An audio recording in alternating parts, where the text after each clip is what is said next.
Leave a like on this video right now to receive your very own nothing. What's up, guys? Welcome back to a brand new story. And just imagine that you're at camp, all excited to meet your new friends. And when you get to your cabin, you meet your bunkmate.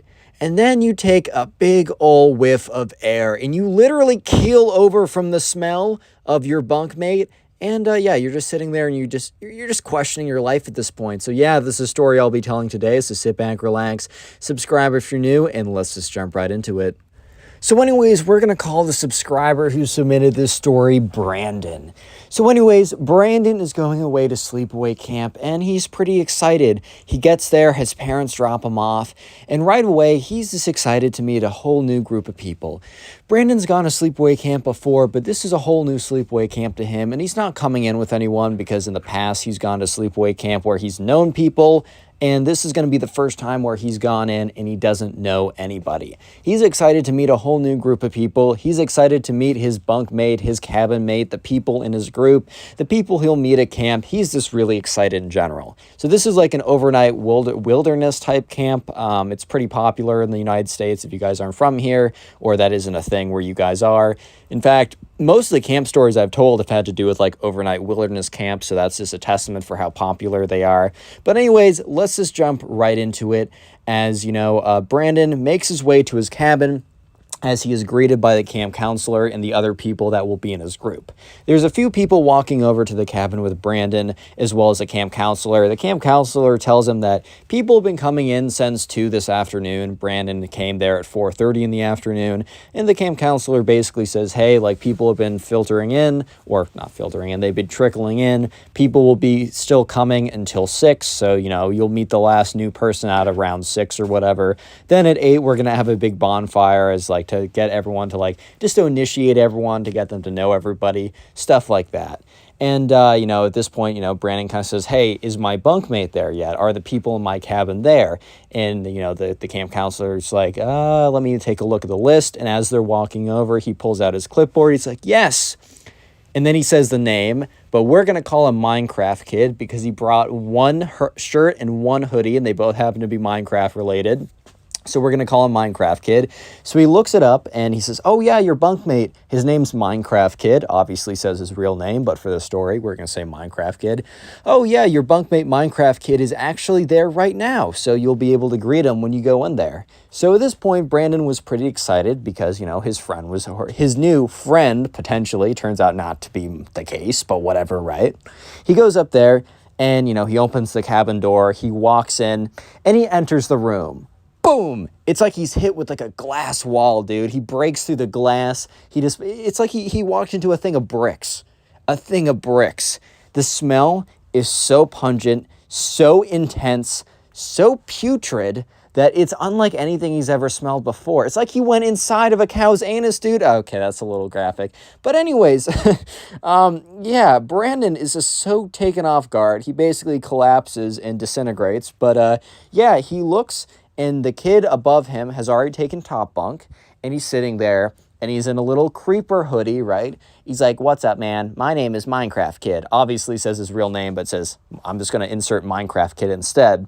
And immediately, Brandon is like, hey, man, how are you doing? Yeah, but anyways, he's like, hey, man, what's up? My name is Brandon. It's nice to meet you. And so, yeah, Brandon sits down on his bed. He has his suitcase or whatever, more like a backpack because he didn't bring that much. He's like unpacking all of his stuff. And while he's unpacking all of his stuff, he's just kind of thinking to himself, man, I mean, one would believe that by now, by this time right now, I would have gotten used to the smell. Like, one would have believed that at this point, I would have gotten used to the smell, but it really does not seem like I'm getting used to the smell right now. So yeah, this is not great. I am not sure how I feel about this besides, oh dear God, this is my life for the next week. And that was his life for the next week. And yeah, the night only gets worse because like the Minecraft Kid is literally just sitting above him, just like talking with other people coming in. And there's like other people to walk through, but this room, there's only one bunk. Most of the other rooms have multiple bunks, but this room, thankfully for the other campers, just has one bunk. So it's literally just Brandon, and the Minecraft kid stuck together. Unfortunately for Brandon, right? So, Brandon was like, all right, I still smell this. The Minecraft kid jumps down from like the top bunk, right? And he lands on the ground and he lands facing away. And the Minecraft kid was not the smartest man on planet Earth. Why do I say that? Well, for many reasons. But specifically because the Minecraft kid only brought one pair of shorts. And the pair of shorts he brought were white.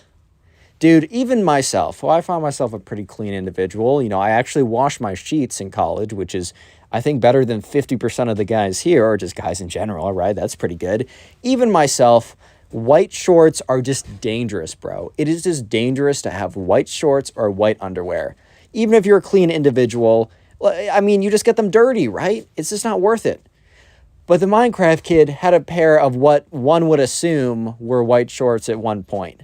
However, there was a pretty unfortunately placed stain. There was a butt stain right on his butt. It was brown. It was disgusting. And Brandon was literally on the verge of puking out of his nostrils at this point. It was just so disgusting. It was so terrible. And this kid also smelled pretty bad as well on the way down. It's like on the way down, he just had a whiff of scent. Yeah, so that was one of the toughest nights. Eventually they go out to the campfire. Brandon meets a lot of other people he's pretty chill with. And overall, he's actually having a really great time at the camp, except for when he has to go back to his room. It's like every single time that Brandon returns to his room, he basically drops to his knees, gagging. However, right, the next day comes around. And the next day is the first actual day of camp. So this is the day where they actually are like, doing activities, doing whatever, right? And one of the first activities that they did campus-wide, right, as the whole camp, was a big game of hide and seek. However, this was a game of hide and seek in pairs. And the thing is, Brandon learned pretty quickly that this camp wanted you to make friends with random people, but they also wanted you to leave being really close to one person.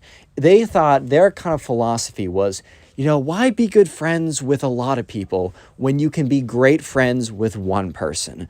One good friend is better than 10 acquaintances. I genuinely kind of do agree with that. However, in this case, that was bad. You know why? Because you know how they chose this one person that you were going to be super quote-unquote close with? They just made it your bunkmate. So yeah, this big game of hide and seek, you were told that you had a partner that you had to hide with, and that partner was your bunkmate. Brandon already knew that this was going to be bad. So Brandon goes and finds the Minecraft kid, and the Minecraft kid is getting super into it. He was like, dude, I play this mini game in Minecraft where I hide. I think he was doing like what was that? What's the Hypixel mini game where there's like one person who's secretly it or whatever, and like murder mystery. Yeah, he's like plays that all the time. So he's like, I'm really good at this because you do something in a video game, you're getting good in real life. Because if you're good at Wii tennis, then you're great at regular tennis, obviously. But anyways, they start walking around, and the person who's it, or it's actually like probably like 4 or 5 pairs since it's the entire campus, who's it, they start counting down from like 90 seconds, so they got a lot of time. But Brandon, the Minecraft kid, start going around trying to find a spot. So Brandon is really hoping that they'll hide in a place where him and the Minecraft kid do not have to be physically that close, because Brandon does not know if he can survive being physically that close to the Minecraft kid. It's already kind of a close call having him be in such close quarters anyways. So to have him that close to the Minecraft kid, it's already a bit of a stretch. I'm not going to lie, right? I'm not going to lie. It's already a bit of a stretch. So they're looking around, and Brandon sees this house. A little tiny playhouse, right? It's a miniature house that was like made for, I don't know, it was like made for like messing around in, and it's like kind of like a cool art piece or whatever. And Brandon's like, oh, dude, we should hide in there, because they could hide in separate corners of the house or whatever, or behind the wall separately. But the Minecraft kid's like, dude, that's not a good place. It's like too obvious. But you know what a place that isn't obvious? There. He points to a bush. And yes, the bush would have been a really good hiding spot, but there was really only room for 1.5 individuals, which means they would have had to really cram. And the Minecraft kid's like, dude, we're going to have to really cram in there, but it's going to be so worth it. At this point, Brandon is just like, oh no, dude, no way. And the Minecraft kid's like, okay, he doesn't say that out loud, but Minecraft kid's like, hurry, hurry, because the people that were counting down are like 10, 9, 8, and, you know, Brandon's like, okay, how bad can this really be? Brandon hops in the bush, and that's when the Minecraft kid hops in the bush after him, but the Minecraft... Oh my God. Sorry, I'm... Reading this story is kind of paining me. The Minecraft kid jumps in butt first. And he's strapping boys and girls. This is quite a story. He jumps in butt first and smudges his butt against Brandon's shirt. And Brandon, okay, so first of all, that happens. Second of all, he's now in a cloud of like actual toxicity. Like he's in a cloud of like you basically have the Minecraft wither effect. You're gonna die, bro. You're gonna die. So Brandon's kind of just sitting there, and he's like trying to breathe in, and he's trying to like lean his head out to breathe in, and Minecraft kid's like, "Don't put your head out, dude. You're gonna get caught." So Brandon's like. Like he's actually choking up at this point. It is a struggle. It is hard. So at this point, Brandon, it's been about 30 seconds. And Brandon is like, dude, there is no way I'm going to survive this if I last in here for another like 5 seconds. Real quick, if you made it this far into the video, comment Minecraft down below. That'll be the secret word of the day. I'll try and heart as many comments as I possibly can that say Minecraft.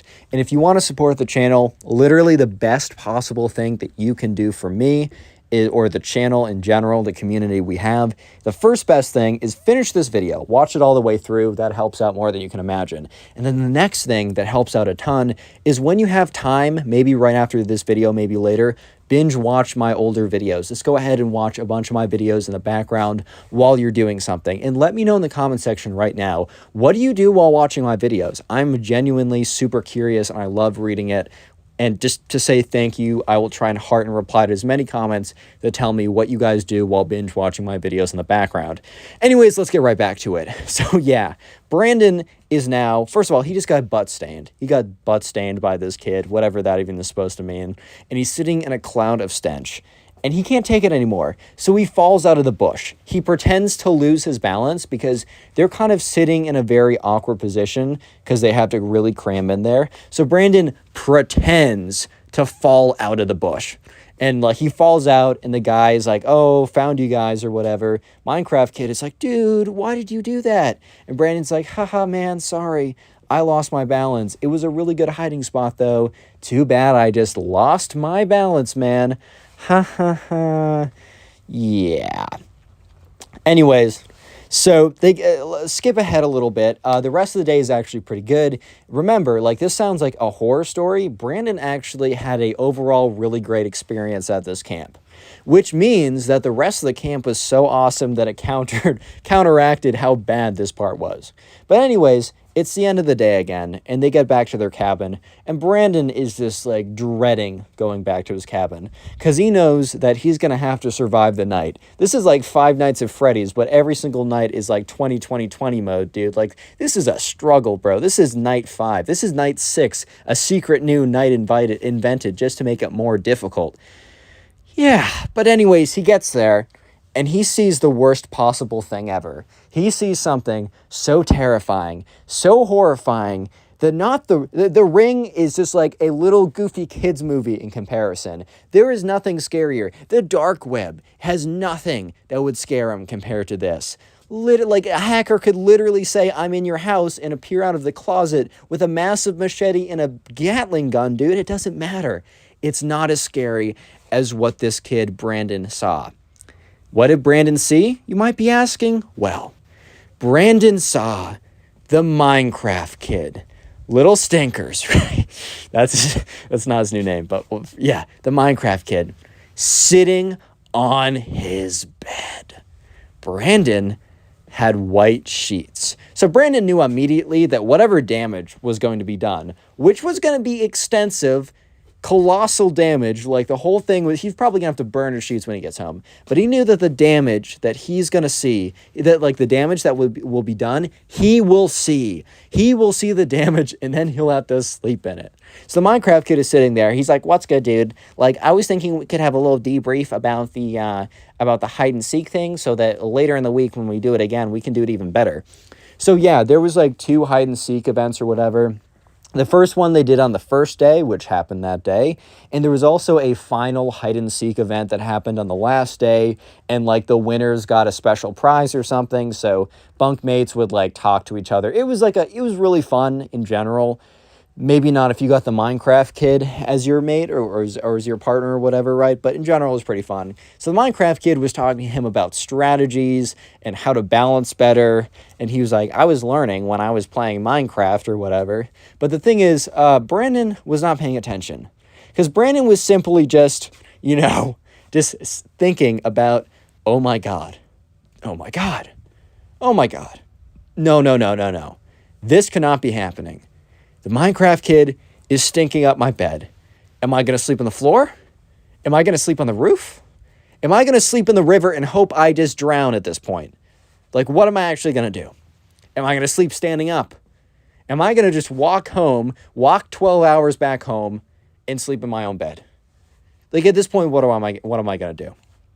So eventually the Minecraft kid is done talking strategy. He's like, all right, let me know what you think. And Brandon's like, because he wasn't paying attention. He was freaking out the whole time.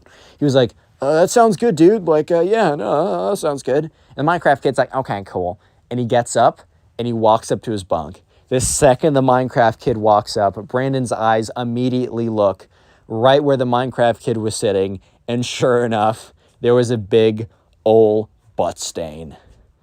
And Brandon was like sick to his stomach. He was gonna puke. He was weak. Because yes, the one place he could call home at this camp, his bed, his nice, beautiful bed, that was already kind of contaminated from just like stink that fell from the top bunk down, had a big, massive butt stain on it. Yeah, I'm not even kidding.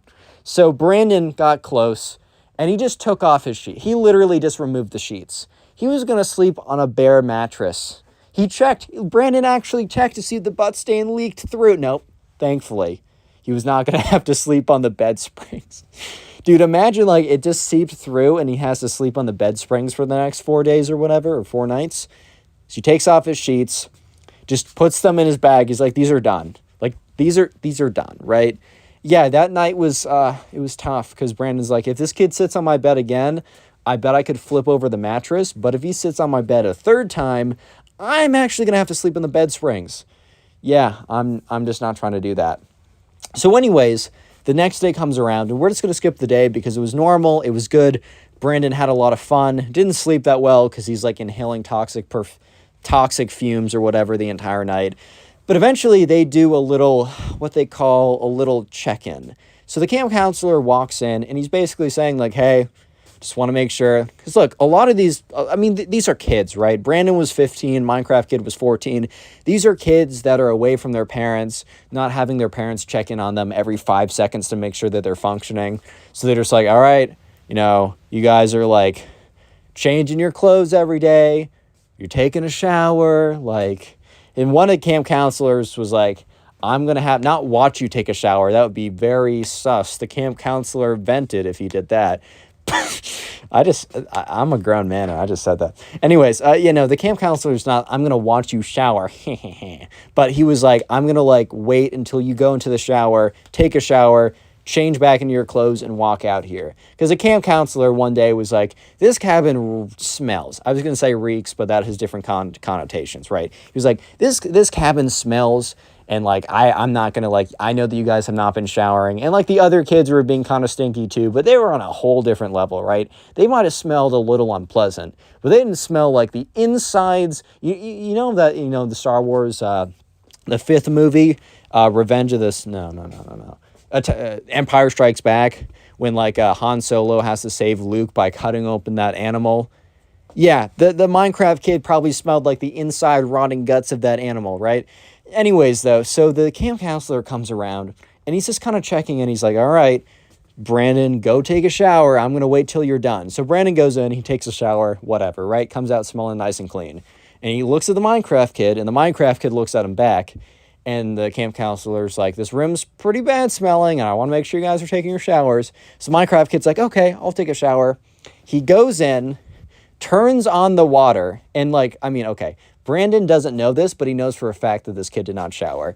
Allegedly, the Minecraft kid goes in there, turns on the shower water, puts his head in for a second to make it look like his head is wet, so it looks like he took a shower, and just sat there for 5 minutes when the water was running.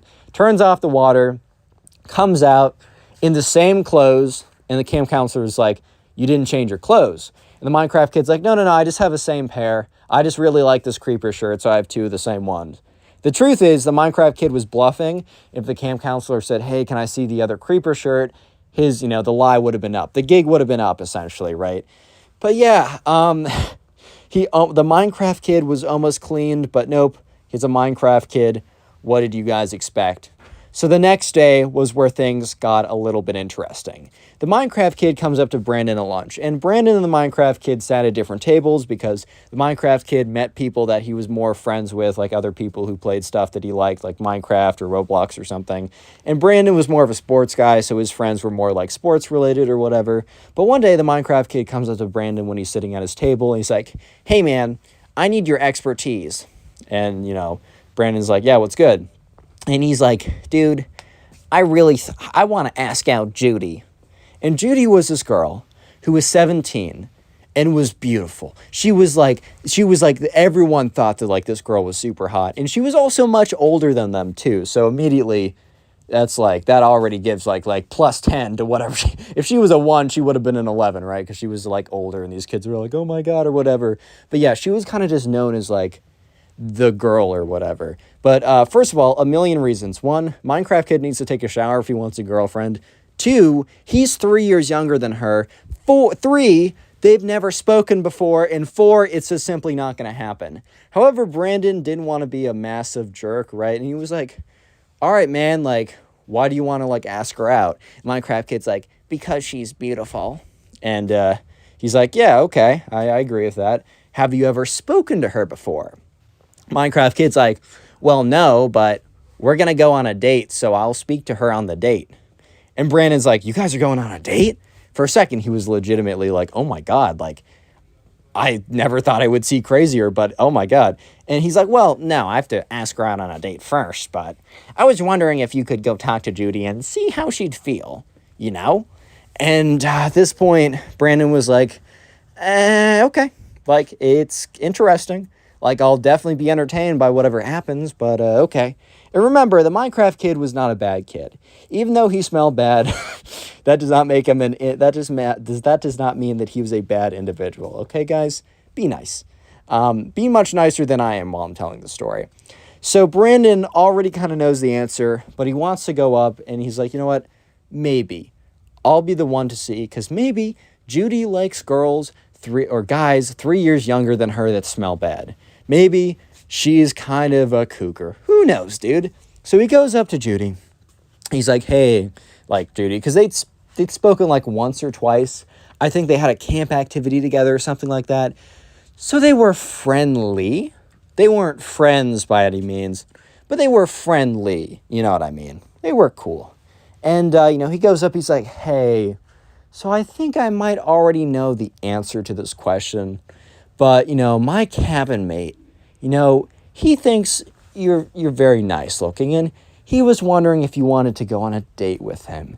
And she's like, oh, who's your cabin mate? Because, Brandon always hung out with the sports guys and the athletic baseball guys, and Judy was like, oh, maybe it's one of those 16-year-old, the baseball guys with their, I don't know, their long hair, what are those cuts called? I'm actually being an idiot. The mullets, oh my God, my mullet daddy ears. I don't know, something stupid, right? And not saying mullets are stupid. I couldn't pull it off. Maybe you can.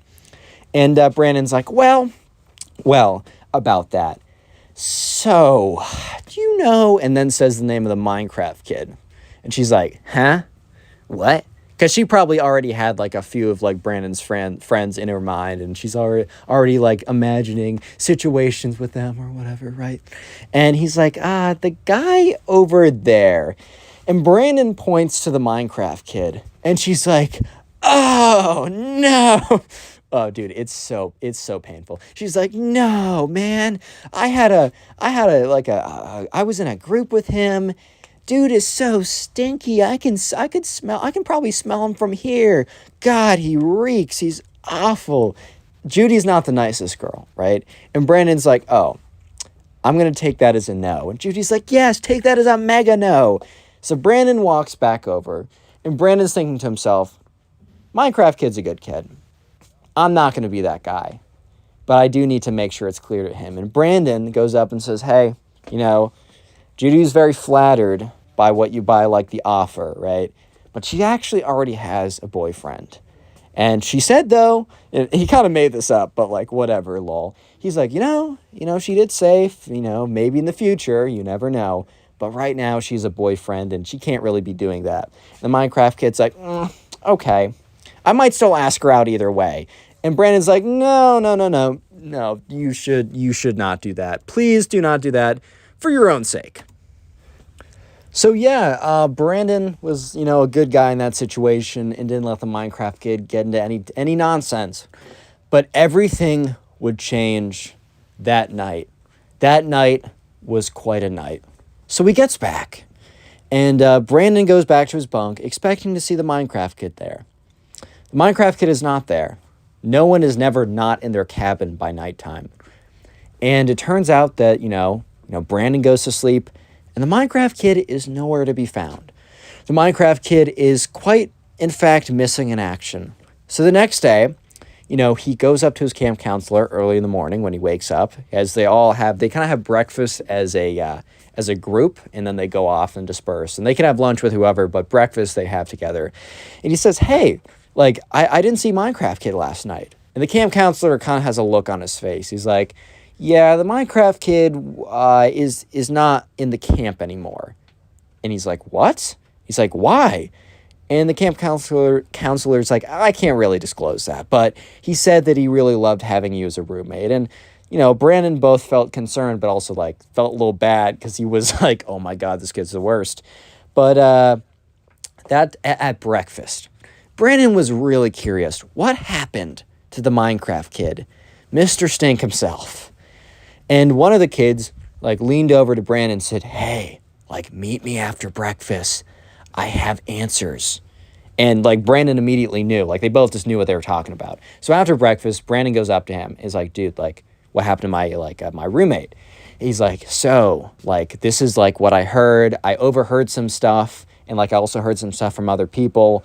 None of this is 100% fact, but I'm pretty sure this is correct. And Brandon's like, yeah, just tell me what's up. And he said, basically, there was, a health inspection, a random one, and they found the Minecraft kid stuff. They deemed it as a as a safety risk for everyone else. And they went up to the Minecraft kid and basically told him that if he did not take an actual shower right now, that they were going to have to remove him from camp. Apparently, the Minecraft kid said no, and that he liked his natural aroma. And after that, they basically told him that he could no longer go to the camp, and that, and apparently, he just left a pile of his clothes around, and it was just so putrid, and it was they tested it or something. They thought it was actually going to spread diseases or something. So they asked him to leave. His parents picked him up hours later or whatever. And yeah, so that's why. And Brandon's like, wow, are you serious? And the kid's like, well, that's just I overheard bits of it. I overheard the camp counselor talking with one of the health inspector people that worked at the camp, as well as talking to the head of the camp. Everyone else was back, was out doing their events, but I went back because I wasn't feeling that good. I had a stomach ache, so I went back to my cabin to sit down, and I overheard them talking with each other, and that's basically what they said. And Brandon was like, wow, that's actually crazy, right? Dang. So anyways, at the final day of hide and seek, Brandon has to do it alone. But Brandon, in the spirit of Minecraft kid, He knew that Minecraft Kid wanted him to win. So Brandon decided to buckle in and just lock in and win this for Minecraft Kid. Win this for Mr. Stink himself.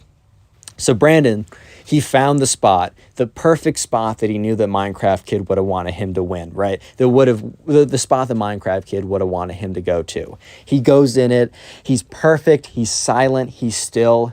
And Brandon, he wins the championship. And he dedicates his victory to his former roommate, Minecraft Kid.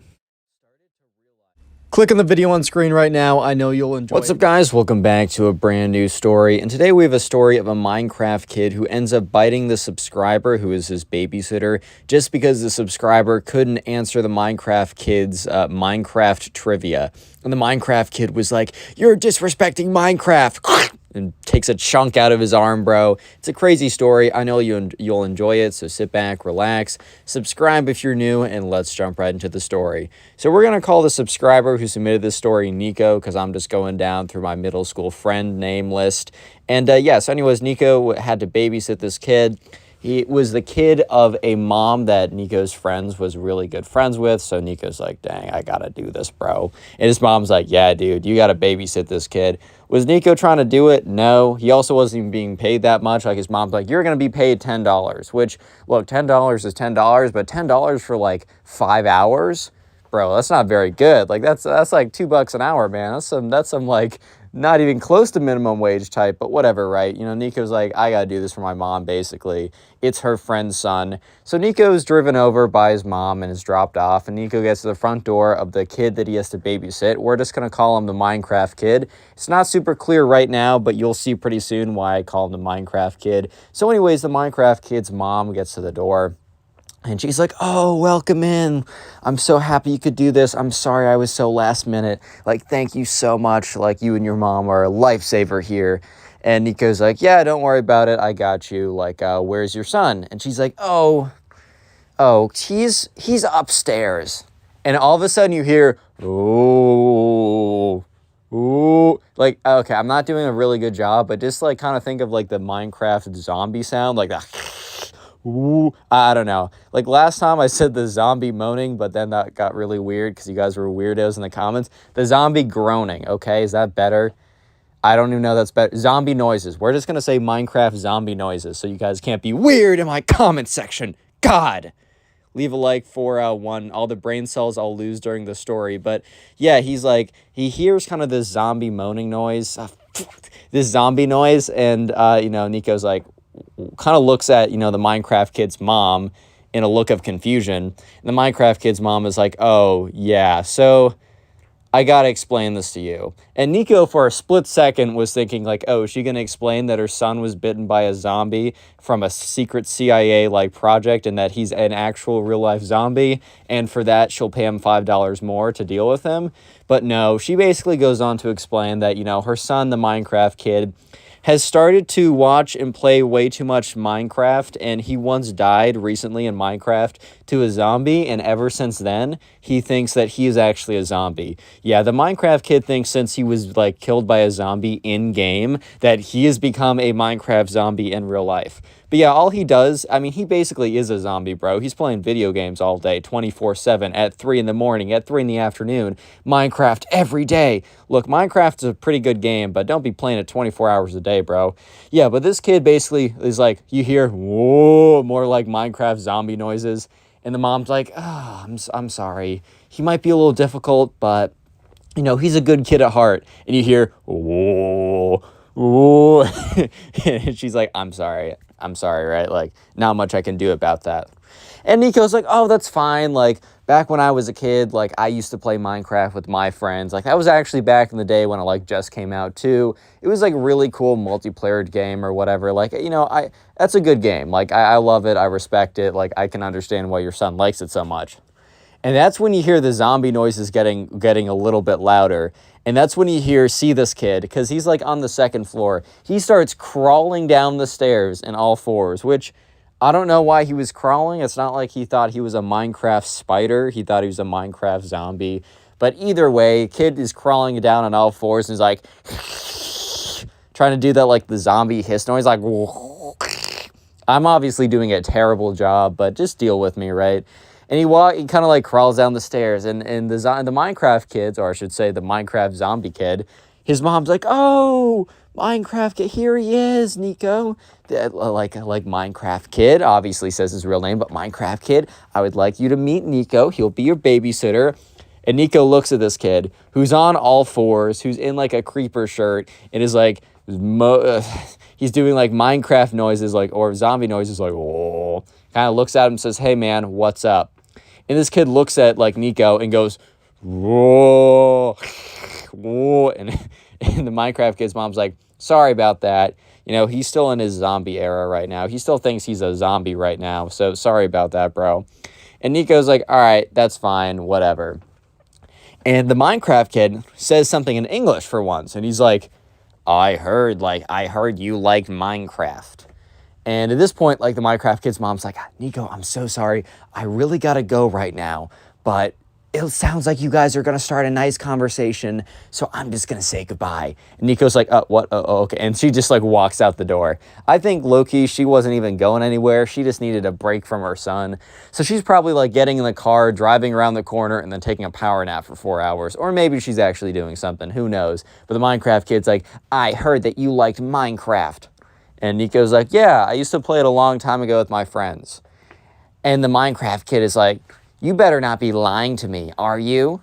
And Nico's like, "What? Like, why would I be lying right now? Like, that makes no sense. Like, yeah, I'm not lying. Like, what are you saying?" He's like, "Good. Well, that means that you can answer my Minecraft trivia questions." And Nico's like, "Oh, well, dude, I'm actually not that good. Like, I used to play a little bit with my friends back in the day." He's like, "Silence! You already said that you didn't lie, so you should be able to answer these easily." And, you know, Nico's like, "Okay, like, sure." Nico was kind of expecting that the questions were going to be like, when you start the game, what is the character you can choose? Like, what are the characters you can choose between? Which is like Steve and Alex. Like, I mean, maybe like he didn't even know about Alex at this time because he only played when Steve was the option.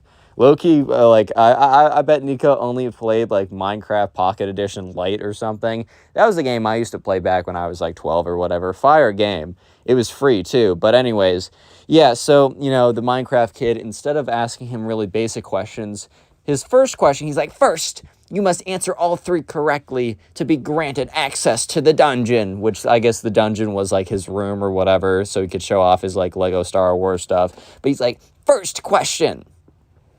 When you play someone in Minecraft PvP, what are the 3 items that are most useful?" First of all, that's kind of a subjective question, but like Nico was like, "Minecraft PvP?" He's like, "When you fight someone in Minecraft, player versus player, obviously."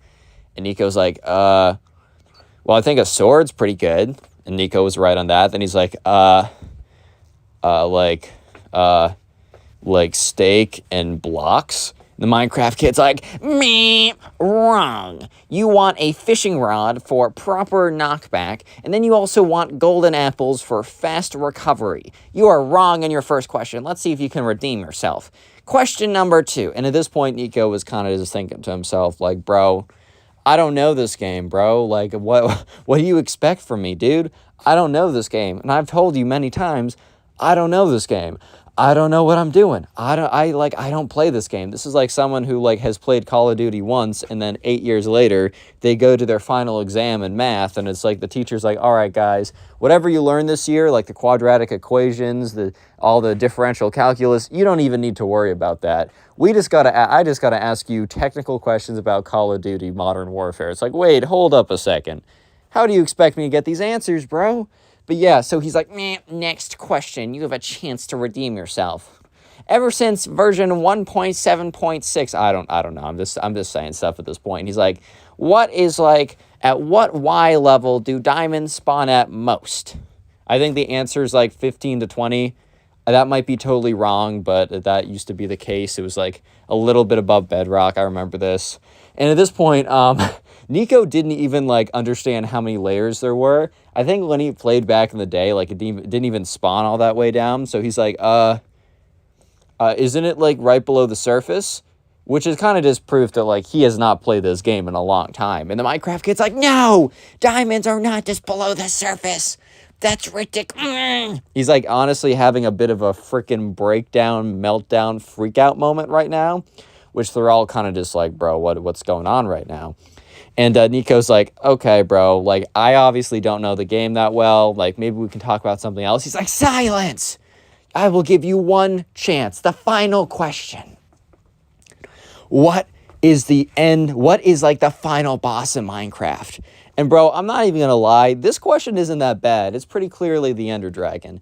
Sure, like, okay, in all fairness, I have played a lot of Minecraft. I used to love it back in the day, and then I really got back into the game over 2020, and then I just, started a YouTube channel, which was basically around Minecraft, and then it kind of turned into this, and I still use Minecraft for most of my background gameplay. So yeah, maybe I'm a little biased, but I even feel like back when I played it a little bit, back when I was only aware of it, I knew about Steve, I knew about creepers, I knew about Herobrine, and I knew about the Ender Dragon. I feel like you don't need to know much about Minecraft to know about those 4 things, right? And I guess less so now, kids don't know about Herobrine, but bro, if you want a bit of a nostalgia trip and you're about my age, just look up the old like Herobrine sighting videos on YouTube. Those are crazy. But anyways, right, Nico really did not play a lot of Minecraft. I mean, I'm pretty impressed he's able to answer the first question as well as he did. But he was like, I don't know, the creeper? And when, bro, it's like Nico insulted the Minecraft kid's mother, because the Minecraft kid's reaction to Nico saying that the final boss in Minecraft was the creeper was like, no, like this kid was freaking out. Like this kid was having a full-on breakdown. It's as if like you took his like computer and smashed it on the ground, bro. It's as if you took his PS4 and threw it out the window. It's as if, I don't know, you took his dog, shaved all the hair off, renamed it, and said, this is my dog now. Like, the kid was freaking out right now. And, like, Nico's like, oh, like, I'm sorry. I thought the creepers were, like, the final boss or something. He's like, no, it's the Ender Dragon, you idiot. It is so clearly the Ender Dragon. I feel like you're just trying to make me mad at this point. And Nico's like, bro, I swear, it's like not that deep, bro. Like, you gotta trust me on this. It's simply not that deep. And the Minecraft kid's like, no. You can't just be saying that. You don't understand what you just did. And the Minecraft kid kind of like goes back down on all fours, because he was standing up for a second, and he like kind of like the position that frogs sit in. They're like, their hind legs are almost like cocked in front of them, almost to like be in a perfect position to like spring up. The Minecraft kid starts saying, charging spring attack. And Nico's like, bro, like, what are you doing? Sorry, I just dropped my phone. That's why it sounds like the whole thing exploded for a second. Yeah. So he's like, bro, like, what are you doing over here? And the Minecraft kid's like, charging my spring attack. And he's like, spring attack?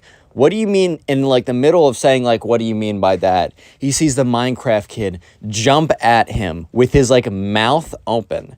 And it looked like he was like going for the face, bro. Like Minecraft kid was going for it. So like Nico obviously kind of like has a reflex to like cover, like he's like, whoa.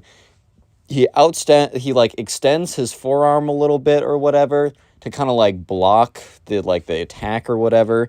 And sure enough, the Minecraft kid latches on with his teeth, sinks into his forearm, and Nico's like, God! And the Minecraft kid's like, ah!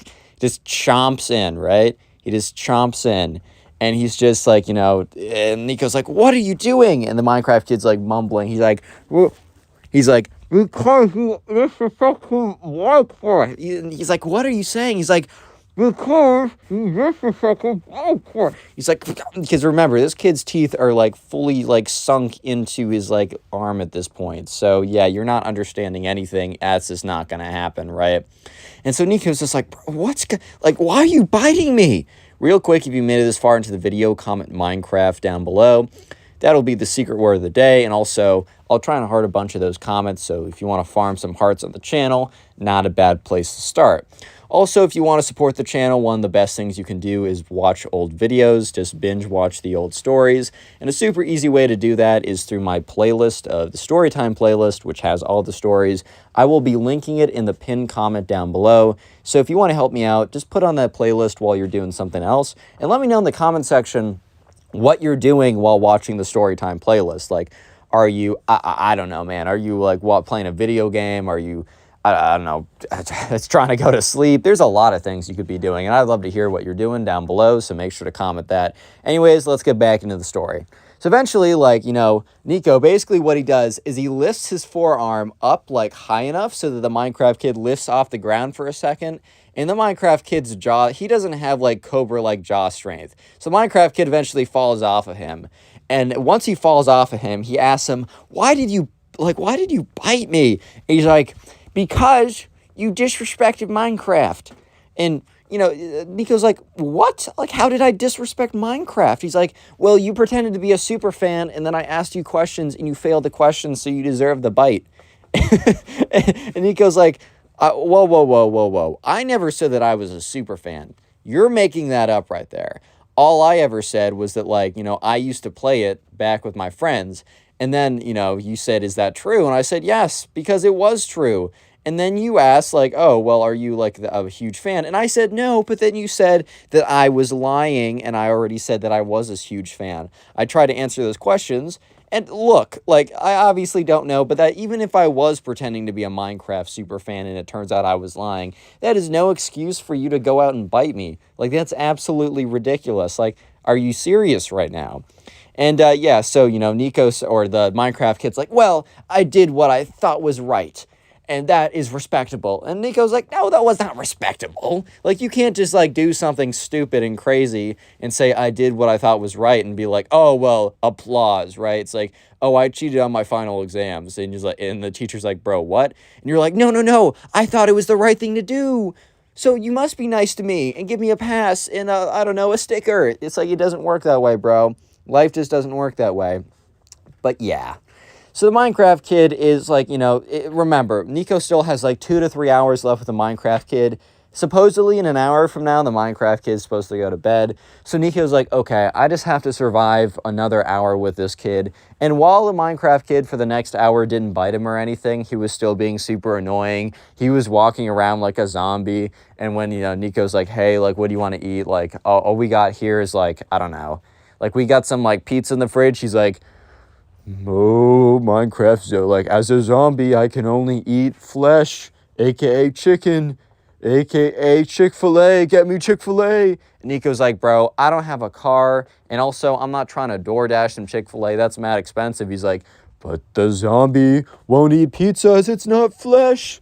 And, you know, then Nico goes on to say, well, actually, if you're a zombie, you'd only be eating rotten flesh, or like rotting human flesh, and I don't really think that's the same thing as chicken. And the Minecraft kid's like, no, like, I'm a very special zombie that also eats chicken. He's like, okay, bro, you're eating this pizza or you're not eating anything. Your mom says that you like this and that you'd eat it. So, yeah, you should start eating this or else, like, you're just not going to eat anything. So the kid was being pretty annoying, but eventually it was 8 at night, which was his bedtime. So, you know, he's like, okay, like, Minecraft kid, it's time for your bedtime. Like, you can go upstairs. You can do whatever you want in your room. I don't really care as long as you're in there. And he's like, zombies are nocturnal. In Minecraft, they come out at night only. And, you know, Nico's like, okay, well, you're a very special zombie that goes to bed right now, bro. He's like, no, that part of me is normal. He's like, okay, well then how were you up earlier today? Like, how were you walking around today if you only come out at night? Like, aren't you supposed to explode or something? He's like, I'm supposed to burn up, not explode. You're a fake Minecraft fan. And once again, he's like, bro. Nico's like, dude, I explained to you, I'm not a Minecraft fan. I already said that. He's like, oh, well, I have special armor on that allows me to be up at night and day. And he's like, okay, well, can you at least do that in your room? He says, no, as a zombie, I'm going to walk around and figure it out. Like, I'm going to walk around and try and find some villagers to munch on. And Nico's like, okay, can you do that in your room? Can you walk around in your room to find villagers? And, you know, Minecraft kid's like, well, what? Like, how do you expect me to find villagers in my room? As if he was going to find villagers walking around his house. And Nico's like, okay, look, your mom wants you to go to bed at 8. All you have to do is be in your room. It's not up to me if you fall asleep or not, but it is kind of up to me if you actually go to bed in your bed. Like, if you at least go into your bedroom. At least sit in your bed. And he's like, no, that will not happen. There's like zombie noises again. He's like, okay, you know what? I'm done. Whatever. I'm like, look, I can't deal with this anymore. So Nico sits down and just goes on his phone. And the Minecraft kid starts running around the house, like literally just sprinting around the house in circles. And Nico's head just like collapses on the ground. He's like, oh my God, just his head is in his forearms. It's like, bro, what's going on? 2 hours later, the Minecraft kid is just like running around the house. And the mom gets back. And she's like, oh, is he still up? And Nico's like, I've been trying to put him to bed for the last 2 hours. He just refuses. She says, oh my God, like, did anything else bad happen? And that's when the Minecraft kid kind of walks into the room. And Nico's like, well, yeah, I mean, your son did jump and bite me for a little bit and then refused to do anything I said. And then also refused to eat the food in the fridge. And she's like, he bit you? And Nico's like, well, yeah. And then the Minecraft kid's like, no, Mom, he's lying. I didn't bite him. And Nico's like, all right, well, bro, try and explain this. Nico pulls down his sweater or shirt or whatever, or just somehow shows his forearm that still has the tooth marks. Thankfully, the skin wasn't broken because this kid's mouth was, I mean, any mouth is like full of gross bacteria, right? And if it breaks the skin, you might have to actually go to the hospital, get that checked up, make sure you're all right, maybe get some antibiotics or something. Thankfully, he didn't break the skin, but the impression was literally still there. Normally, like a bite mark would go away after like 30 minutes, but the thing was still there. It was definitely a bit fainter than it was before, but you could still see it pretty clearly. And the mom turns to the Minecraft kid and it's like, I can't believe that you would bite your babysitter. And the Minecraft kid, frantically trying to figure out a way out of it, is like, no, he just bit himself. It was crazy. I was standing there being like, what's up, bro? And he's like, look at this. And he takes his forearm and he just takes a big chomp out of it. He bites it. And then he's all like, I'm going to blame it on you. Ha ha ha, I'm so evil. And, Nico's like, oh, that's what I said? I'm going to bite my own arm and blame it on you. Ha ha ha, I'm so evil. Is that really what I said, bro? And the Minecraft kid's like, yeah, it's like totally what happened. And like, look, at this point, obviously the Minecraft kid's mom really doesn't, like, she has two sides to the story. But come on now, are you really going to believe that the babysitter decided to frame your son by chomping into his own arm and being like, ha ha ha, I'm going to pretend this was you? Or do you believe that your son, who thinks he's a literal zombie in Minecraft who bite other people, right? That's what zombies do, may or may not have bit the babysitter because the babysitter said so, and also has a big bite mark about the size of his little jaw because he was like, I don't know, 10 or whatever. And yeah, so obviously Minecraft kid's mom's like, oh, like, I obviously don't believe you. You definitely bit him. He's like, no, Mom, he bit himself. She's like, just go to your room right now. So the Minecraft kid does, in fact, listen to his mom, which, smart move, bro. Like, that's a good call. Always listen to your mom. Like, it's just better. You're better off that way, man. But anyways, Minecraft kid goes up to his room. And his mom, the Minecraft kid's mom's like, I'm so sorry about this. Like, are you okay? He's like, yeah, I should be all right. Like, I'm okay. Like, I'll get, like, it's not that bad. It didn't hurt or anything. She's like, I'm so sorry. Like, here's another $10. And, as much as Nico would have taken the $10 since, this was his mom's friend, he's like, no, it's okay. Like, I did the time and we can set to the rate that we're supposed to be doing it. So Nico gets back home where his mom picks him up as 10. And on the car ride back, she's like, oh, Nico, how did it go? Did anything happen? And Nico's like, you know what? I'll tell you all about it. And obviously Nico tells her the story that I just told you. Click on the video on screen right now. I know you'll enjoy it. Just click it. Do it. Leave a like on this video right now and I will give you nothing. What's up, guys? Welcome back to a brand new story. And just imagine for a second. Imagine you're enjoying your day, life's pretty good, and you're just chilling in class like a good boy. And then all of a sudden, right, this Minecraft kid comes up to you, picks his nose, and then wipes it all over you, and then simultaneously breaks into a love song while doing the gritty across the room, dude. And you simply sit there and question your life and all the choices you've made. So yeah, that's the story for today. I'm not even kidding. So sit back, relax. This is a bit of a longer one, so get yourself comfortable. Maybe get something nice to eat. Get all cozy, dude. And let's just jump right into it. So anyways, we're going to call the subscriber who submitted the story Charlie. So anyways, in Charlie's class, there was this Minecraft kid, or there was a kid that we're just going to call the Minecraft kid. And the Minecraft kid had started something that he called the Enderman Cult. It was the most exclusive club in the grade. I'm just kidding. It was literally a club of one, or a cult of one, and that one individual happened to be the Minecraft kid. However, the Minecraft kid had a very unique way of getting new members. Like, maybe you're thinking that, you know, he'll slip a letter under someone's, like, room or something, or into their backpack, or into their closet, into their locker, right? That says, you have an invitation to join the most exclusive club in all of Riverdale High, or wherever you go to school. I don't really know. You may join the Enderman Club. Or maybe, you know, they have a little fair, right? When the school has a club fair, he sets up a little makeshift tent that says you may join the Enderman Club. No. The Minecraft kid had a very unique way of adding people to the Enderman Club. He would pick his nose, wipe it on someone, and be like, do you want to join the Enderman Club? Yeah, so believe it or not, this has not had the highest success rate. I mean, by not the highest success rate, I mean a 0% success rate. So not that good. Anyways, this story all started one day when Charlie was in his math class. Charlie was sitting in the front of the room because, while normally Charlie enjoyed kind of spacing out and not paying attention, he was not doing so well in this math class, right? So he kind of told himself, all right, Charlie, man, like, we just gotta grind through this. So sit in the front of the class, pay attention, do your best, like, whatever, right? And, you know, normally the Minecraft kid never sat next to him because actually Charlie was usually one of like two kids to sit in the front row.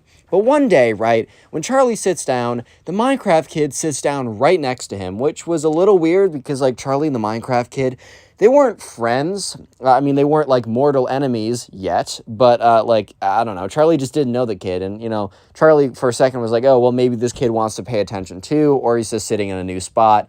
Charlie didn't think anything of it. So the teacher starts teaching the class, right? And in the corner of Charlie's eye, he sees the Minecraft kid take out his finger and just shove it straight up his nose. And Charlie is like, dude, what the oh my God, bro. And the Minecraft kid, he's just digging around in there. It's pretty disgusting. And Charlie's like, dude, please, just get a tissue or just go to the bathroom. Like, here, dude, like, really? In front of everyone? In front of me? Really? That's my main concern, if I'm being honest. Like, in front of me, dude. And, yeah, the Minecraft kid eventually is done, and he rips out, like, a pretty decent...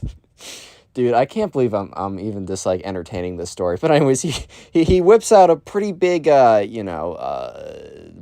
right? And, he looks over, and he makes direct eye contact with Charlie. Because Charlie was, like...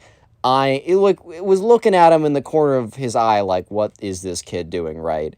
And the Minecraft kid gives Charlie this devious smile, bro. And he takes his finger and he, like, lunges over and reaches over the desk and smears it all over Charlie's, like, shirt, like, on the side of his sleeve. And the thing is, like, Charlie was wearing, like, a purple shirt. So it was like either purple or black. I just remember like that Charlie told me that it was like a very deep colored shirt. So the contrast, it was so obvious something got smeared and it was pretty clear it's like from some kid's nose. And Charlie's like, dude, what? And the Minecraft kid's like, so you have just been tagged by the Enderman Cult. Would you like to join the Enderman Cult? And at this point, Charlie's like, what the bro? Like, why did you just do that? And Charlie's like, Loki has no chill. And like, cause he's like yelling in the middle of class. And the teacher's like, what's going on over here? And Charlie's like, this kid just like picked his nose and wiped it all over me. And the teacher's like, turns to the Minecraft kid's like, Minecraft kid, I'm going to ask you to step outside for 5 minutes and think about what you did. Like, it's not good to be a distraction in class. And while the Minecraft kid got up, he walked by Charlie and says, like, kind of whispers, like, dude, you just messed with the Enderman Cult, and you're going to so regret messing with the Enderman Cult, bro. And Charlie's like, all right, dude, like, sure, whatever, bro. And so he moves on, and he walks by. And Charlie honestly thinks nothing of it, because he's like, oh, no, man, the Enderman Cult doesn't like me right now.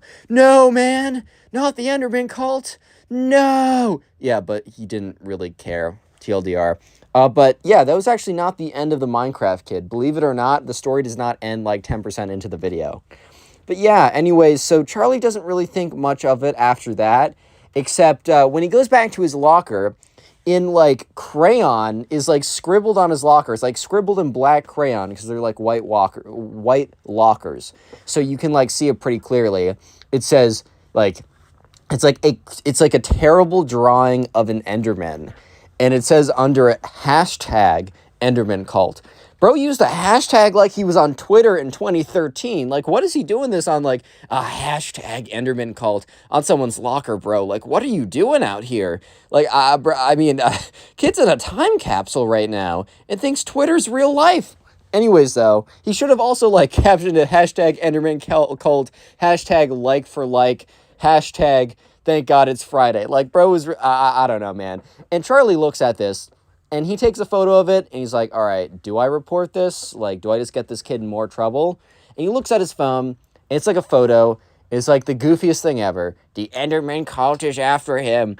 He's like, nah, dude. Like, I'm not, you know what? This kid's annoying, and he did kind of ruin one of my shirts, but nah, I'm not going to be that guy going out of my way to get this kid in trouble. And maybe Charlie should have, because the Enderman cult, aka the Minecraft kid, was not done with him yet. The Minecraft kid had a lot more before he was satisfied. Yeah, so anyway, skip ahead to that weekend. So that weekend, Charlie and his friends were, they kind of got together on a Friday night, and they were going into the woods in their local neighborhood, right? So in their neighborhood, there was kind of like a woods area that was pretty like, it was a pretty big woods, right? And there was kind of like campfire pits in the middle of it. And as like Charlie and his friends were walking to like the woods, he saw the Minecraft kid walking on the other side of the street in like the same direction as him. And he was like, that's weird. Like, I thought I would have noticed him earlier, right? And he's in his creeper hoodie, and he's looking straight down. But Charlie notices the Minecraft kid is every once in a while glancing over at Charlie and giving him like a look of like, just like a little quick look. And Charlie kind of like whispers to the other kids like, yo, dude. The other kids are like, dude, what? He's like, quickly look over there. Don't all do it at once. Obviously, all of Charlie's friends immediately, all at once, look over. Charlie's like, you guys are seriously idiots. Like, when I say don't all look over at once, don't all look over at once. But anyways, see that kid over there? They're all like, yep. And Charlie's like, of course you all see him because you all looked at once. But anyways, that kid over there, do you remember when I was telling you about how that kid, like, wiped his nose and then, like, or picked his nose and wiped it all over me? And they were like, dude, yeah, that was gross. And then he said, like, he wanted me to join the Enderman cult, whatever the frick that was. And then he, like, got mad at me and drew that all over my locker. And all the other guys were like, yeah. He's like, that's that kid. And they're all like, bro, what? And, yeah, so they eventually get to the entrance to the forest. And they watch as the Minecraft kid looks at them go into the forest, but then doesn't follow them in, but kind of waits. Like, literally stops walking and just stares as they walk in. One of the kids leans over to Charlie. Is like, dude, that Minecraft kid is seriously creepy, bro. Like, he's just watching us right now. And Charlie's like, yeah, man, I know it's kind of weird, but, like, what are we going to do about it, bro? So they get in, and they start walking into the forest. And I'm not going to lie, or Charlie's not going to lie, it was a little creepy. It was a little scary. Like, it was like it was a dark forest at night with a bunch of, like, animals and trees. I mean, it was scary, right? So they're walking in there. And, like, Charlie is sure that he hears rustling in the forest. However, here's the thing. Other animals live in the forest, like squirrels, bears, whatever. So, I mean, that stuff, like, just happens. But Charlie, like, feels like, he's like, no. He's like, you know what? It feels like there's just someone walking in the woods parallel to us. Like, because, like, Charlie and his friends are walking on a trail, but it sounds like someone is walking deep in the woods, almost adjacent to them, which is kind of creepy, he's not going to lie. I said I do more scary stories. I guess this is the closest thing to a scary story I do during October. I think on Halloween itself, I'll do scarier stories, guys, don't worry. However, right, Charlie's kind of just like, okay, well, it sounds like someone is like, he kind of mentions, he's like, do you guys hear like that, like those footsteps? All of a sudden they all stop, and then the footsteps obviously stop as well. The other kids are probably like, dude, it's probably like some squirrel or something, like you're tripping out right now. And Charlie's like, bro, I don't know. It kind of sounds like someone's walking in the woods, like parallel to us walking, like listen in while we're walking. So anyways, they keep walking again. The other kids, one other kid is like, dude, I don't hear anything. But another one of the kids in that group is like, Charlie, like, yeah, actually, I hear that too. I don't know, man. Look, it's like we're in the woods. We're obviously not alone. There are a ton of animals all around us. I kind of just think it's one of them. Like, I don't really think it's a person following us. Like, it's probably just some curious animal, or I don't know, man. Like, I wouldn't jump to the conclusion that someone's following us. So Charlie's like, hey, man, I guess that's fair enough. Like, I guess that's fine. Like, whatever. So they go and they eventually make it to the campfire site.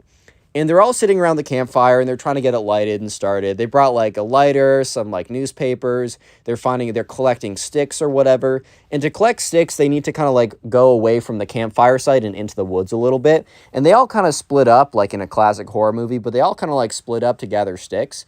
And so Charlie like walks in, is a little bit far away from the campfire. And he's like, he hears like a twig crack, like almost like someone accidentally stepping on something. And he looks up.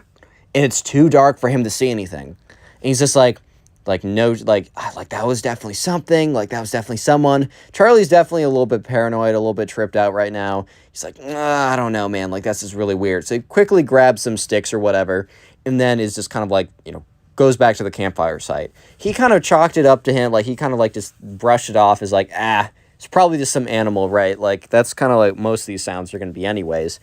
But, yeah, a little spoiler, it has not been an animal the whole time. Well, I mean, it technically has been, but it's not a non-human animal the whole time, right? So anyways, they're all kind of like around the campfire.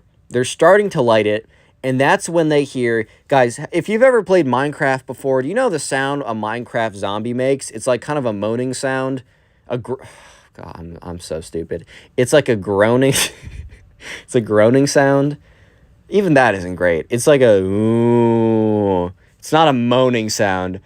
Also, God, you guys are gonna be weird. You weirdos, gonna be all strange in my comment section. Screw you guys. Anyways, it makes kind of like a ooh, kind of like zombie type sound. That was a terrible impression, but if you know what it is, you know what it is. And if not, look up zombie Minecraft sound or whatever, and you'll get a pretty good answer.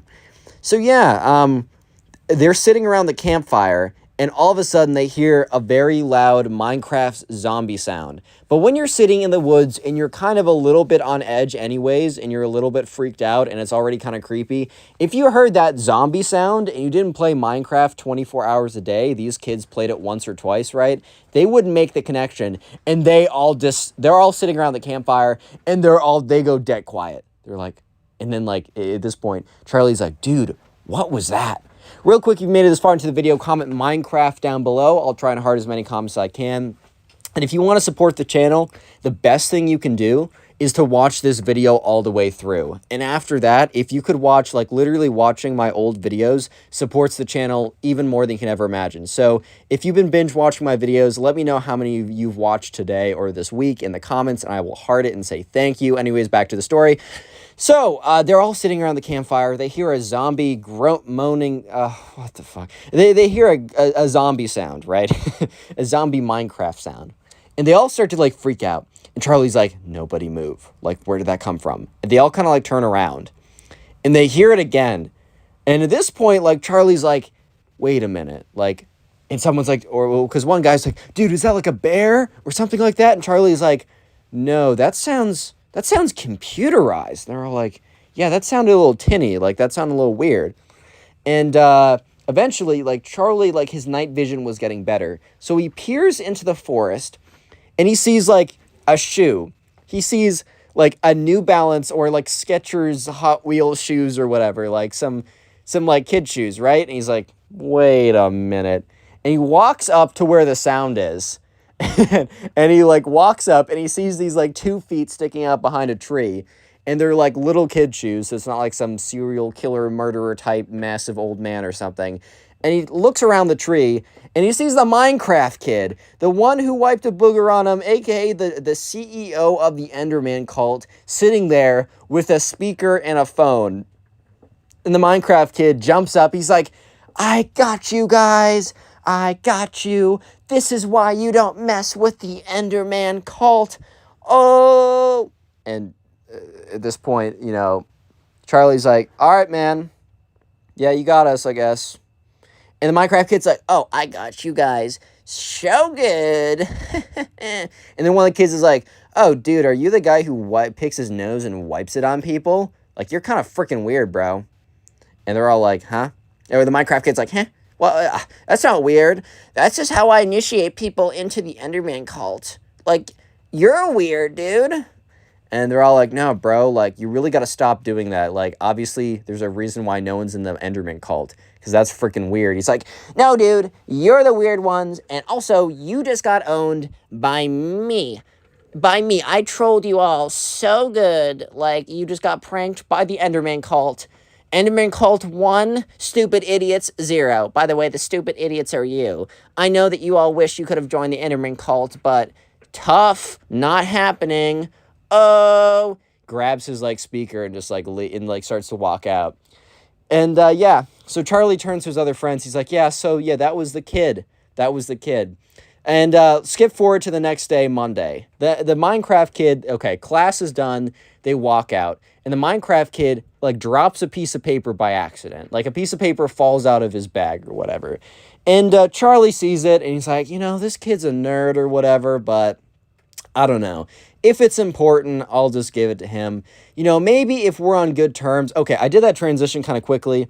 After the Minecraft kid left the forest, they all kind of like stayed there for a little bit longer, but then they just felt kind of weird, so they went back home. So the Minecraft kid low-key did get them. But anyways, in the couple days later, Monday, they're in class, and the teacher dismisses class, and this is the class where Charlie and the Minecraft kid have it together. The Minecraft kid walks out the front door, and, he drops something. So Charlie looks at it, and he's like, picks it up. He's like, you know what? I'll just give this to the Minecraft kid. Well, that was his original intention until Charlie looked at the piece of paper. He looks at the piece of paper, he picks it up, and it says on it, Enderman Club classified document top secret. And at this point, he's like, okay, man, I hate to be that guy, right? But I'm going to read it. So even though it says Enderman cult top secret, oh my god, don't read this, man, it's secret. He kind of opens up. If anything, like if nothing was written on the front of the piece of paper, like if it just says like math notes, Charlie would have not even touched it. But just because it says Enderman Club top secret, do not read under any circumstances, then bro, Charlie's gonna read it. So Charlie opens it up and he starts to read it, and he realizes that it is plans. It is like a mission. It is an Enderman Club secret operation. And it is Operation Ask Out Ava. So there's a girl in Charlie's class who we're just going to call Ava. And she was kind of like the prettiest girl in the class. And because of that, because they were in like 8th grade or whatever, she kind of developed a god complex. She kind of became like all the characters from Mean Girls, like into one. And, she was, like, the prettiest, and she became, like, the most popular. But because of that, she was low-key a jerk, right? So Charlie already knew that this was not going to end well. However, Charlie then read what the actual plan was. And Charlie almost couldn't believe it. Like, it was so bad. Let me just tell you, I don't want to spoil it yet, because I'm going to tell you exactly what the Minecraft kid did to ask Ava out in a second, but I'm going to give you a little hint. It involved him singing his own cover of My Heart is a Stereo, Beats for You, that song by Maroon 5, and also involved the popular viral dance move, the Gritty, and also involved asking out and trying to kiss Ava in front of everyone. Yeah, it's going to be really bad. And here's the thing, guys. I don't know if I can handle this much cringe in such a short amount of time. So I want to call up one of my friends to tell a less cringe but still incredibly cringe story, just to give myself a little bit of a break. Let me call him up. All right, let me call up in Queen. Let's see what he has to say.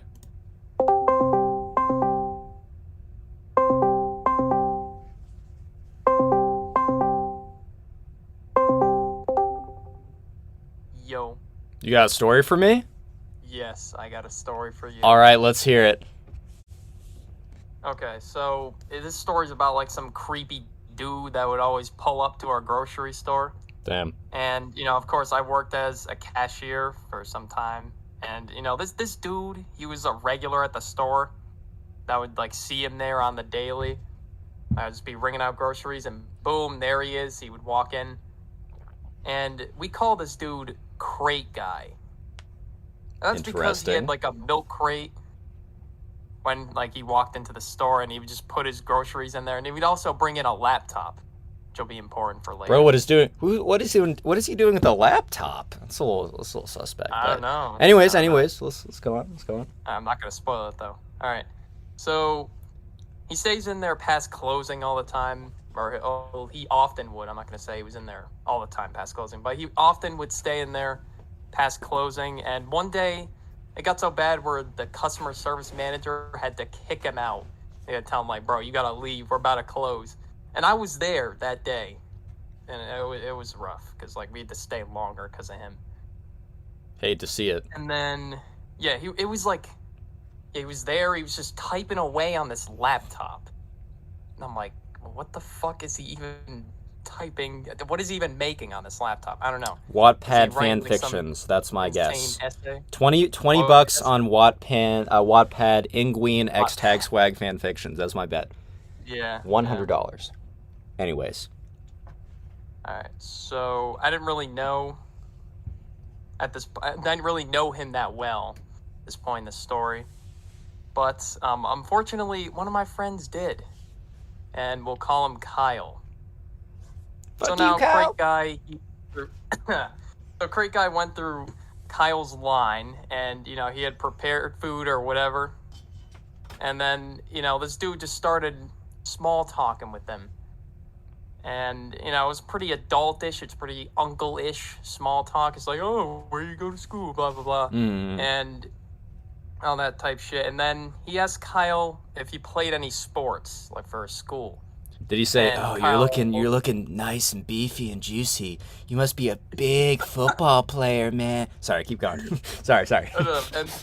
But he said no, but he did tell him that he was on the debate team, and he was a part of that for some time, and he was a captain of the team too. And then this dude, Crate Guy, just said this completely out of pocket joke. Nice cock. Oh no, never mind. Completely.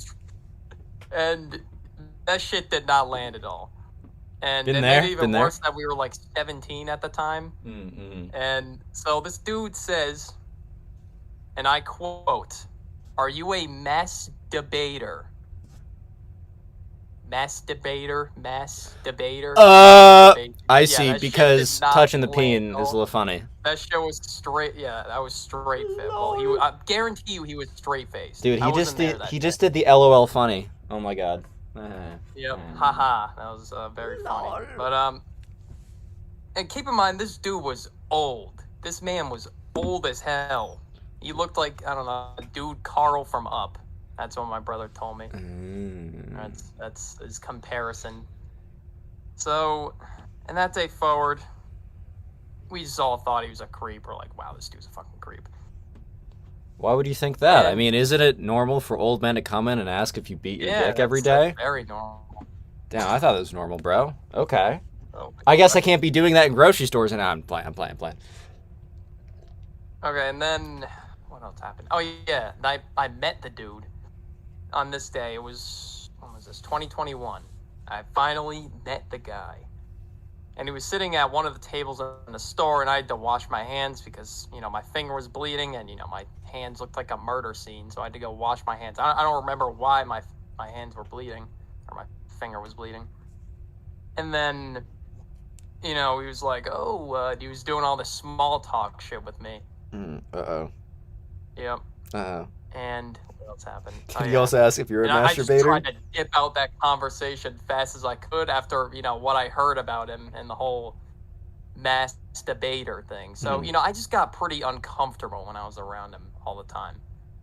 And, of course, he would go through my line, too. And, when he did, he was, like, interrogating me. It was crazy. He was, like, he was doing a whole fucking background check on me. Like, oh, what's your ethnicity, religion? Oh, what country are you from? Like, a bunch of weird-ass questions. Damn. Yeah. But this isn't even, like, the climax of the story yet. Like, he did something much worse that even got him, like, banned from the store. Damn, let's hear it. Okay, so... Alright, so some time passes, And, okay, we all find out that this dude started up a GoFundMe. That's what he was typing up on this laptop. And remember when I said, like, I saw him typing up on the laptop? Mm-hmm. That's what he was typing up. This long-ass GoFundMe. Like, there was so much lore on here. It was insane. Like, about times this dude, I don't know, he got, like, arrested or something. I don't know. It was crazy. Yo, text word. Yo, what's good? I'm talking about Crate Guy. Crate Guy? Oh my god. Nah, this dude was a fucking menace. All right, we're at the climax. Let's hear it. Let's hear it. What's the GoFundMe? All right. So, the GoFundMe, bro, it had so much. I don't even remember any of the lore on there. There was just so much to take in. It was like, yeah, you got arrested for... Text, what do you get arrested for? Do you remember? I don't even remember, honestly. He was like mooching off. He was mooching off some like hotel's Wi-Fi. He got like yeah, kicked that's out what of it there. was. Did he get arrested? No, he didn't get arrested. I think he got kicked out of like some hotel for like mooching off their Wi-Fi. Damn. Yeah, it was a lot of lore. So we were reading up on the lore. So, like, we just thought it was just fucking hilarious. Do you have, like, a Wikipedia page? Entertaining ourselves. Like, wow, what the fuck? Damn. And Wait, then... Yeah, why'd he get kicked out? Oh, why'd he get kicked out from our store? Well, so the guy that gets the carriages, he was doing his thing, getting the carriages, and he sees this dude by the woods.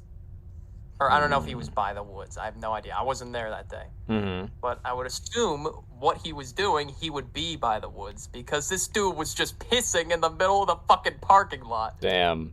He was pissing in the parking lot. I still can't fucking believe I guess bro had to go. There was a bathroom in the store, bro. Yeah, but maybe it was kind of stinky in there, dude. I don't know. There's a lot of good reasons to pee in the parking lot. I can name at least 100, but I won't get into it. Anyways, damn. And, yeah, long story short, manager's like, bro, never come back here again. You gotta go. And that was the end of Crate Guy. Anyways, thanks Nguyen for coming on. His link will be down below. He makes some other very entertaining content. I think you guys will like it as well. And all right, after that about 8-minute break, I feel like I think I'm physically able to proceed with the cringe that is about to happen with the Minecraft kid. If I didn't take that little story break and let a friend come in, I guarantee you guys, I would have passed away from the cringe. It would have just been so much that I would have just fallen apart and this YouTube video would have never uploaded. Like, my limbs would have literally detached from my body and my brain would have just exploded. So anyways, at this point, just a little recap. Charlie found a note from the Minecraft kid saying that he was going to ask out Ava, this girl that was pretty notorious for not being that nice, in front of everyone in the lunchroom, and not ask her out normally. Ask her out by taking a karaoke set, singing My Heart's a Stereo, and then try and like kiss her while doing the gritty. It was like the most insane thing he's ever heard. And he looks at, okay, so he's looking at it and he looks at when and where, and it says when, lunchtime, the date, and it was today's date. And you know what time it was? It was lunchtime, baby. So at that point, at this point, like Charlie's like, oh my God, he rushes into the lunchroom. Like Charlie has never sprinted this fast. Low-key, Charlie could be like, he could play track after the way he sprinted for this, right? So he sprints in, bursts into the lunchroom, and that's when he sees the Minecraft kid walking up to Ava's table. And Ava, low-key the mean girl, is sitting there with all of her little minions around her. And, he walks up to her, and he has a backpack on, right? And he goes, ahem. And, Ava looks up, and all the other mean girls look up. And they're all giving the Minecraft kid, the most, the biggest, what are you doing here, bro? Look, I've ever seen out of anyone, dude. It is a crazy look they're giving him. So, yeah, anyways, they're all just looking at him. And, he's like, haha. And he, goes over, he grabs a chair, and, he uses the chair to step on another table. And he's standing on the table right next to Ava's table, which happened to be, empty or only have, one kid at or 2 kids or something. And he reaches into his backpack, and he pulls out a karaoke set.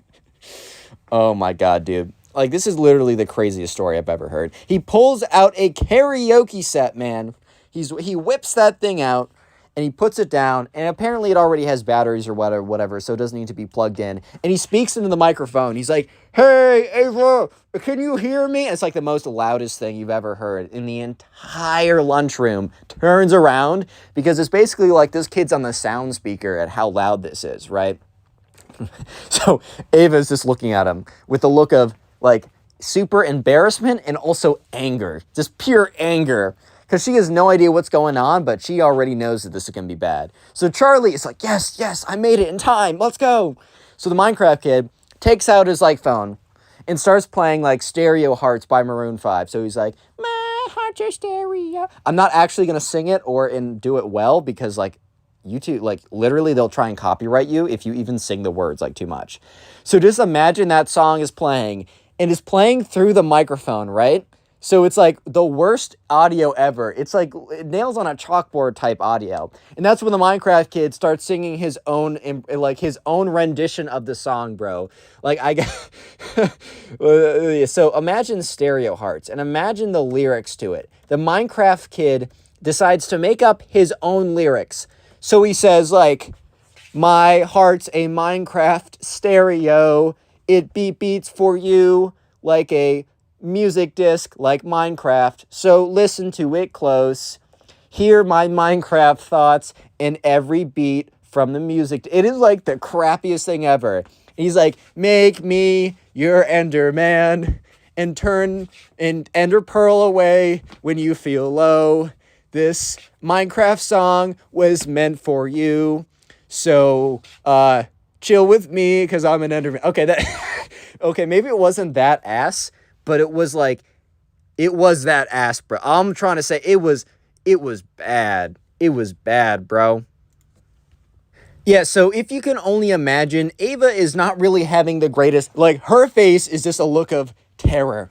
Because the Minecraft kid is singing, like, a terrible remix that he made of Stereo Hearts, saying, I mean, you heard part of it, like, it was bad, right? At this point, Charlie's just like, there is literally no way that this is happening right now. Like, this is the most insane thing. So eventually, the song ends, and he was like, everyone, that was written by the Enderman Cult, aka me and all the other members. He kind of did leave in the fact that the other members of the Enderman Cult were literally just him.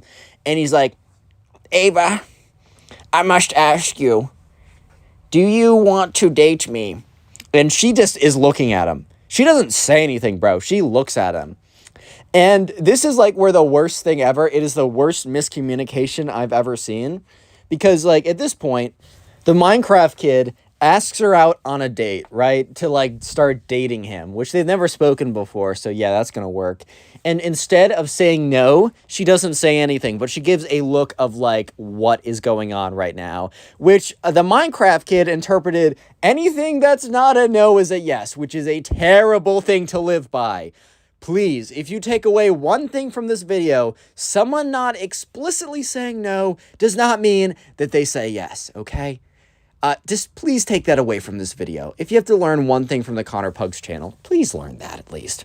So the Minecraft kid is like, I'm gonna take that as a yes, and then starts doing, like, the gritty dance. What is my life, bro? And he starts doing the gritty dance around the cafeteria. And everyone is just, like, talking to each other, some people just had their mouths are gasping open. And he's just, like, grittying around the cafeteria. And eventually, like, Ava's just, like, lost for words at this point. And the Minecraft kid goes up to Ava, gritties up to her, and reaches out to, like, try and, like, kiss her or something. Like, he's like, he, like, puffers out his like, lips and starts leaning in very slowly after gritting to her. And she's just like, oh, get away from me, dude. Okay, I don't think she says dude, but she's like, ew, like, you got cuties and you're gross. Like, what are you doing around here? And then everyone starts laughing. And the Minecraft kid's like, but you said you wanted to go on a date with me. And Ava's like, I didn't say anything like that. He's like, but you didn't say no. She's like, but I didn't say yes. I was at a loss for words. And the Minecraft kid is like, another loss for the Enderman Club. One day we shall win again. And he gets his backpack, packs up his karaoke, and sadly walks out of the cafeteria. And that's when he sees Charlie. And he's like, you! And he literally takes out his, oh my God, dude, this story's ridiculous. This kid, bro, he takes out his karaoke set, turns it back on, is like, you, and he says it again, but this time it's super loud, so everyone in the cafeteria's heads turn and look at the Minecraft kid. And the Minecraft kid is like, you, and he points to Charlie. You told Ava to say no to me. She would have clearly said yes to me if you didn't interfere. And Charlie's just looking at him like, dude, what? Like, what do you, what? And he's like, I knew it from the start. You have been plotting against the Enderman Club since the day we existed. Since the day we started. And to think that I thought you would have been a great member. How wrong I was. I challenge you to a rap battle. Charlie's just like, dude, what?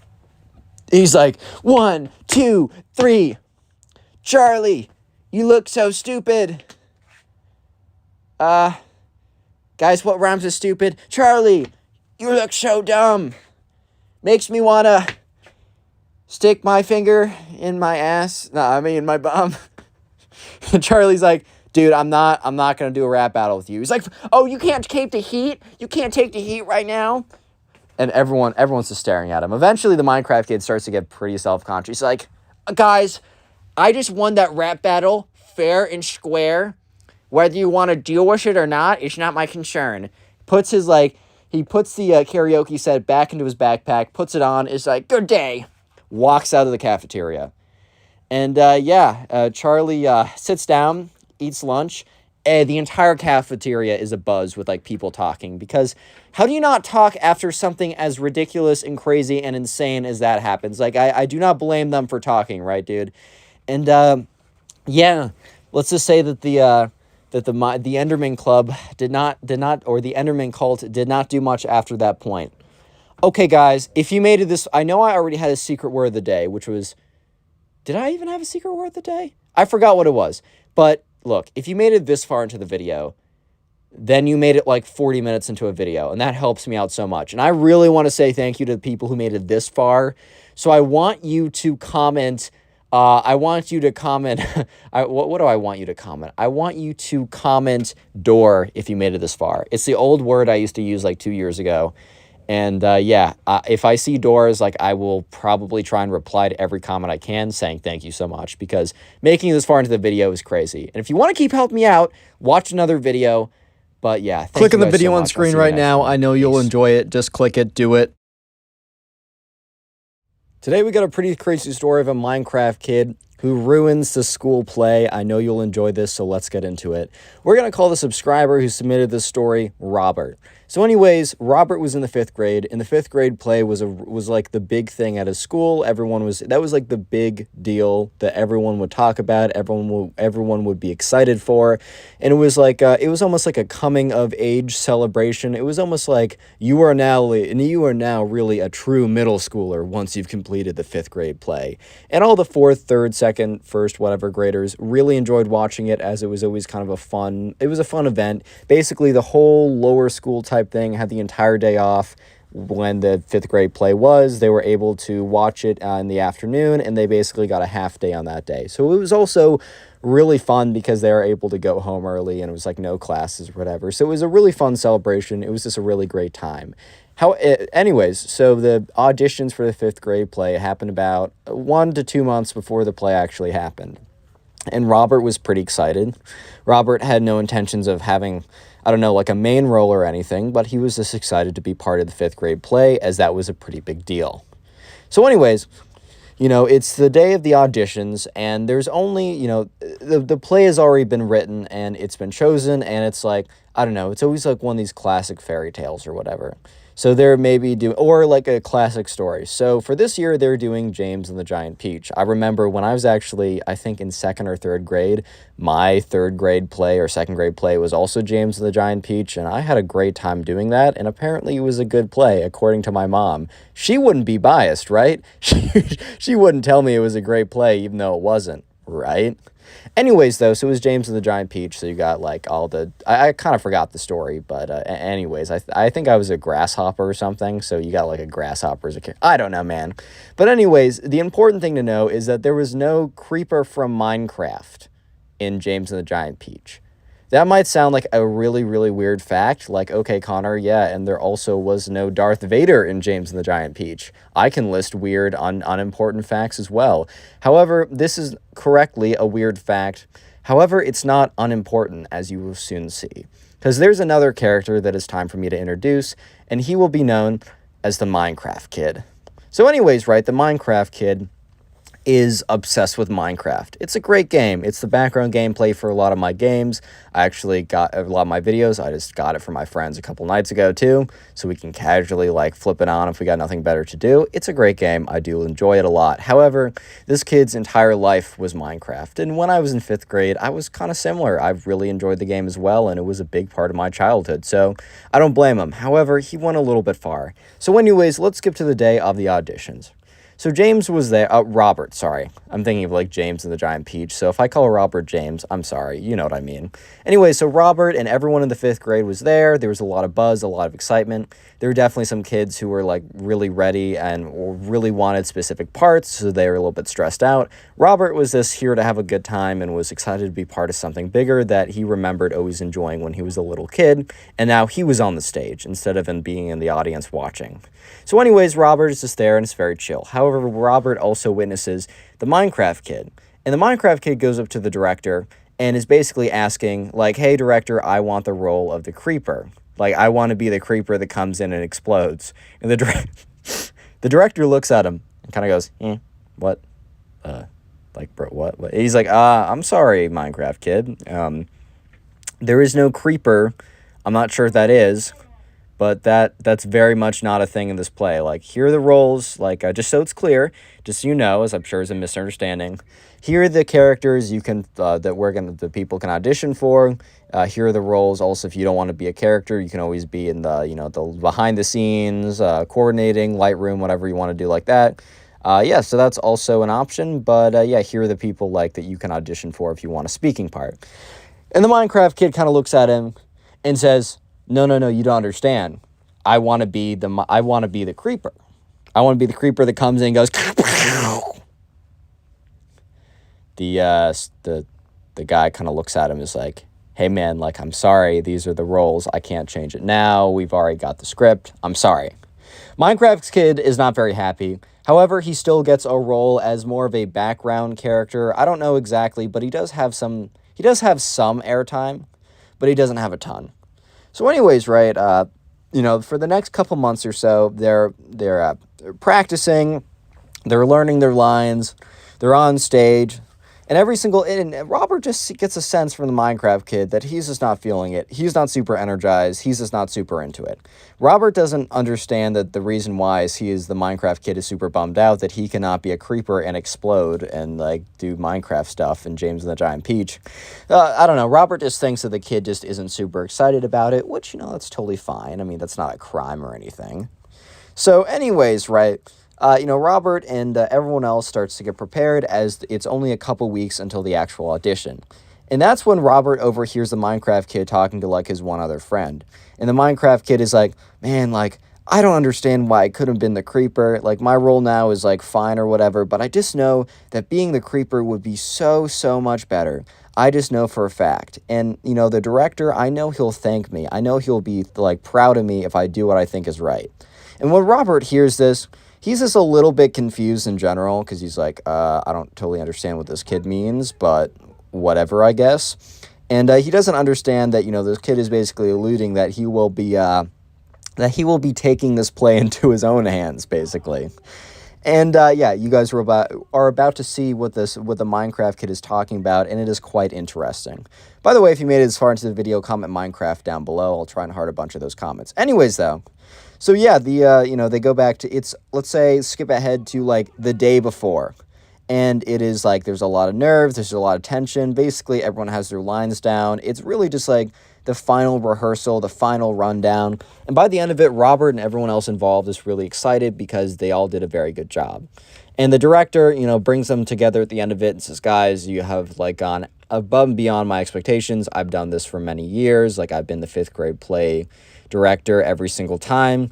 And I don't want to point out favorites, but you guys have been very, very, very good. Like you guys have it way down. Congratulations.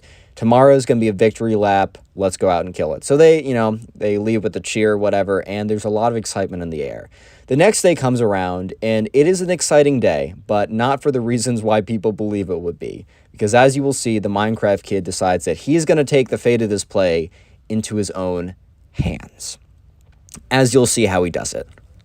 So anyways, right, Robert and everyone, they're behind stage. And, they're doing, like, vocal warm-ups. They're going over lines one last time, even though everyone knows their lines inside out and backwards. If you wanted, like, say your lines in Pig Latin, they could probably do it at this point. That's just the level that they have this play down to. So it's all really exciting. And that's when Robert, because you know how you just, like, randomly think of stuff? Has to do with like the way your mind works, like the way that like stuff pops together, like kind of got like neural network and things connect to each other. Very interesting how your mind works. But sometimes something will flash to something, will connect to something, it'll connect to something within a millisecond, and then immediately you'll think of something. So some kind of like something like that happened. I said something like way too much in my explanation, but something like that happened. And somehow Robert remembers, just it flashes to him, the Minecraft kid saying that he's going to take the play into his own hands. And he thinks about that for a second. And he's like, well, the Minecraft kid is here and he doesn't seem to be doing anything weird, so I guess he doesn't do it. And Robert, unfortunately, was very incorrect with this statement. Because anyways, the play goes on. It is, it is like 5 minutes till everyone packs into the place where they're doing the play. It's like a little room with a bunch of chairs and a theater set, and they got a whole like stage too, which is pretty sick. And everyone's packed in there. Everyone's really excited. All the lower school kids are excited because like they not only get to see the play, but it's also a half day for them. So it's just a great day in general. And it was on a Friday, so it's like the most hype combination of all time. You get a play, you get a half day, and you're about to go home to start the freaking weekend. Like it is a great day for everyone right now. But anyways, back to it, and sure enough, they're all just kind of like waiting around backstage, and no one can find the Minecraft kid. The Minecraft kid is missing in action, and the director is a little concerned. While the Minecraft kid doesn't have a ton of lines, he still has one or two, and he's still on stage. It's not like this is a background character that can or this isn't a guy behind the stage that maybe the play director can fill in for or have someone do his task. So the play director's like, okay, and he turns to another background character, returns to everyone, basically says, if the Minecraft kid doesn't show, you remember his 2 lines or whatever. None of his lines are like, for example, the Minecraft kid doesn't have a line that sparks another person for like important dialogue. It's not like he asks an integral question. He basically just like adds a little bit of dialogue in here and there. So they're like, okay, basically if he's not here, all you gotta do is skip over where his line should be. I know that's gonna mess you guys up. I know that could mess you up, but it really shouldn't. Stuff like this always happens last minute. You guys are still going to kill it no matter what. Let's go out there. And the Minecraft kid is not there yet. So anyways, right, the play starts, and they just kind of get into it. No problem at all. And when the first line of what the Minecraft kid is supposed to have comes up, they just skip it and they keep going. Still at this point, there's no Minecraft kid. However, that is about to change. So anyways, Robert is now behind stage because, like, for this next scene, he is not in, but he's going in the next scene. And that's when he sees the door open behind stage. And someone walks in. It is the Minecraft kid. He walks in, and he is in a full creeper outfit he bought off Amazon. And this is when Robert remembers that the Minecraft kid was talking about how he was going to take this play into his own hands and that he wanted to be a creeper on the first day. And this is where Robert starts to put 2 and 2 together and is like, oh no, dude. Oh no. And so sure enough, the Minecraft kid, like the play director's like, where have you been? Like, we had to like change the entire play because of you. And Minecraft kid looks at him and says, thank me later, and then proceeds to walk right by him. No one stops him because they're so just like, what is this kid doing, right? And he walks right by both of them, and he just walks onto the stage, and the director's like, oh my God.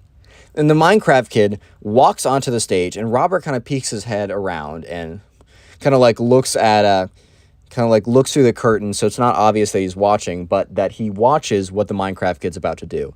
So the other kids are in the middle of a scene, and one of them notices the Minecraft kid walk on stage in a freaking creeper outfit. Like, it is the most ridiculous thing of all time. And they're just looking at him. And in their heads, they're just like, what? What's going on here? Like, what is going on here, bro? What? And slowly, everyone on stage starts to get a little bit distracted as the Minecraft kid struts on stage in his creeper outfit. And, okay, so there's a set on stage with some trees or whatever for some reason. And so they're still going through the lines, but you know how like someone says the lines really confidently, but when someone is distracted, like when a Minecraft kid walks on stage in a full creeper suit, you might be distracted. They'll say their lines correctly, but maybe with less focus and less passion. Basically, that's what was happening as all the kids got distracted, and the audience was a little bit confused, but they were also like, well, the 5th grade play can be experimental at times. Maybe they brought on a creeper just for like the ha-has because Minecraft's really popular right now. However, the Minecraft kid runs onto the stage and is like, goes up and stands next to everyone on the cast. Robert is watching this completely aghast, completely like, oh my God, like this is insane. And the Minecraft kid is just standing there next to everyone else. And it's really awkward because he's completely messing up the flow of everything. And the other kids, they continue on their lines and they try and pretend like to not notice the Minecraft kid, which is extremely difficult because he's in a full-blown creeper outfit and he's just standing there when they were told like, oh, just ignore him, like he's not actually here, it's fine. But no, the Minecraft kid is standing on stage, he's in his creeper outfit, and he's just looking at them. And you might be thinking, oh, well, the kid just got on stage for a scene or something. No, it gets worse. So in the middle of one of the kids saying their line, they hear this. Kind of this like, okay, maybe a better creeper noise than this. But the Minecraft kid in his creeper outfits starts hissing. And if you guys don't know, in Minecraft, the creeper is this green thing that goes around and hisses at people, then explodes. And so, yeah, the Minecraft kid starts hissing on stage in his creeper outfit. And Robert, who is someone who's played enough Minecraft to know how the creeper works, realizes, oh my God, this kid's going to do like some kind of explosion type thing. And so whoever was saying their lines, instead of just being distracted, they literally just stopped saying the line because this was like really just, this was bad. Like they were completely distracted by this. They were completely taken off guard by this. And they all just started watching the Minecraft kid go, sss, and then all of a sudden the Minecraft kid went, kaboom! He just like said an explosion sound effect. And then he sprinted into the trees, right, the props that were behind him, knocking them all over and going, basically making explosion noises, and starts rolling around, breaking the bits of trees off that the art department worked on or whatever, stands up, kicks over another tree, pushes over another one, and then runs off stage. I'm just going to let that scene sink into you guys for a little bit. The Minecraft kid, dressed up in a creeper suit, in the middle of a play, runs on stage, makes explosion noises, and then runs off stage after destroying all the props. So at this point, the director was like, this in his head was probably like, this play was so perfect, are these kids going to recover? However, the kids on set should be actors when they grow up because they recover perfectly. They somehow make it into the storyline, like one of the kids was like, what was that? Was that a figment of our imagination? And then another kid was like, wow, I think we're going crazy. Like, we gotta focus in. And then they continue on. They literally just continue on like nothing happened. Everyone in the audience started laughing, and they didn't. And I think some of them realized that something was up. But a lot of them, I supposedly thought that was part of the play. So maybe he doesn't entirely ruin it. But it's not over yet. Because anyways, Robert sees the play director run to the other side of the stage and try and get to like the Minecraft kid. Try and catch him. However, the Minecraft kid is running around backstage in his creeper outfit trying to run away from the director. And when all this is happening, the kids on stage are like saying their lines or whatever. But the thing is, the Minecraft kid accidentally runs into something on the stage that was super like important to the structure of it. And he accidentally bumps into something that was really fragile. I don't know exactly what it was, but I know what happened next. And the title Minecraft Kid Ruins the School Play wasn't because he ran on stage in a creeper outfit and exploded all the trees or whatever. It was because he did this. The Minecraft Kid ran into something that was super important for the curtains, and he knocked them over. So all of a sudden, the curtains fall down on all the cast members. A wooden beam falls, thankfully doesn't hit anyone. The backstage curtain falls down, exposing everyone in the back of the cast. The entire audience starts gasping and talking.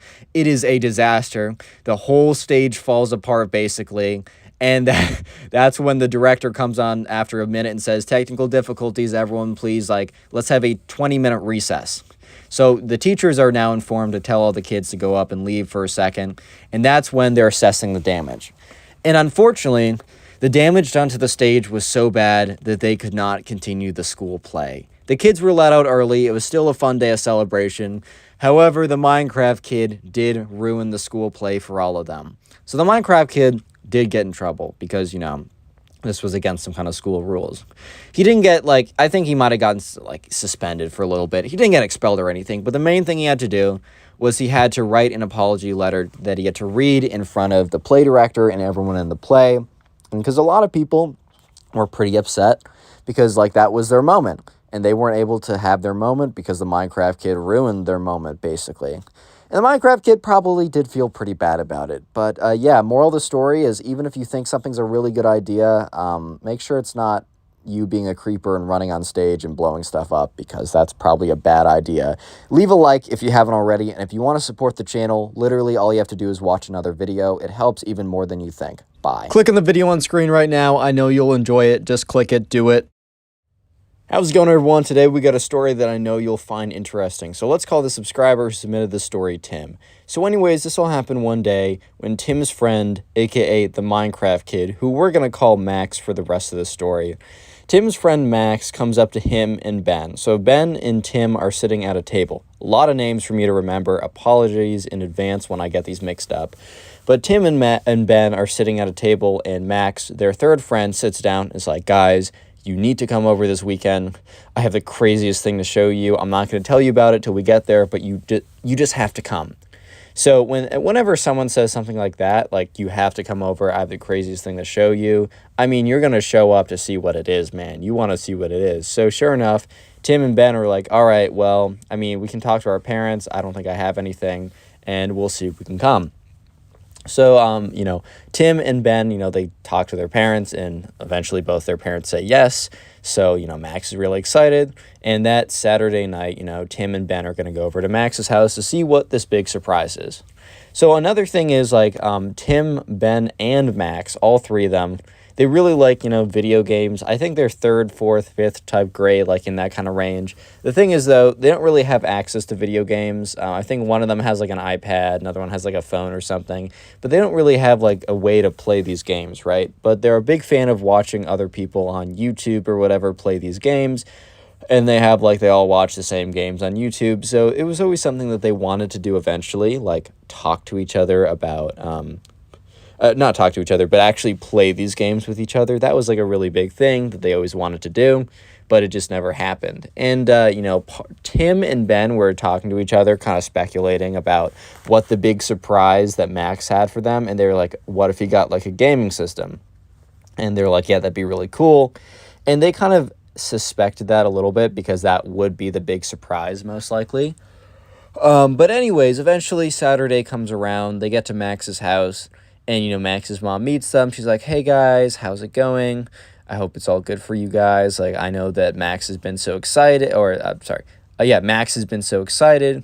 And they're like, yeah, no, thank you so much for having us, whatever. And they don't say, thanks for having us, whatever. But, they kind of say stuff like that.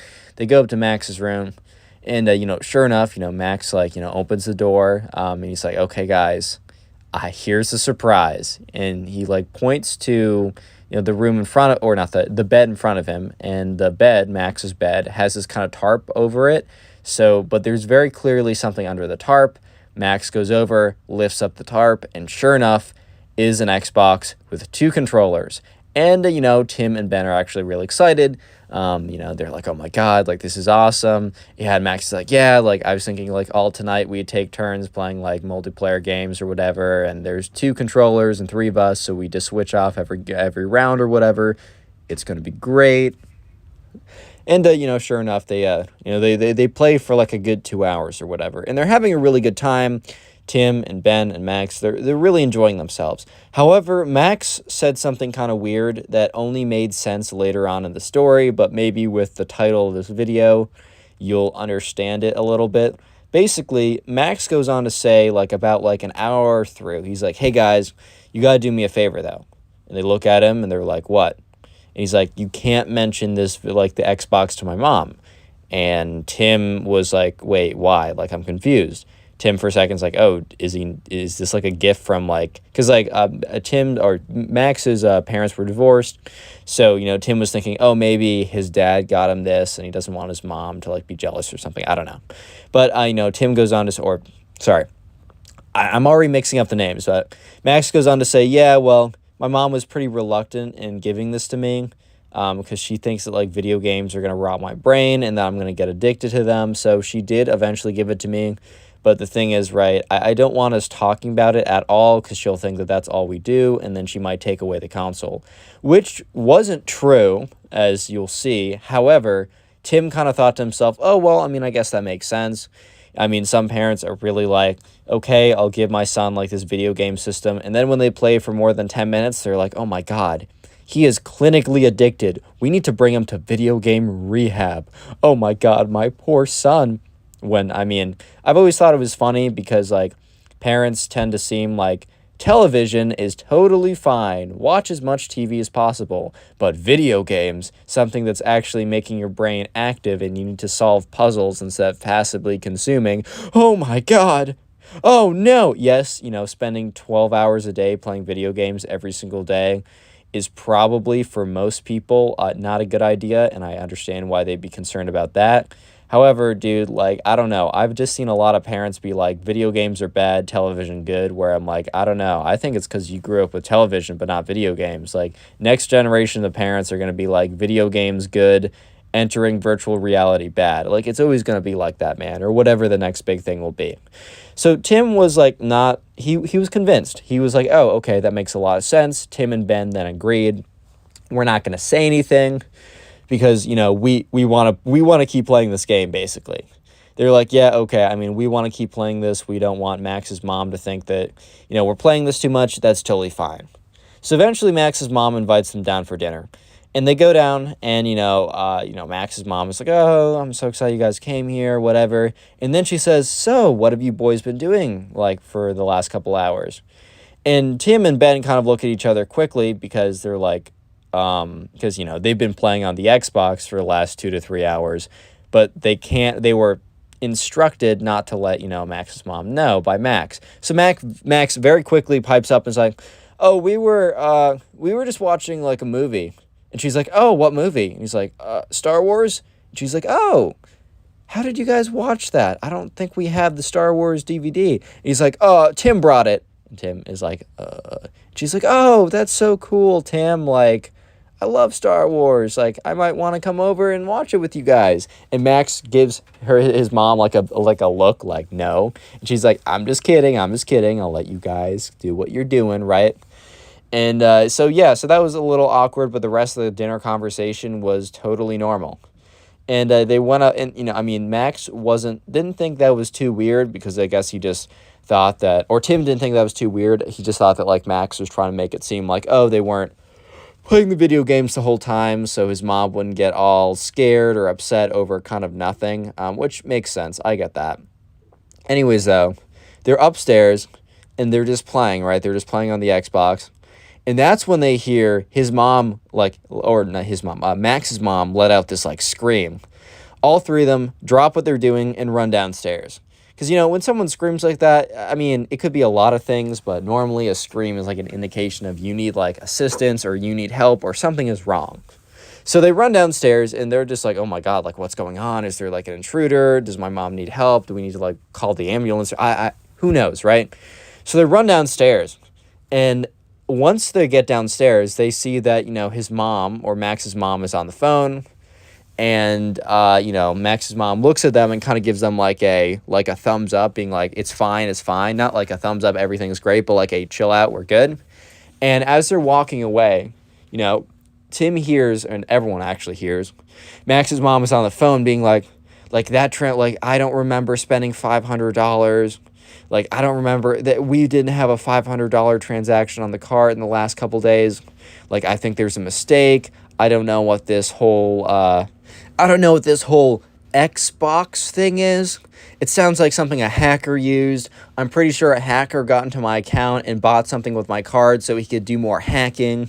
Like, that's definitely what happened. Like, what are we supposed to do? Do I have to, like, get a new credit card? I think my information is out there. And Tim and Ben, they hear this, and they look at each other, because now they realize that, in fact, Max was not trying to keep the whole he has an Xbox and they were playing the Xbox thing away from his mom because his mom didn't like the Xbox. No, it's because she didn't know that he had one. And he bought one with her card without her permission. So Max is kind of pretending like they didn't hear anything. So they go sit down to play more of the Xbox, but now Max is really like very clearly on edge. Like, he's a little bit freaked out. He's a little bit worried. He feels a little weird. And I mean, it's very clear that he's starting to be a little bit stressed out.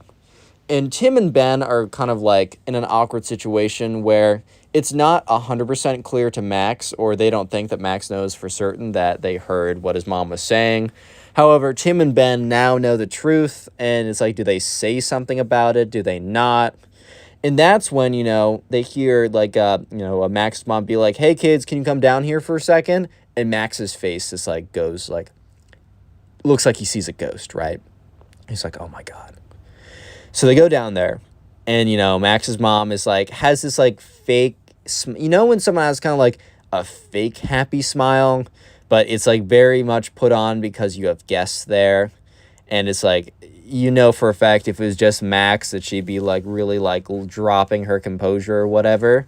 So basically, right, she's like, hey guys, I just want to know, were you guys like at any point playing Xbox today?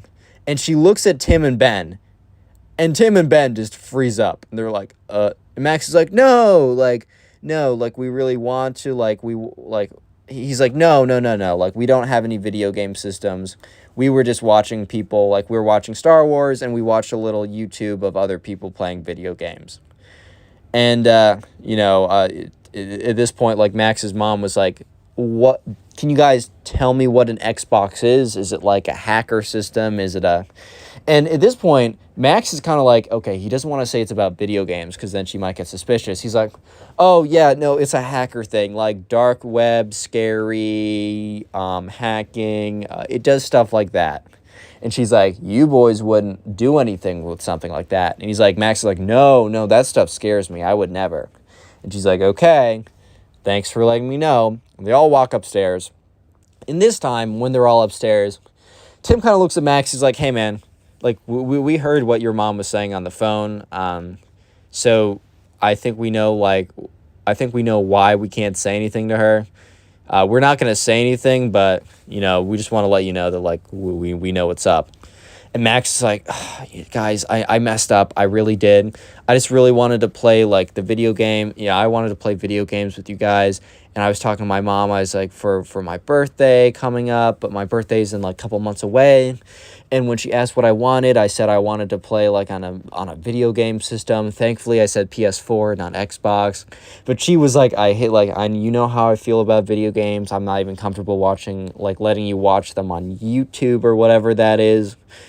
So, guys, I knew I wasn't getting a system anytime soon, so I took it into my own hands, and I don't know, I'm just in too deep now. You guys can't say anything, though. And, Tim and Ben kind of look at each other, and then they look at Ben, and they're like, yeah, dude, like, I mean, we won't say anything, but, I mean, we're totally fine just chilling with you guys, like, or chilling with you, just not playing video games. Like, yeah, we want to, but, that we can in the future. Maybe not super soon, but we don't mind just, like, hanging out with you without doing that. He's like, I know, what I did was stupid. I just can't, I'm in too deep now, guys. And they were like, yeah, no, it's fine. Like, maybe we shouldn't be playing right now, though, just in case she walks in, because that'd be a pretty bad look. And it was almost as if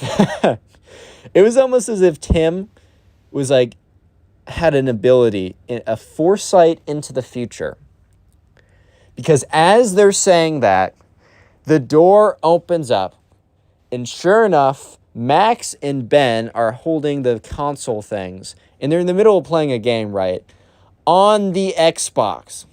And I'm pretty sure on the Xbox it says like Xbox on it or something, but if it doesn't, the story still works. I wasn't given that exact detail. By the way, if you want to submit stories to me, you can do so to my Instagram account. It's in the description.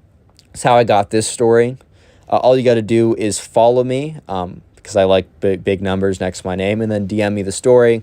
Please don't DM me saying, do you want to hear a story? Because I don't respond to the DMs. I just read them and write them down, because it would clutter up my inbox way too quickly. So yeah, go ahead and do that if you have a story that you want featured on the channel. I will mix up the names and details for you. Don't worry. Anyways, though, so, Max is sitting there, and he turns around, and they all turn around, and, Max's mom is kind of looking at what she's seeing in front of her, and she's just examining everything, and it's like a good 30 seconds, like not an exaggeration, it's a good 30 seconds of silence, as Max's mom comes to the realization that what she sees in front of her is, in fact, an Xbox, and it all starts to add up. So Max's mom, very calmly, not as happily, not as fake happily as she was before, but very calmly is like, Tim, Ben, do you mind if I talk to Max for a second? And they're like, oh, yeah, that's totally fine. So Tim and Ben immediately like power walk out of the room. And they stand basically like they close the door behind them, or either they close the door or Max's mom closes the door. They stand right outside the door. And they're about to start talking to each other like, oh, no, dude. But before they could, they just hear screaming going on. Like, you just robbed me. You took my credit card to buy, like, a video game system. First of all, you know how I feel about video games. But you're going to go ahead and rob your own mother over them? And just stuff like that. And he was absolutely getting chewed out. You could hear Max was, like, trying to defend himself. Like, Mom, I swear it was an accident. She's like, what do you mean it was an accident? How do you have an accident buying something online with my credit card, shipping it to this house, and sneaking it in here? How is that an accident? So yeah, but Max realized that he was really cornered. And it was like a good 20 minutes of being chewed out. Max probably said a total of like 15 words, but no, it was not even worth saying anything. And she's like, I don't even know if we can get a refund on this. Like, I really hope that, like, it resells for almost the full value, because, like, anything minus the full value that we don't get on reselling it, if we don't get a refund, you're going to have to work over the summer and make that back, doing lawns and stuff. Because kid was in, like, 4th grade or whatever, so you can't, like, send him to Target or something. He'd have to, like, really grind for lawns or something. And if they can only resell for, like, $300 or something, that's a whole $200 you have to make up. And when you're only able to do lawns, like, $10 to mow a lawn, if that, like, that's going to take a second. So after about 30 minutes, like, Tim and Ben are just standing there like, what do we do? And after about 20 minutes, right, Tim kind of turns to Ben and is like, dude, like, what do we do? Like, it's 9 o'clock now. It's getting later, but I really don't feel like this is the greatest atmosphere, This is not a great atmosphere to be in. Like, I don't know if I want to keep going doing this. And, like, the door opens up. And Tim and Ben immediately turn and look, because they're like, they probably weren't supposed to be listening to the whole thing. And, Max's mom isn't going to be, like, outwardly as upset. I mean, she's obviously more upset with Max than Tim or Ben by a lot. But she probably isn't super happy with Tim and Ben because, she said, oh, what are you guys doing? And they kind of lied to her. And then she said, do you guys know what an Xbox is? And they lied to her. I mean, they didn't say anything, but the fact that they didn't respond instead of telling the truth isn't, in fact, like, kind of a lie, like it is partially a lie. So she was pretty upset about that, but she was, like, trying to hold her composure. She's like, hey, guys, due to, like, some recent circumstances, I don't know if tonight is the best night for us to have a sleepover. Any chance, like, your parents can come pick you up? And Tim and Ben, that was almost, like, the greatest news they could hear, because this was an incredibly awkward situation. And Ben's like, I mean, my parents go to sleep kind of early, but, you know, I can probably, like, call them now. Do you have a home phone? And she's like, yes. So Tim and Ben both take turns on the home phone. And, you know, Tim's parents and Ben's parents were like, what, why? Like, why? Because, like, they were planning to have a night alone to themselves, man. Whatever they were going to do. Probably watch some documentary about, like, space or something. Something really scandalous like that. So they're probably like, oh, like, really? Like, do you really have to come home? And they're like, Mom, I can't, like, explain everything. Or, Dad, I can't say it all right now, but I'll tell you when I get in the car. So eventually they're like, okay, fine. Like, my kid wants me to pick them up. It's not like this kid lives, like, 3 hours away. Whatever. Like, I'll just do it. Sure. So eventually, like, the parents come and pick them up. And, you know, Ben or Tim, because Tim is the subscriber, submitted it, gets in the car. And Tim's parents are like, why? Like you got to tell us, like, why we had to go and pick you up. Like, if we won't be mad if the reason is good enough. And Tim is like, don't worry, Mom. Like, the reason's pretty good. Here's what happened. How's it going, everyone? Welcome back to the channel. I hope you're having a good day. Today, we got 3 stories of Minecraft kids that I know you will enjoy. So let's just go ahead and jump into the first one. We're going to call the subscriber who submitted this story Peter. And by the way, all these stories are on Spotify, linked in the description. You'll probably even hear them about an hour earlier before they go up on here if you find them on Spotify. Anyways, so we're going to call the first subscriber who submitted this story Peter. And anyways, right, Peter was in a class, and in Peter's class, there was an assignment that they all had to do. And this assignment was the what do you want to do when you grow up assignment. And you got kids coming in being like, oh, I want to do YouTube. Oh, I want to be a doctor. Oh, I want to be president of the United States. Oh, I want to do your mom. There's like a lot of things that people came in and said like, oh, this is what I want to do, right? So it was kind of like done that you had a presentation. You would go home and kind of prepare a little bit, and then you go up there. I think a couple stories ago, someone else submitted something with their class had a similar type thing, and I know I had something like this, so this might just be a thing that happens to everyone in, like, 2nd grade. I don't know. Tell me in the comments if it's true or not. But anyways, right, so sure enough, you know, Peter wanted to be a doctor, which is pretty standard response. When I was 10, I wanted to be a doctor, and then I learned about medical school. But anyways, right, so, you know, Peter, you know, has this little thing. He wants to be a doctor or whatever. And eventually, let's just skip forward to the day of class. Let's just skip forward to the day where, you know, they're actually presenting. And, you know, Peter goes up there. He has a doctor's costume he bought or whatever. And, you know, sure enough, it's fine. It's whatever. That's not the interesting thing. There's a kid in Peter's class who we're going to call the Minecraft kid, because all bro does is play Minecraft. Like, literally every single day when he gets back from school. Doesn't even do his homework. Screw that. Does Minecraft. In class, he's asleep, so he can stay up all night to play Minecraft. This bro's life literally revolves around Minecraft. Don't get me wrong, Minecraft is a cool game. I use it for all my background footage. It has an integral place in my childhood. Like, I love Minecraft. Great game, right? However, please have a life outside of it. That's all I ask. That's all I ask, man. But anyways, right, sure enough, the Minecraft kid walks up to the front of the class. And everyone was kind of expecting him to say, like, I don't know, I want to, work for a video game company. I want to work for Mojang. I want to be a computer programmer so I can make video games or whatever. Or maybe even, like, I want to stream on Twitch, which is, like, even that's a little iffy. Which you don't even want me to go into the statistics of how difficult that is. Anyways, and I won't, because I want watch time and good retention. So sure enough, you know, the Minecraft kid goes up there, and Peter's kind of interested to see what he's going to say, because he's kind of expecting the Minecraft kid to say something a little bit goofy. Like, not too crazy, but just a little bit goofy. Just a little bit on the goofy side, right?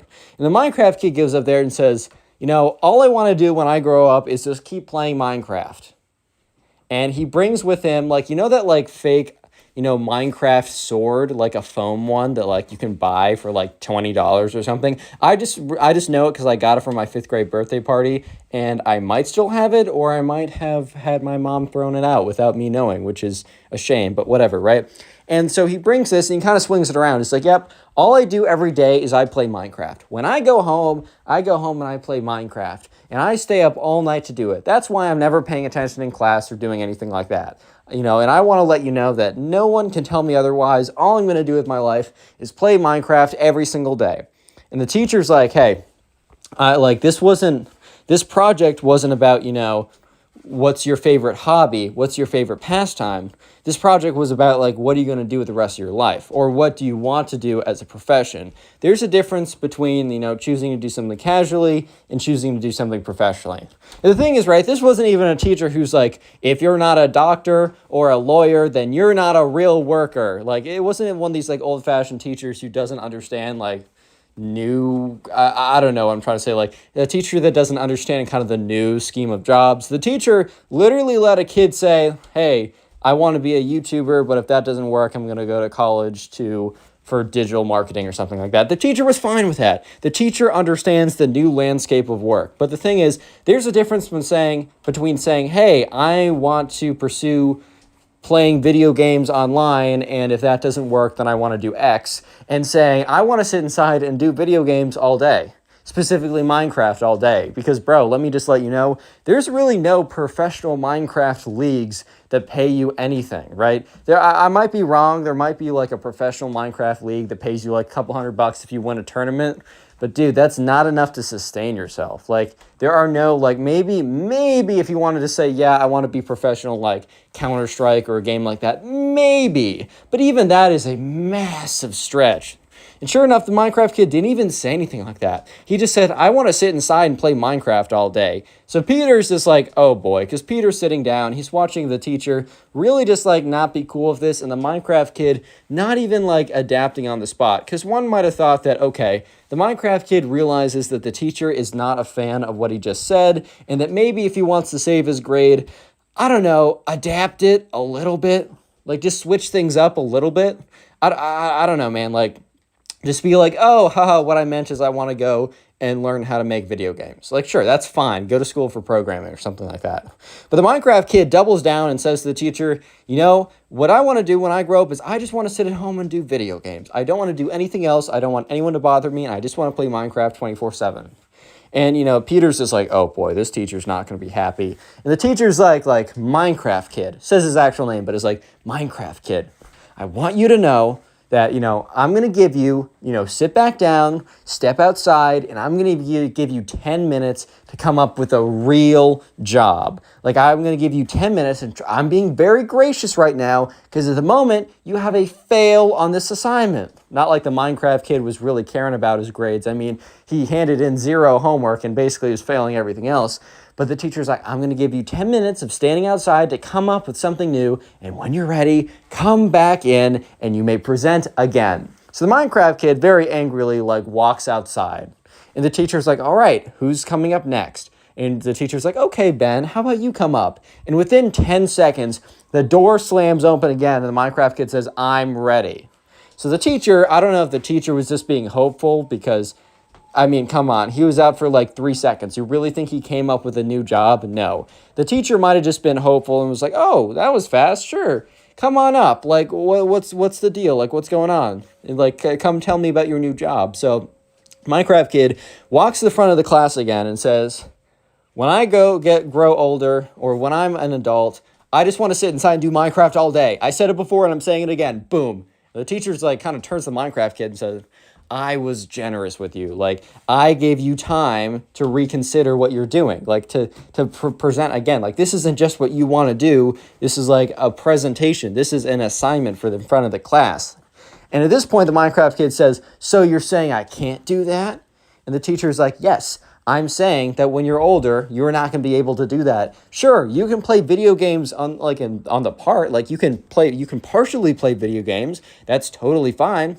But you can't entirely play video games. You've got to do other stuff with your life as well. You have to find something that's going to bring you an income. You have to do something more productive than that. And, the Minecraft teacher, sorry, I'm jumbling my words. The teacher probably would have even been fine if he said, I want to, I want to make content around me playing Minecraft. The teacher was in tune with, you can entertain, entertainment is decentralized. Almost anyone can make entertainment. Not almost anyone will be successful, but almost anyone can. This isn't like the 80s and 90s where really you either had to score a really big role in TV or radio or a movie. You can just post something on your phone. It's incredible. So at this point, the Minecraft kid was starting to get really angry. And he's like, teacher, I'm going to give you to a count of 3 to take that back. And the teacher is so taken aback by the fact that the Minecraft kid just said, I'm going to give you a count of 3 to like pretend that you didn't just say what you said. But the teacher's like, are you insane? The Minecraft kid is like, 3. And the teacher's like, you don't understand. They're like, I am supposed to be the one giving you a countdown. Minecraft kid's like, 2. And the teacher's like, what is so wrong with me saying that you can't just sit around and play Minecraft all day? Like, that makes total sense. Like, I asked you in the presentation what you should do as a job. And you said sit around and play Minecraft. How do you expect to make any money from that? And the Minecraft kid's like, 1. The teacher's like, what? What are you going to do at the end of the countdown? And the Minecraft kid steps over and just like kind of like goes down on one knee and is like bent down, is like, starts making like weird noises. He's like, and the teacher's like, dude, what are you doing? Okay. Teacher probably didn't say dude, but the teacher's like, what are you doing? And the Minecraft kid jumps up, springs up, and is like, I will fight you in a 1v1 PvP battle. And he grabs his Minecraft sword and starts like swinging it around, trying to be like intimidating. But dude, it was a foam sword. You're playing Minecraft.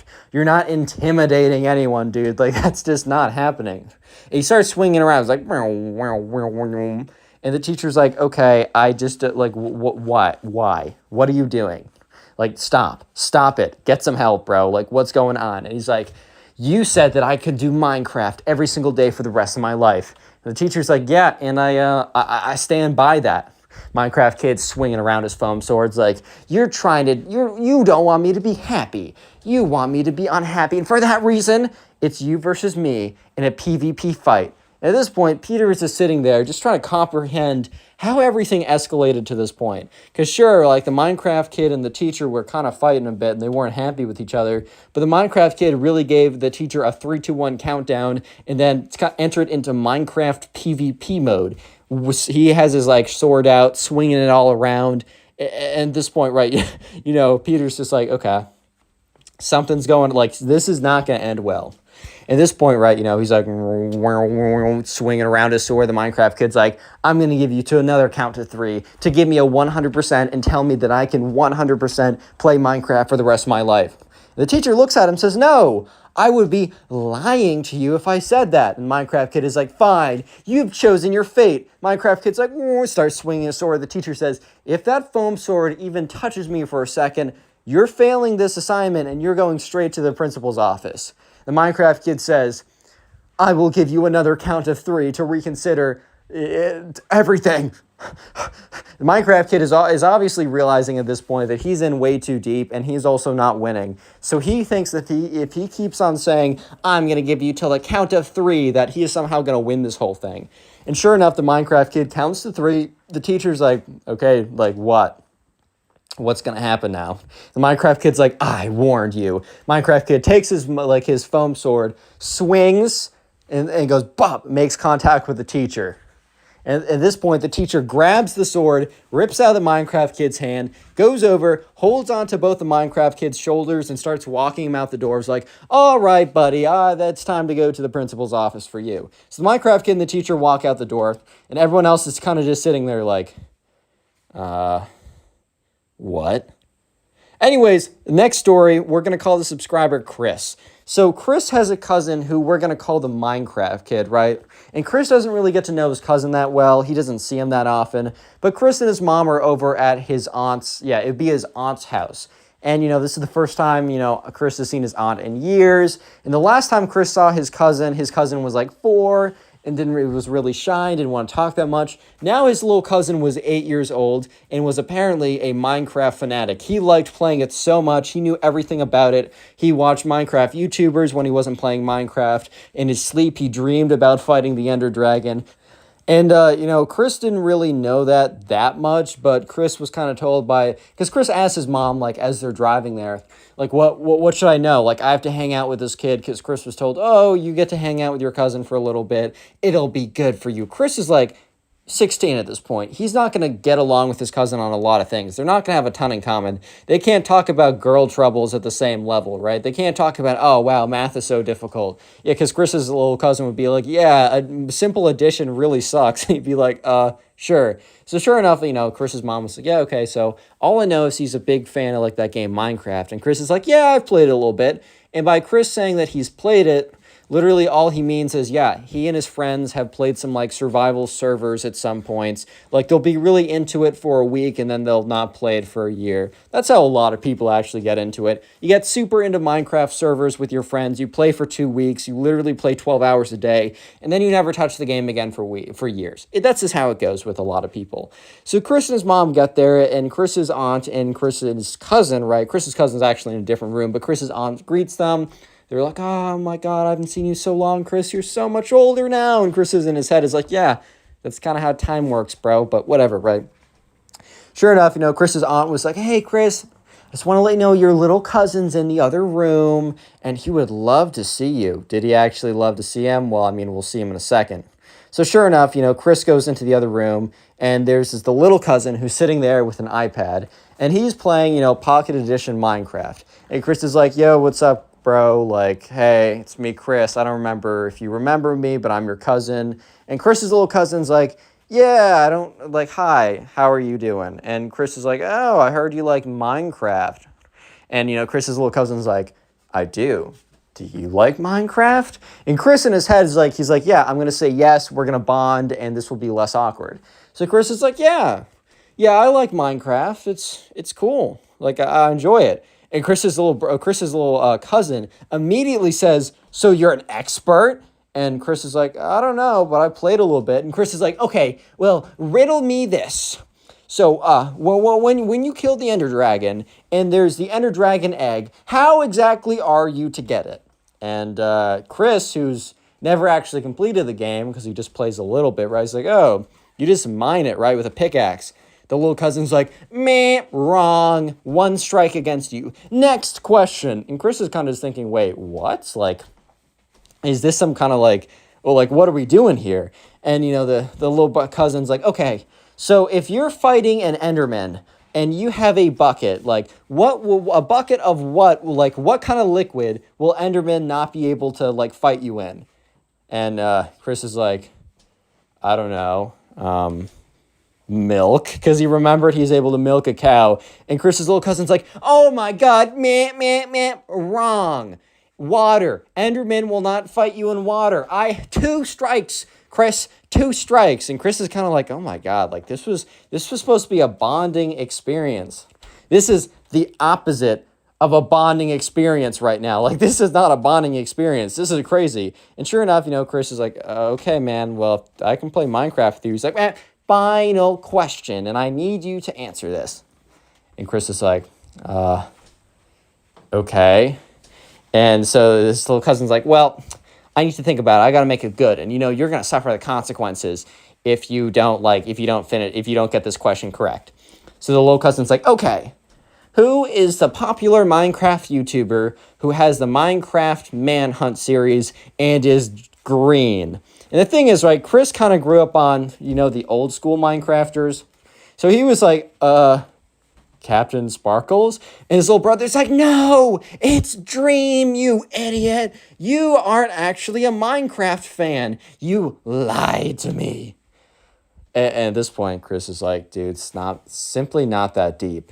And the Minecraft kid's like, no, you betrayed my trust. And the Minecraft kid runs over to him and sinks his teeth into his arm. Real quick, if you made it this far into the video, comment Minecraft down below. That'll be the secret word of the day. And it'll help me know how many people actually made it to the end of the video.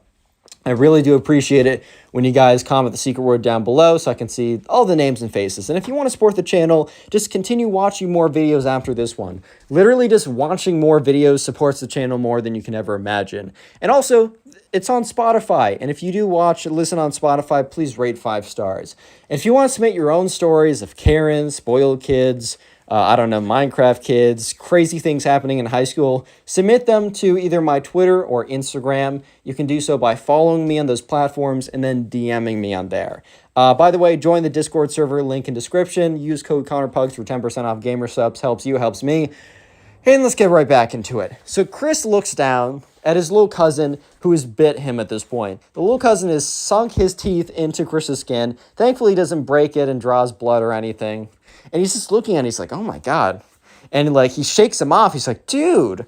And the little cousin's like, well, that's your punishment for not actually enjoying Minecraft. You're a fraud, a phony, and a fake lover of Minecraft. You don't actually love Minecraft. You're a fraud, and that's your punishment. So Chris very angrily walks out.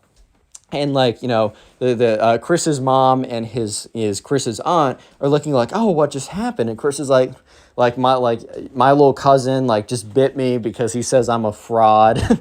Fraud alert, fraud owned. But he's like, you know, he thinks I'm a fraud because I didn't understand all this like really obscure trivia about Minecraft. Like, can you believe this? Like, this is ridiculous. Oh my God. And at this point, you know, Chris's mom's like, oh no. And Chris's aunt's like, oh, I forgot to say, he's really touchy about the Minecraft subject. And Chris's mom turns to Chris's aunt and is like, you told me that's what he really liked. And Chris's aunt goes on to say, well, yeah, he really likes it, but he takes it really seriously.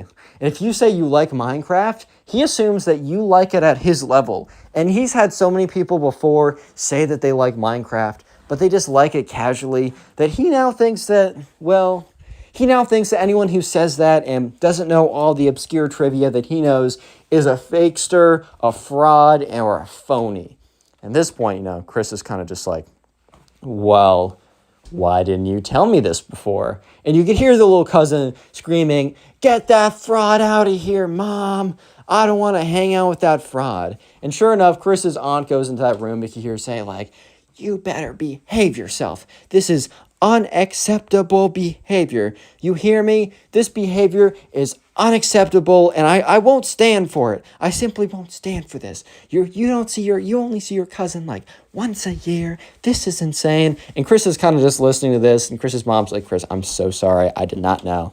And Chris is like, it's fine. Like, how would you know? Like, I don't know anyone else who does this. Like, I simply could not blame you even if I wanted to. Like, the situation going down right now, it's just so ridiculous. Like, I just can't blame you at this point. And so Chris's aunt comes back out and it's like, once again, I am so sorry. Like, none of this was ever supposed to happen. Like, you know what? You can go back in there. And he said they just calmed down. And Chris kind of just looks at his aunt. It's like, he said that? And Chris's aunt's like, well, I mean, he implied that with his actions. Basically just meant Chris's aunt went in there and kind of like shouted at him till he quieted down. And, you know, sure enough, Chris decides, okay, I'll go back in there. And when Chris walks back in, he's like, hey, dude. And, you know, his cousin, the Minecraft kid, is just on the iPad. And, you know, he walks in a little bit. And Chris is like, so, playing some Minecraft? And the little cousin's like, not like you would know. And Chris is like, well, okay, when I said I liked Minecraft, I literally just meant I played a little bit with my friends. I think it's a fun game. And the little cousin's like, if you thought it was a fun game, then you would have known my trivia. And Chris is like, well, not necessarily. Like, just because I don't know every detail about the game doesn't necessarily mean I don't like the game. Like, that just doesn't sound fair to me.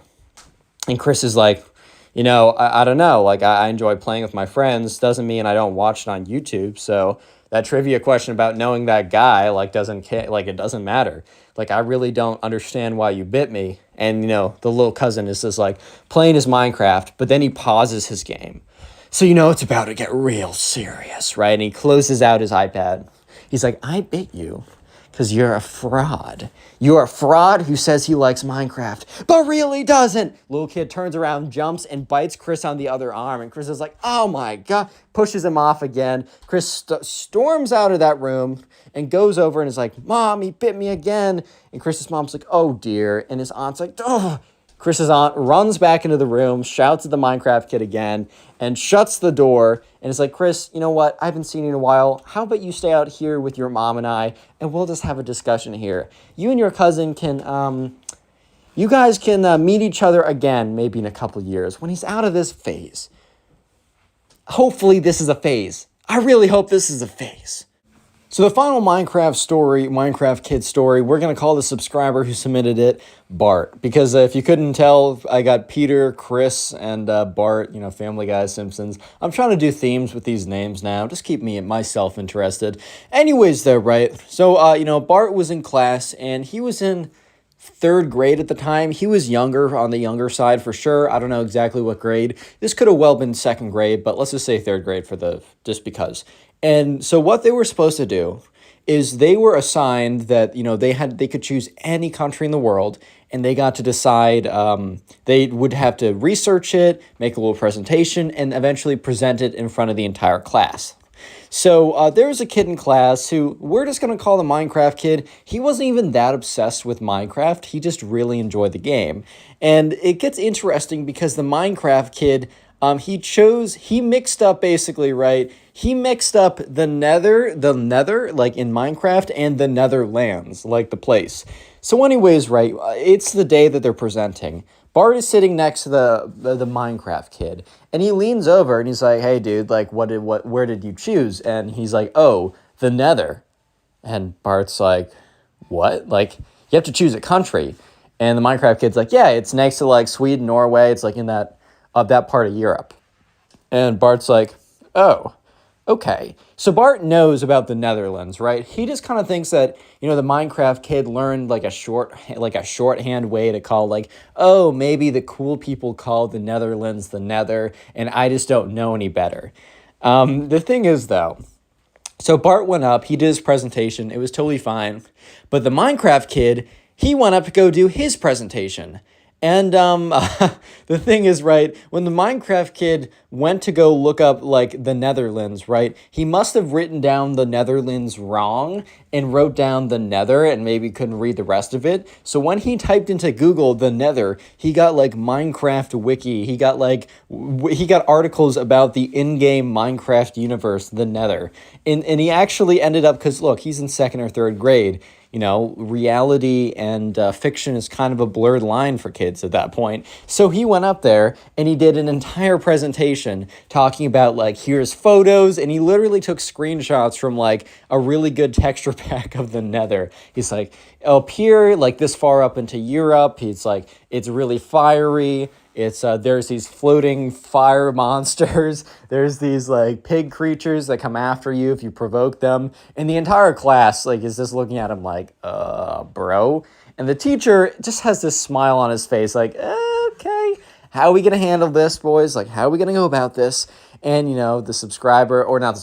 Minecraft kid finishes up his presentation, and everyone is kind of clapping a little bit. And for every single person, there's a point where people can ask questions. A lot of the times, like, the kids would be like, I don't know. Like, if it's not my presentation, I don't know it. But one of the kids raised his hand, and, the Minecraft kid pointed on him. And, he said, nice presentation, but I'm pretty sure the Nether isn't real. And the Minecraft kid starts laughing. He's like, what do you mean the Nether isn't real? And he's like, I don't think you... I don't think you put down the name right. And the Minecraft kid is really confused, and he turns to his teacher. And the teacher is like, okay, I gotta speak up. The teacher's like, yeah, so, Minecraft kid, I hate to say it, but I think you wrote down the name wrong. I was looking it up while you were doing your presentation, because I was pretty confused, and I looked up the Nether into Google, and apparently it's a place in a video game.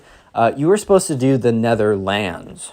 And the Minecraft kid got super embarrassed because he has this whole presentation. He was 100% confident that this place really existed. And he was kind of just told that, oh, well, actually, truth is, you just messed up the whole thing. But the teacher's actually was a pretty cool dude because the teacher wanted to say, like, man, like, he's like, hey, all I asked you to do was to do a presentation, on a place that, I thought that, to do a presentation, do the work, do the research, put it together, and present it to the class. He said, hey, you did the research. I can tell you put in the work. This is a great presentation, and you presented it in front of the entire class. Yes, you didn't do exactly what I asked, but you didn't do so maliciously, and your intentions were good, and you put in the effort. He said, I'm going to grade you as if you did a real country.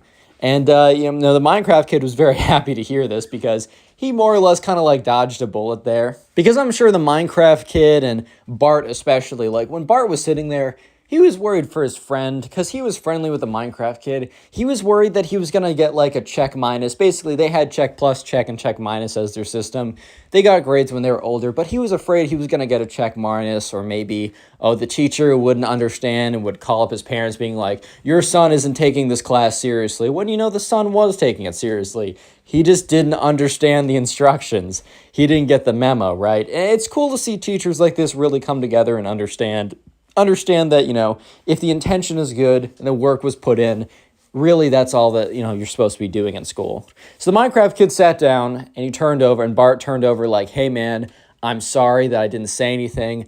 I honestly thought when you said the Nether, you were just doing shorthand for like the Netherlands. I thought that was a nickname or something. And the Minecraft kid's like, you're good, dude. Like, it's totally fine. Like, I should have like known that.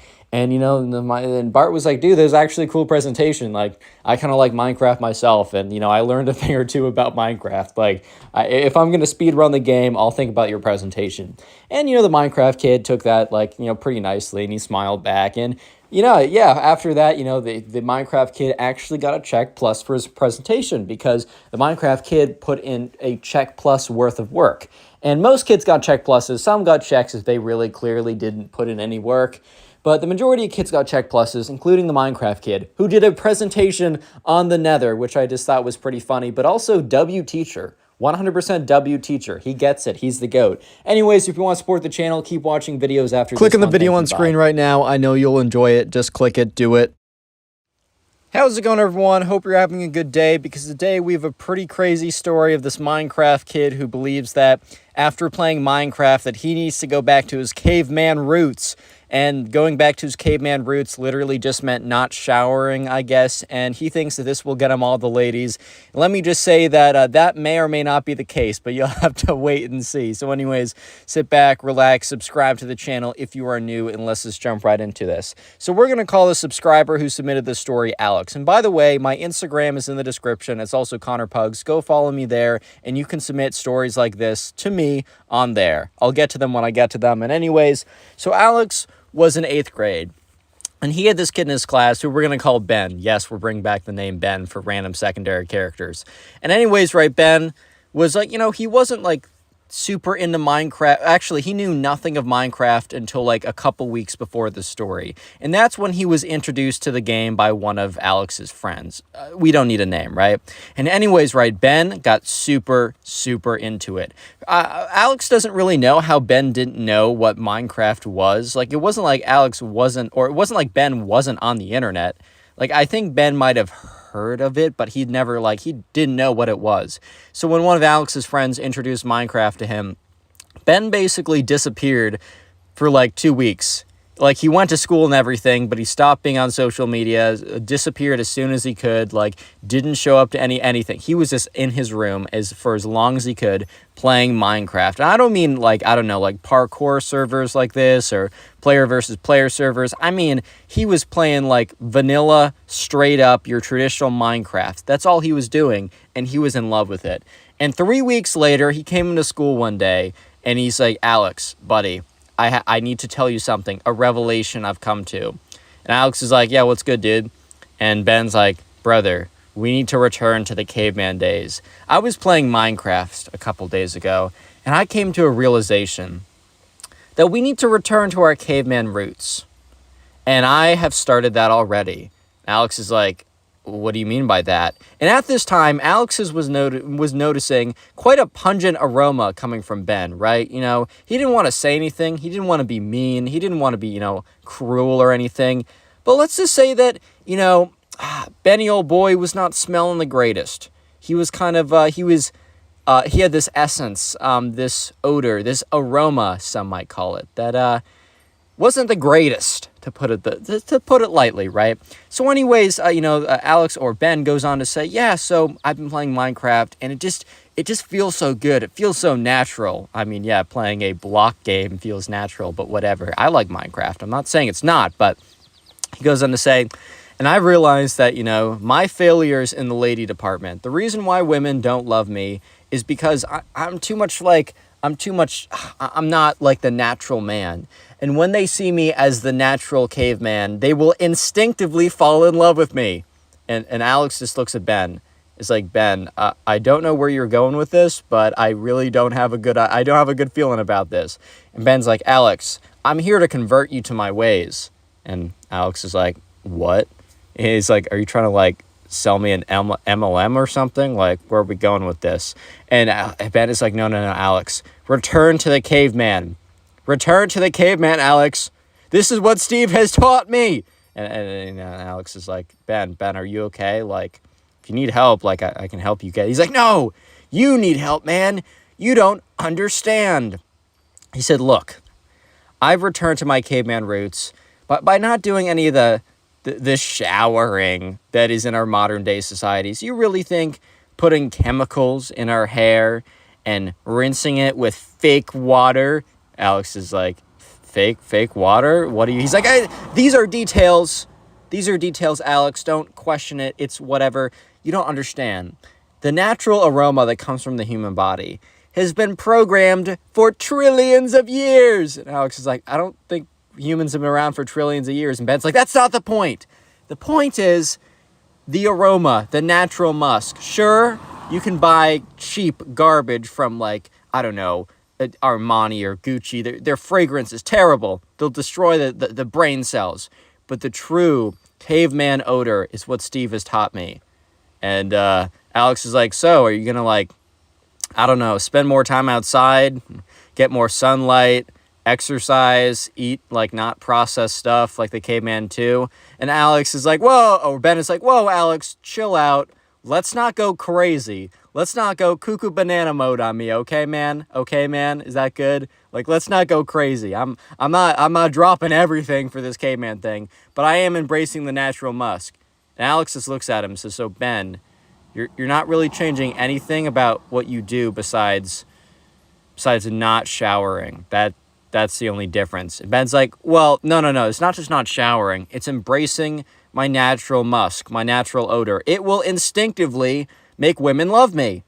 And Alex is like, Ben, as your friend, I guess, I strongly suggest you don't do this. And Ben is like, you know what, Alex? I understand that you're a hater, and that's okay. Alex is like, I don't think I'm a hater, and Ben's like, silence. Look, you know that girl over there, Ava? You know how, the prettiest girl in our class? I've always had a crush on her, and I never had a chance. And Alex is like, well, that's also something that has not changed. And Ben's like, look, I'm going to go up to her, and you're going to see. I'm going to go up to her. I'm going to lift up my arms so my armpits are bare. Let her embrace my natural aroma, my natural odor, and you will see that she will just fall in love with me. I'm going to ask her out, and she's going to say yes. It's not even going to be her saying yes. It's going to be her subconscious breaking through to the surface and convincing her that I am the true man for her. Alex is just looking at Ben. It's like, dude, did playing Minecraft make you think this or something? And Ben's like, no, it encouraged me to remember my true caveman days. And, Alex is like, yeah, okay. That's cool, man. Like, I'm cool with that. Like, you're cool. That's good. Okay, actually, Ben, yes. Let's see it.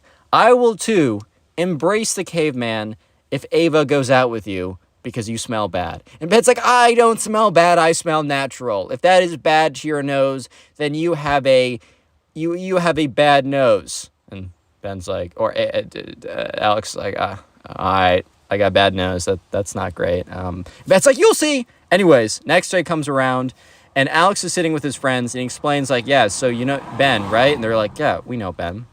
Alex is like, yeah, so he's doing something crazy. And they're like, well, I don't know what he's been doing, but he's been smelling like garbage recently. And Alex is like, it's related. You're not going to believe this. He played Minecraft, and then he believed he had to go back to the caveman era, like he had to be a man again. And that doesn't mean working out or, reading. It just means not showering for some reason. It's kind of ridiculous. And they're like, yeah, I mean, Ben has been smelling a little bit more musty, and it kind of smells like spoiled milk at this point. But I guess I guess that makes sense now. And Alex goes on to say, yeah, and Ava? And they're like, yeah, of course we know Ava. Hottest girl in our class, beauty, right? 10 out of 10. They're like, Alex is like, yeah, so Ben is going to ask her out later today. They're like, he's going to do what? He's going to do, and Alex is like, yeah, so Ben thinks that because he smells like he does, she's going to instinctively say yes. They're like, dude, why did you say yes? Why did you allow him to go on with this? At this point, Alex's friends are like, bro, you're kind of being a bad friend of Ben. And Alex is like, dude, he was so confident. He was being so cocky. And they're like, dude, he's going to get rejected. And there's a chance he gets rejected really hard and really embarrassingly in front of everyone. Do you want that for him? And look, Alex was not happy with the way that Ben went about explaining or teaching him, quote unquote, the ways of the caveman, aka no shower, no more, right? But at the end of the day, they were still friends, and Alex knew that Ava was not just going to say no, but, she developed a bit of an ego because she did know that she was, the most beautiful girl in the class, and she could have any guy she wanted. She was not going to be nice about letting him down. She was going to be cruel, she was going to be mean, and she was going to crush him, dude. She was going to freaking crush him. And Alex is like, all right, I got to find Ben. I need to find him before he asks Ava out.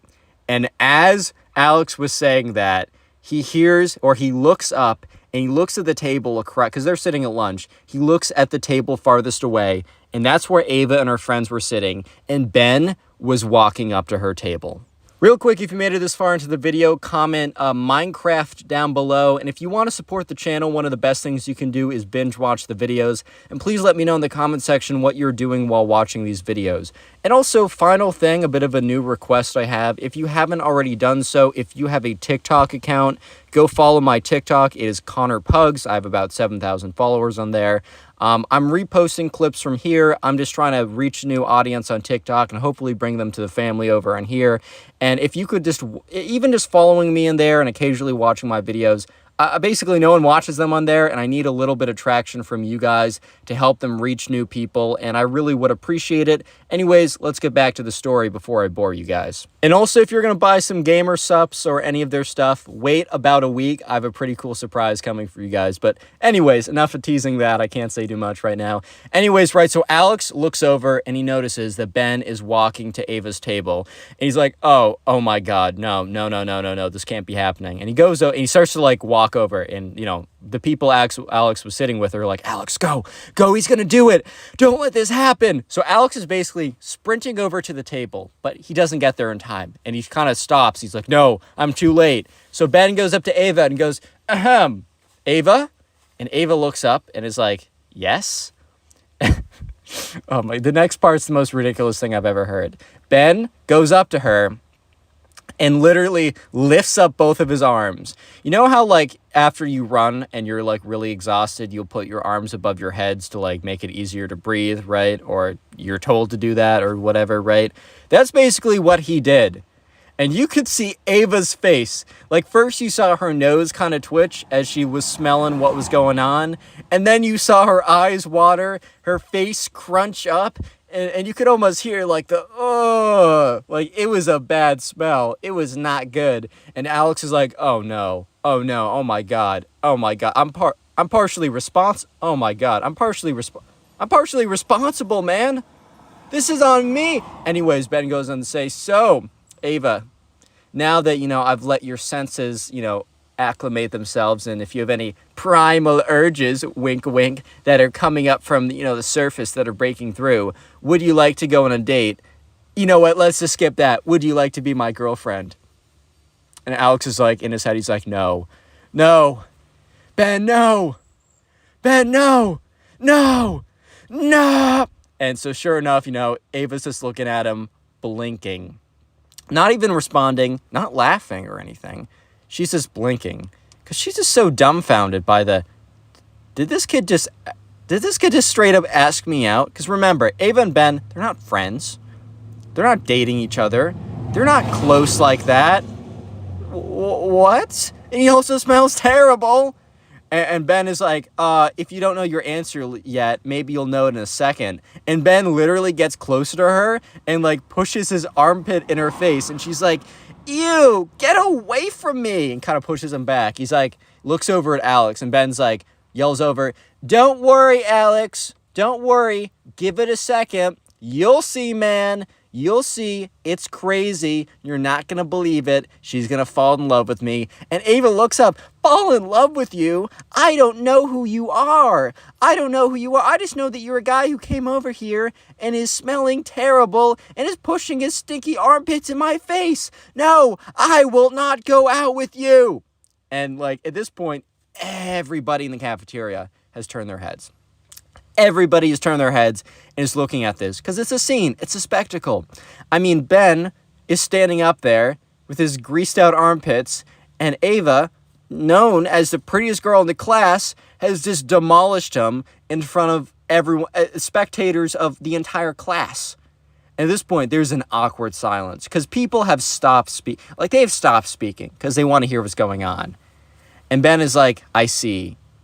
Let me know if you change your mind. And Ava's like, no, I will never change my mind. As I said, she's a little extra, right? And Ben just walks over to Alex. And Alex looks at him. He's like, dude, I was trying to come over to tell you not to do it. Like, I'm sorry. This is my fault. Ben's like, bro, this is not your fault. She just needs time to realize. Like, Ben goes on to say that, this is totally part of the plan. He knew that there's a chance that, her like primal senses would be stopped by her like brain, but it was only a matter of time till like they break through. And now that he's like broken through to the senses through like essencing out the stink or whatever, that like eventually within like the next 24 hours, she will come to her senses, maybe privately, maybe not publicly, but they will be dating. And Alex is like, dude, you can't seriously think that. And Ben is like, it's my theory. Like, I know it's to be true. You have your opinions, and I have my facts. I'm sorry, I stole that from Baskets. Greatest show ever. Rip Christine Baskets, bro. Brings a tear to my eye. Anyways, and so sure enough, next day rolls around. It has been 24 hours. And Alex just goes up to Ben. He's like, yo. Ben's like, yeah, what's up? He's like, hey, did she ask you out yet? And he's like, no, it hasn't been 24 hours. Ben looks at his phone, looks at the time. He's like, dude, it's been like 22 hours. And Ben goes on to say, see, you're proving my points. Once again, my facts destroy your opinions. And Alex is like, okay, but I mean, she hasn't asked you out yet. And 2 hours go by. Alex goes up to him and Ben's like, dude, I don't want to talk about it. Alex is like, that's fine, man. Like, you don't have to prove anything to me. Like, I get it. Alex is like, dude, you're good. Don't worry about it. Just please go home and take a shower. And sure enough, Ben, while he actually continued to play Minecraft, no longer believed the whole caveman philosophy of you must smell like garbage for women to like you. And that was partially due to the fact that it doesn't work, and he has firsthand experience in why it doesn't work. And yeah, him and Ava did not ever date from that point on. It was a pretty bad first impression. By the way, that was a first impression practically. I think they knew of each other beforehand, but yeah. Moral of the story is, don't do that, guys. Click on the please. video on screen right now. I know you'll enjoy it. Just click it. Do it. How's it going, everyone? Hope you're having a great day today, because today we have probably one of the most insane stories about a Minecraft kid to date. I mean, you do not want to miss this, so sit back, relax, subscribe to the channel if you are new, and let's call today's subscriber who submitted this story, let's call him Dave. So anyways, right, Dave was in the 3rd grade, and in the 3rd grade, like at this time, Minecraft was huge. I mean, Minecraft was really big now, but it was like really, really big back in like 2013, 2014.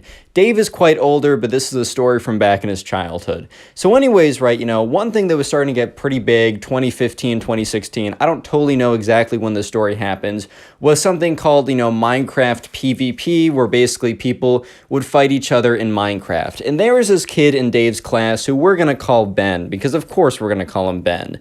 So anyways, right, Dave and Ben, they weren't necessarily best friends, but they started to get to know each other because they both were really into the whole Minecraft player versus player battles. And so they would start to like play a little bit, with each other after school. They would go on Minecraft servers and they would fight each other, and it was actually quite fun.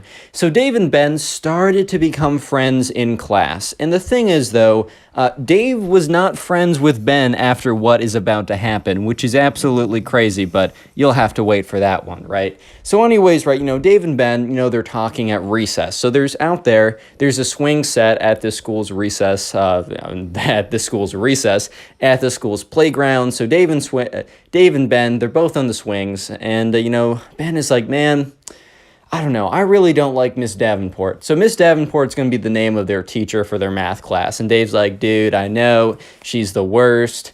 And Ben's like, bro, like, I wish I could just, like, spend my entire day getting better at Minecraft PvP, like, learning how to, like, be better. But instead, I have to spend all this time learning my times tables, bro. I hate those. Little side note, I hated my times tables because I would be, like, timed to be, like, you have to do all these in 1 minute. I'm terrible under pressure. I did not like those. But anyways, Dave and Ben, they were talking about how they really didn't like, the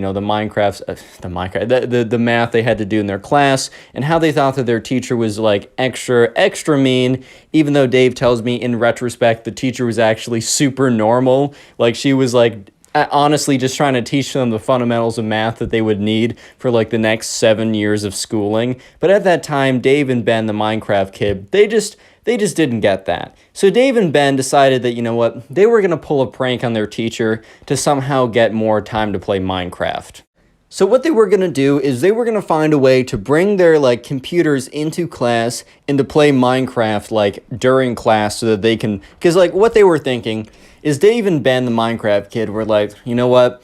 I hate math. When am I actually going to use it? But you know what I'm using every day? My Minecraft player versus player battle skills. Oh yeah, baby. So yeah, basically they were thinking to themselves, like, we gotta practice in class because we're wasting all of our time doing math. This is ridiculous. So anyways, they conjure up a plan, and the whole plan is that they will, like, put their backpacks on their desk, because they actually had pretty big desks, and they would also sit all the way in the back of class, and their backpacks would be, like, on the desk enough so that it would be kind of blocking their computers. Then they'd whip out their computers, and, they would have their mouses or whatever, and then they would play Minecraft in class, and they just, like, attach to the school Wi-Fi. This was so far back then that, like, the school Wi-Fi, like, people, like, the administrators in the school didn't even know about, like, how to do, like, Wi-Fi blocking. You know how, like, when you go to school Wi-Fi, you can't look up certain sites or use certain things? This was back in the day when, like, they didn't even know about this. They're just like, oh, internet connection, cool. Anyone can use it. We don't really care. I don't know if every school was like this, but at least Dave and Ben's school was like this. So anyways, the next day rolls around, and they bring their computers into school. And on the way out, Dave's mom was like, oh, honey, why do you have your computer with you?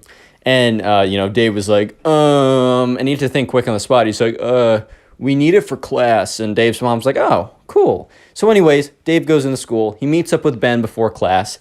He's like, bro, are you ready? And Ben's like, yeah, dude, I got my PC. I'm ready for this. So they go into class, and they both sit in the back of the class. And the teacher's like, all right, class, today we'll be learning about long division. By the way, screw long division. That is the worst thing ever. But anyways, right, so Dave and Ben, they're sitting in the back of class. They pull out their backpacks, and they put them on their desk. And the teacher kind of looks over and doesn't think anything of it. She's like, weird. But if you want to have less desk space, then be my guest, bro. Like, that's not on me, that's on you, so whatever. And then Dave and Ben, they pull out their computers, and then they pull out their mice, and they barely have enough room to fit everything on there. But barely is still it. They still have enough room, even if it's barely enough room. So anyways, right, they get their laptops out, they connect to the Wi-Fi. They're in, they're like, all right, this is perfect. So they go on whatever player versus player Minecraft server where they can fight each other and other people. I don't know if it was Hypixel back in the day. I don't know if it was like a Bad Lion or whatever. I don't even know. I don't know the history that well. But they go on their server, right? And the thing about, like, Minecraft PvP, if you don't know, when you fight someone in Minecraft, you normally have, like, a sword. Normally, you can have, like, bow, rod, lava bucket. You can have a lot of stuff. But normally it's sword fighting, and for sword fighting, you need to click. And neither of these kids had auto clickers or anything like this. So they wanted to swing their sword, they needed to click. And the thing is, right, they didn't have some kind of, like, ghost mouse that makes no sounds when you click it, which I don't know even if that's a thing, because, like, why would you want that? except for this very specific situation, which doesn't come up often. Well, actually, I don't know, man. I mean, I'm not typically in class pretending to be like hiding behind like a backpack, secretly playing Minecraft, ignoring my math schools or my like math class or whatever. That doesn't normally happen. But anyways, right? So the thing is, for them to play, they need to be clicking. And remember, this class isn't super loud and rowdy, and no one else is on their computers, and no one else is clicking a mouse. So they don't even really think of this. They're just like, Dave and Ben are just so excited to the fact that they're able to play Minecraft during their math class that they legitimately just they get on the server and they go, actually, I have a mouse with me right now. They just start like going crazy, and they're clicking away and they're fighting people, and they're doing pretty well, right? So Dave is super focused right now. He's playing this kid who's actually pretty good, and they're really close. They're basically have the same number of hits, and he hears Ben whisper, "Dave, Dave, Dave, Dave," and Dave's like, "Ben, stop, I'm in the middle of a fight." And that's when the teacher says, then he hears his name again, but he hears Dave. And sure enough, it is Miss Davenport. And he looks up and he immediately closes his computer. At this point, like, Ben is like, oh my God. And Dave is like, hi, Miss Davenport. How's it going, Miss Davenport? How's it going there? Haha, what's good? Miss Davenport. And sure enough, like, Miss Davenport's like, you two, you're coming with me. And they pack their bags and they walk up to the principal's office, and they get in trouble because you're not supposed to be doing that in class. And and the principal, ends up calling their parents. When Dave gets back, Dave's mom's like, you were playing Minecraft. You were playing like video games. I don't know if she knew if it was Minecraft exactly. So you were playing video games in class. You're supposed to be paying attention. Like, this is foundational material for the rest of your academic career. Like, you're going to be in college math class, and you're going to be thinking back, why didn't I pay attention to that long division? Bro, I've never done long division, like, since fourth grade, bro. Just a little tip. I mean, learn it because you need to pass, but I've never used that stuff again. Oh, my God. Anyways, though, Dave is not happy. And, Ben is also not happy. So the next day, while they did get in trouble, they still had their recess privileges. So they went out back to the swing set. And Ben was like, dude, Miss Davenport is the worst. And Dave's like, bro, 100%. She is the worst. Even though, like, in retrospect, Dave tells me that Miss Davenport was literally just doing her job, and that Dave back then and Ben, his friend, were just a bunch of dumb kids. But anyways, at the time, Dave and Ben were like, bro, she is the worst. We need to actually get back at her for what she did to us. Dave's like, bro, what were you thinking? And Ben's like, you know what? Last night, I was just so angry that I was sitting there and I was just trying to come up with something. I was trying to come up with an epic prank that would truly get her.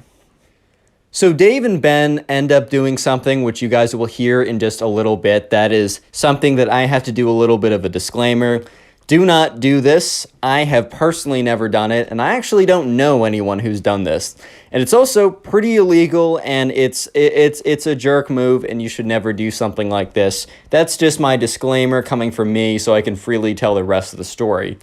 So anyways, on the swing set, Dave and Ben, since they live close to each other and they're allowed to kind of roam around, Ben's like, dude, I figured out exactly where Miss Davenport lives last night. And Dave's like, bro, what? And Ben's like, dude, Miss Davenport, she lives really close to us. Like, she lives like 5 minutes away.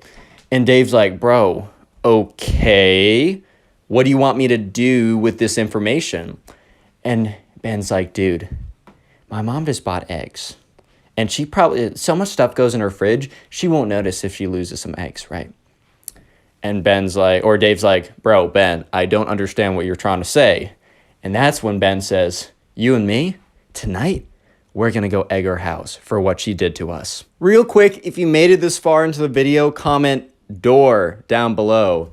That's for the OGs of this channel. If you don't get it, that's all good. But if you've been around for a while, that probably brought you back. But anyways, if you made it this far into the video, comment door down below, DOOR, or the thing that, like, you know, you enter a house with or a building with. I just want to see how many people make this far into the video. And also, if you want to support the channel, literally binge watch these videos, like sit down and watch a bunch of story videos in a row. It really helps me out more than you can ever imagine. And let me know in the comment section what you are doing while binge watching these videos. Are you playing video games? Are you doing some artwork? Are you going to sleep? Whatever you're doing, let me know. I'll heart it. And I'll even sometimes throw up your comments on screen. So here are some people. Here's a little bit of a shout out to these people. If you want a bit of a shout out in a future video, just comment how you're supporting the channel. And yeah, let's get back to it.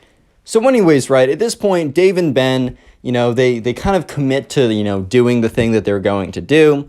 And after school, you know, they basically have a plan to tell their parents that they're going on a nighttime walk at like 8, and then they're going to meet up at a certain place. So anyways, it's like 7:55, and Dave's starting to get butterflies in his stomach.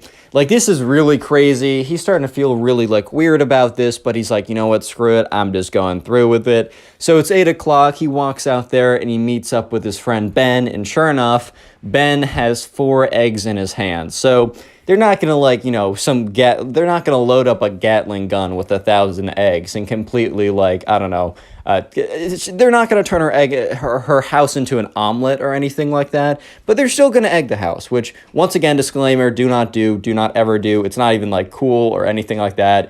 You're an idiot if you do it. Anyways, because you will get in trouble, dumbass. But anyways, Dave and Ben, they start walking over, and they're hiding the eggs, right? They walk over to where Miss Davenport's house is, and they sneak around over, and then they hide in the bushes, right? And Dave turns to Ben. He's like, dude, are you sure about this? And Ben's like, don't forget what she did to us.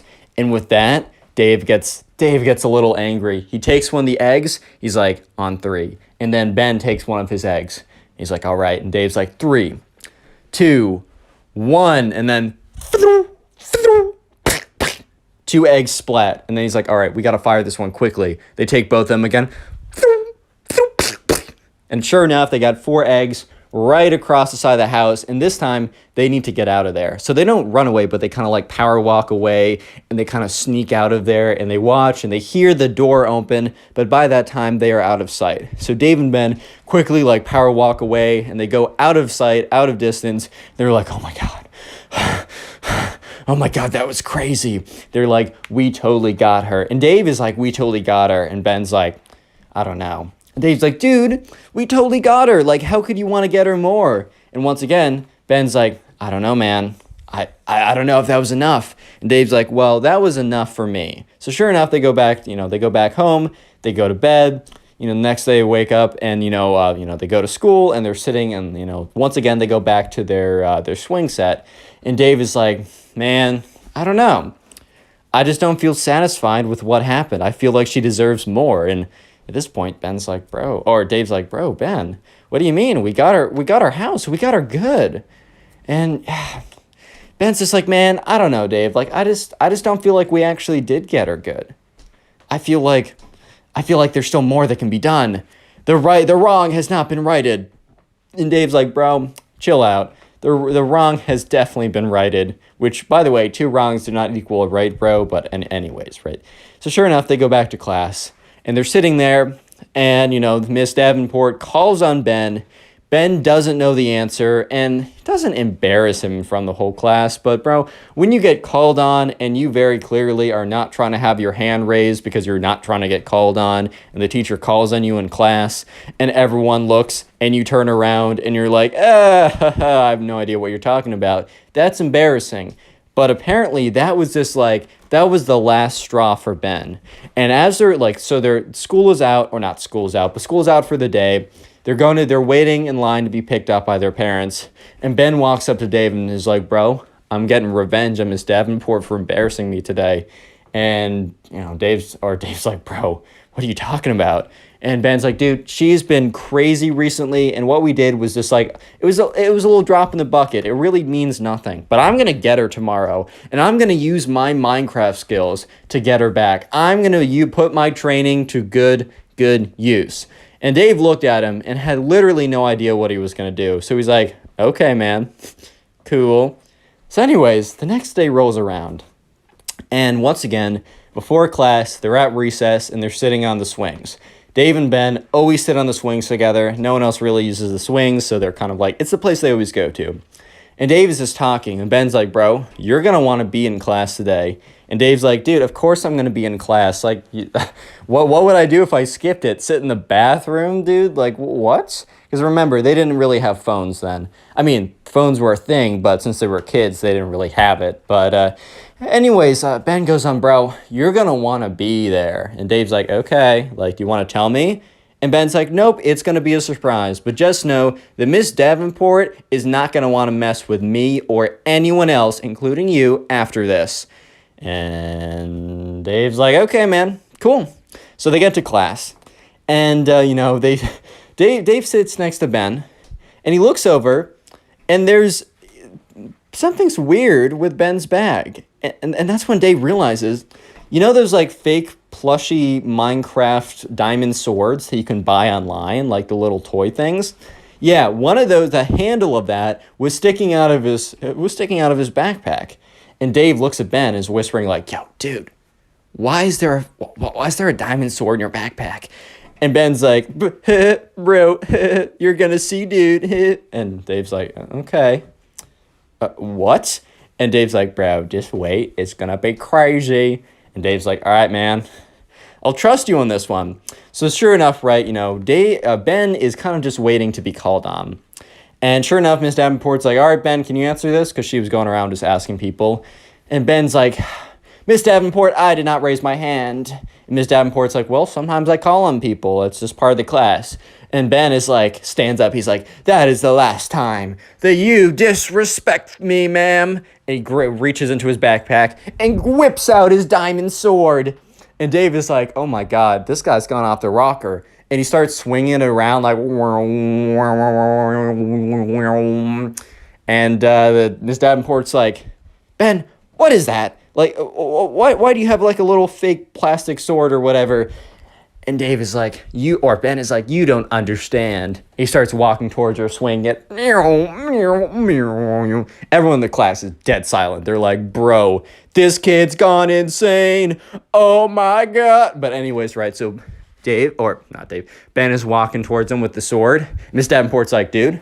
Or she doesn't. Okay, Miss Davenport, the teacher, the 40-year-old math teacher, does not say dude. But she's like, Ben, put that down immediately, and you're coming with me to the principal's office. And Ben's like, no, you disrespected me and my brethren for too long. And he goes up, and he's like, any last words? And, Miss Davenport's like, Ben, put that thing down immediately. You and I are going to the principal's office. Cut off mid-sentence. Why was she cut off mid-sentence? Well, because at that point, Ben had enough, and he swung with the diamond sword. However, he got too close to her.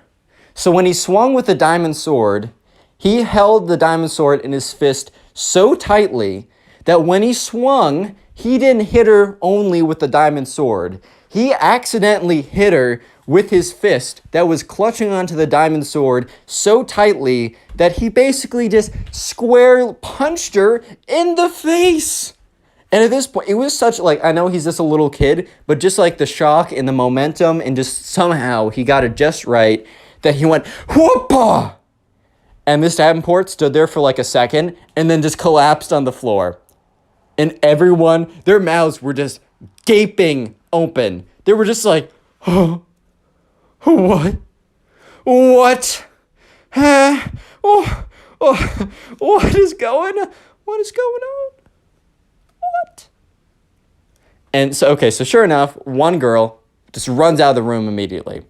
And Ben is kind of just standing there, just kind of shocked with what happened. Because, bro, you're not expecting to knock out the teacher with your diamond sword. I don't care how delusional you are. You were just not expecting that to happen. And, Ben's just standing there. He's like, oh, my God. oh my God, oh my God, oh my God, oh my God, oh my God, what'd I do? What'd I do? Everyone in the class is like, oh my God, is she dead? Oh my God. She was not dead. She's just knocked out. But within like 5 minutes, the girl that ran out actually ran out just to go get like help from like security or whatever. And sure enough, security walks in and they look at what's happening. They see the kid with the diamond sword and the teacher slumped over, and the girl points to him and says, that's the kid. Security goes up, grabs Ben, is like, you're coming with us. And the other security officer goes and checks like Ms. Davenport's pulse to make sure that she wasn't like actually, destroyed by that. And sure enough, she was fine, but like she was knocked out. They call an ambulance. Ambulance comes over. Miss Davenport starts coming back too. She's given water, electrolytes, whatever. And Dave is just sitting there like, oh my God. So Ben actually gets up getting expelled from the school. He's not suspended. He's not in trouble. He's expelled from the school. They have like a zero tolerance for anything like that. However, there was some questioning to Ben about like the recent like egging to her house because she did report it to the school. And thankful to Ben did not say anything. Ben kept his mouth shut, said he knew nothing of it, that was ridiculous, and they didn't look any further into it. And Ben and Dave never really spoke that much afterwards because Dave's mom like, I don't want you hanging out with Ben. He's a bad influence and all that kind of stuff. And to this day, Dave and Ben have not seen each other since. And Dave does not know where Ben is. Ben might be at some other school. Dave thinks that like the parents moved because he actually walked over to see like if Ben was at his house because he wanted to like to see how he was doing. And it was like a totally different family in that house when he went over. It was kind of weird, but whatever, right? And to this day, Dave has no idea what's happening, and it was probably the craziest story of his life. Today I get a story time of another one of these Minecraft kids deciding to fight back against his babysitter in a quite unconventional way, you might say. I mean, I bet you can read the title right now. So, yeah, with that being said, sit back, relax, subscribe if you haven't already, and let's call today's subscriber who submitted this story to me, let's call him Ryan. So, Ryan was friends with this kid who really liked Minecraft. So we're calling him the Minecraft Kid because that always works in the title, and you guys like the Minecraft Kid stories, and I like telling them. But anyways, right, Ryan was invited over to this kid who he didn't know that well, and we're just going to call him the Minecraft Kid. So anyways, right, Ryan was invited over to the Minecraft Kid's house to, well, play Minecraft with him. The idea was he was going to go over on a Friday night and play some Bed Wars with this kid. Honestly, sounds like a pretty sick Friday night, if you know what I mean. However, he didn't really know much about this kid, and he only kind of just started to know him because Ryan's mom and the Minecraft Kid's mom became friends like a couple months ago when they were both volunteering for something, or maybe they just met. I don't know why, but Ryan's mom and the Minecraft Kid's mom became friends, and for that reason, Ryan's mom's like, oh, I have a son about your son's age, they should totally hang out. And since Ryan knew nothing about the Minecraft Kid, at their first interaction, which wasn't like a sleepover playdate type thing, he was like, so what do you like to do? And he's like, I like to play Minecraft. He's like, cool, do you like to play Bed Wars? And he's like, yeah, it's my favorite game. So they bonded over it. So anyways, Ryan was heading over to the Minecraft Kid's house. And Ryan's mom told him, hey, just so you know, the Minecraft Kid's mom is not going to be there. She's going to be out for something. However, they hired a babysitter, and the Minecraft Kid's mom should be back by 10 or 11. And Ryan was like, all right, that's totally fine. I don't really care. It's not like we would have been hanging out with the Minecraft Kid's mom and having her play in our Bed Wars trios or something, man. So it's fine.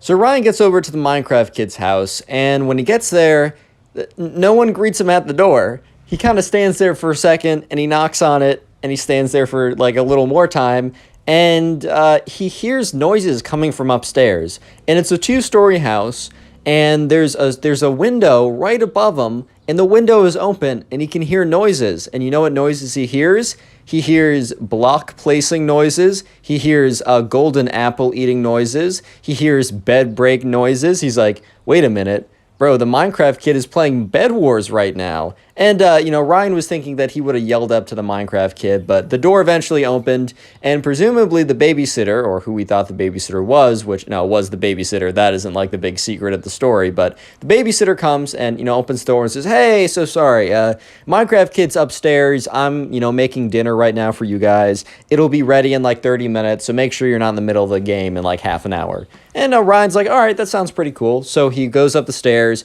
he opens the door, and the Minecraft Kid's like, what's good, bro? bro. I'm in the middle of a game. Get your like laptop out and set your stuff up, and we'll go into like doubles in just a second. And so sure enough, and by the way, guys, Bed Wars it's a Minecraft game where you can like, it's fun. You should go look it up and play it maybe. But just for context, it's a video game on Minecraft.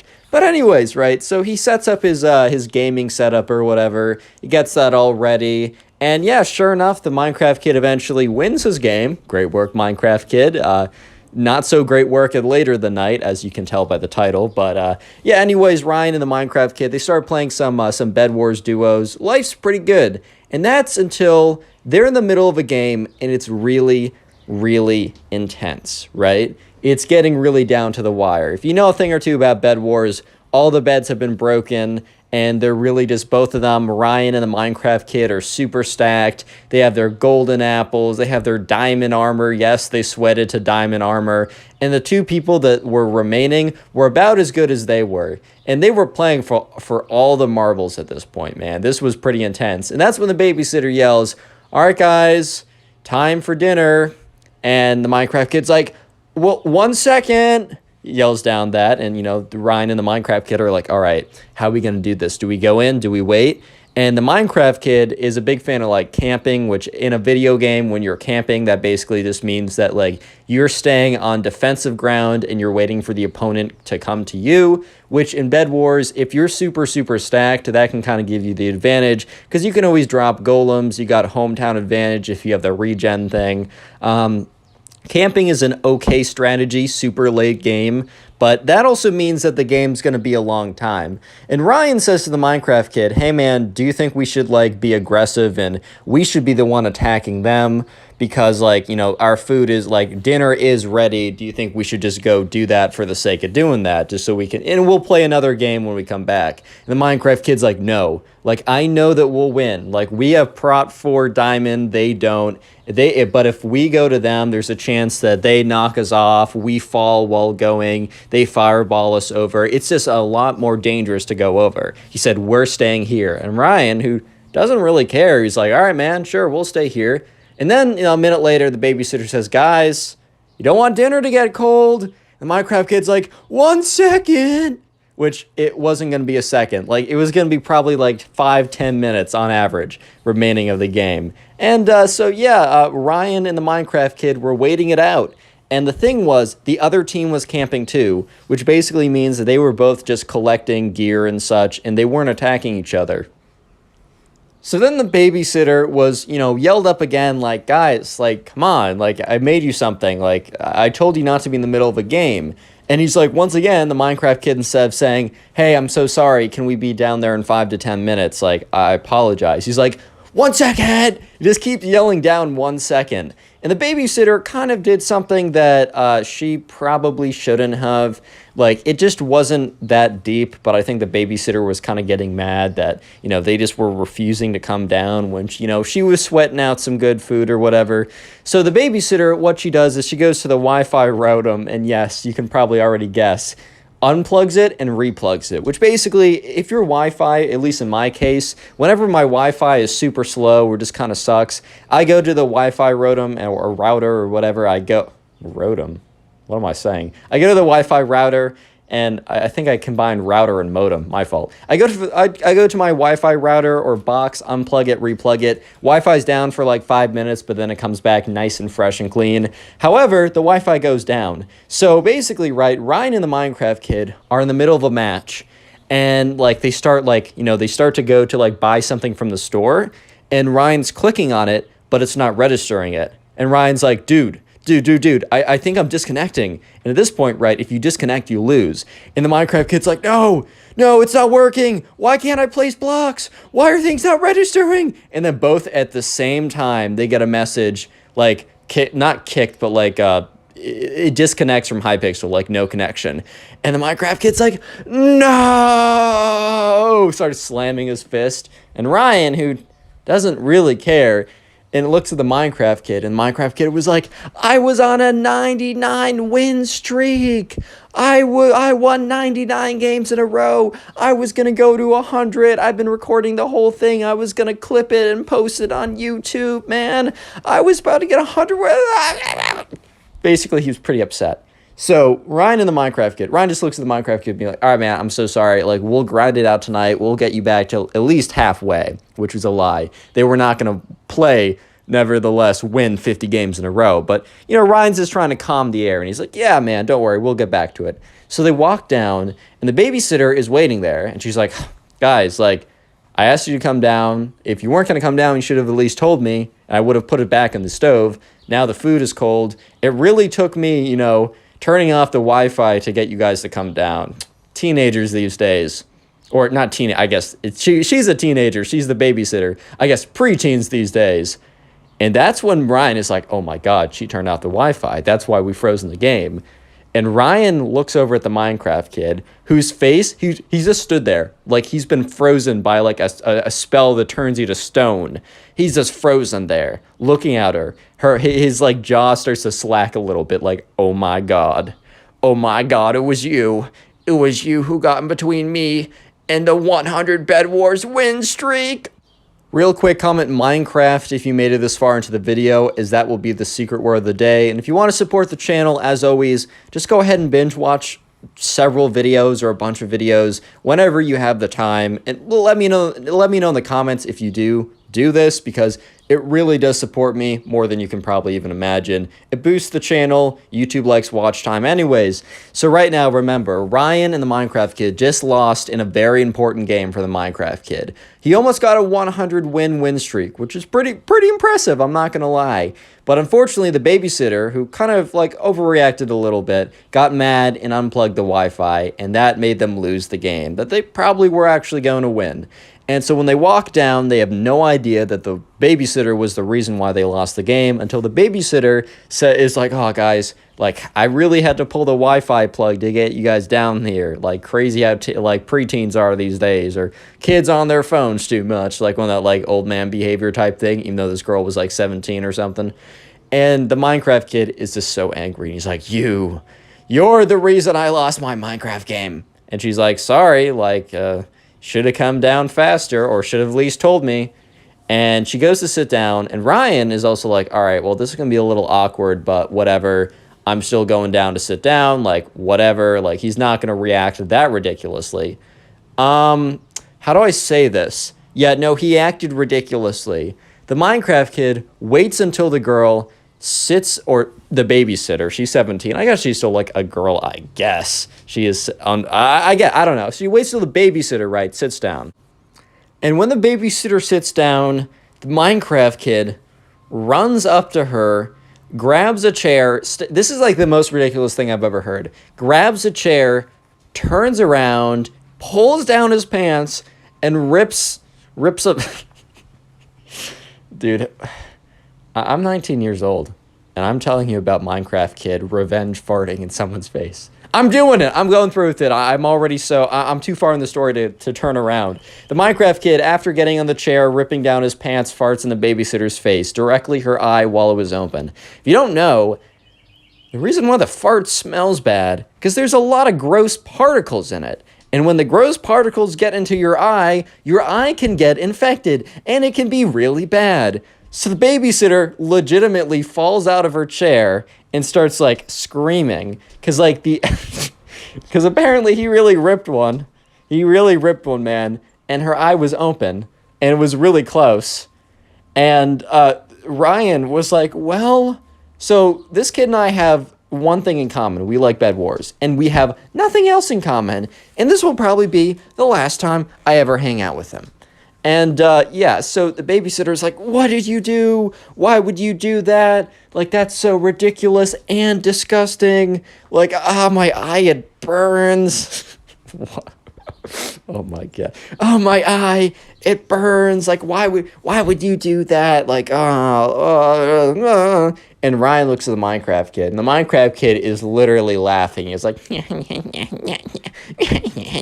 and Ryan's like, oh my God, this kid's, because the thing was, Ryan's thinking to himself, dude, this kid must do this all the time, because like, you're not just going to think to yourself, wow, I'm so angry at this person. Let me wait until they sit down, grab a chair, stand on it, turn around, pull down my pants, and fart directly point blank into their face.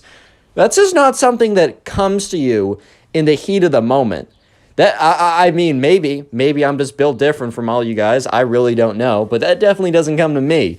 But sure enough, right, the babysitter eventually gets up, and Ryan and the Minecraft kid look at her face, and her left eye is red and swollen. And Ryan's like, oh my God, that is definitely not a coincidence. And the babysitter is like, move out of my way. And she moves past both of them, goes and finds the home phone, because I guess her phone wasn't on or something, and legitimately calls 911, an ambulance. Which, okay, that was maybe a little excessive, but maybe I wouldn't drive if my eyes were impaired and I thought that they were going to be infected and it would have been bad. And she walks back into the room, and she's, like, angry, but also very clearly in pain, right?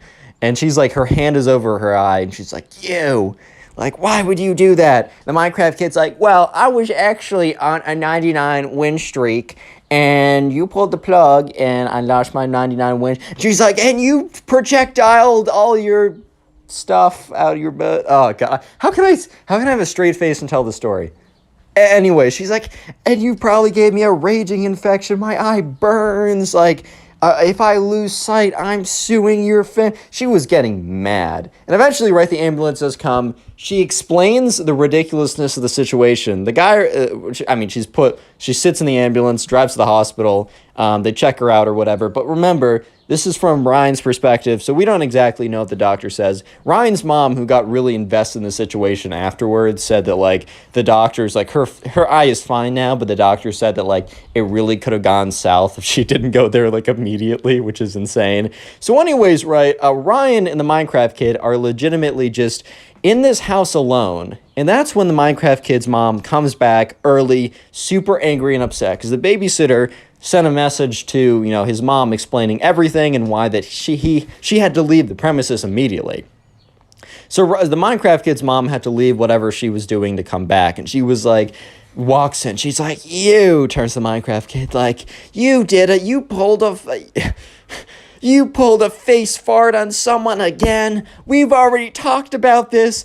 And Ryan, who is still there, he's already texted his mom to come pick him up, is just like, again? I mean, he had a sneaking suspicion that this was not a first-time thing. As I said, in the heat of the moment, you don't think to, use your butt as a weapon. But he's like, again? This is a thing? And the Minecraft kid's like, but Mom, I was on a 99 Bed Wars win streak. And she's like, that's enough. No more Bed Wars for you forever. And the Minecraft kid's like, no, Mom, I promise I won't fart in anyone else's face again. What am I doing with my life? Anyways, right, so Ryan's mom comes, and Ryan's mom's like, hey, so sorry, things were weird today. Like, I'm just gonna pick Ryan up. Thank you so much for having him over. Ryan, come with me now. And, Ryan walks over and goes in the back seat of the car, and Ryan's mom is like, so, do you want to elaborate on, I need to pick you up right now. My friend farted in the babysitter's eye, and now she's at the hospital. And Ryan did elaborate. And it really didn't add any clarity to the situation. In fact, Ryan's mom just became more Click on the confused. video on screen right now. I know you'll enjoy it. Just click it. Do it. Today I got a pretty crazy story for you guys. It's about a Minecraft kid that gets so angry and jealous of the subscriber that he actually smashes his computer in front of everyone to get quote-unquote revenge. Don't worry, karma does get him. But anyway, subscribe if you're new, and let's just jump right into this. So we're going to call today's subscriber who submitted the story Brendan. By the way, if the gameplay for Bed Wars really sucks in the background, I recorded it a month ago. I'm pretty better now. But anyways, we're calling this guy Brendan who submitted this story. So anyways, Brendan was in class or was in the same grade as this kid who we're going to call the Minecraft kid, because his entire identity was kind of like around being super great at Minecraft, player versus player battles. He was known as the one who is so great. So anyways, right, people just called him Minecraft kid. But anyways, there's also a girl who we're going to call Haley, because that may or may not be the girl I'm trying to marry in Stardew Valley right now. I gave her the bouquet. I'm winning, guys. Anyway, great game, by the way. I should stop getting distracted. Watch time will be bad. Anyways, there's this girl who we're going to call Haley, and both Brendan and the Minecraft kid had an interest in her. The difference was Brendan actually talked to her. Little pro tip for getting the ladies from the Connor Pugs YouTube channel. #1 dating advice YouTube channel on all of YouTube and the internet. If you want to get to know them, talk to them. Yes, believe it or not. Wow. But anyways, right, Brendan actually talked to Haley, and they were getting along pretty well, and the Minecraft kid literally never did. The Minecraft kid thought that his magical and powerful skills at Minecraft would literally just be so great and so wonderful and so enticing to the women, right, that he wouldn't have to talk to Haley to make her fall in love with him. She would just see his epic PvP Bed Wars abilities, and she would be like, "Oh my God, I'm not throwing in that joke. Never mind. I got a family-friendly audience on here. I forgot." Anyways, right, so the Minecraft kid was aware that Brendan was probably also trying to go for Haley because Brendan was talking to her all the time.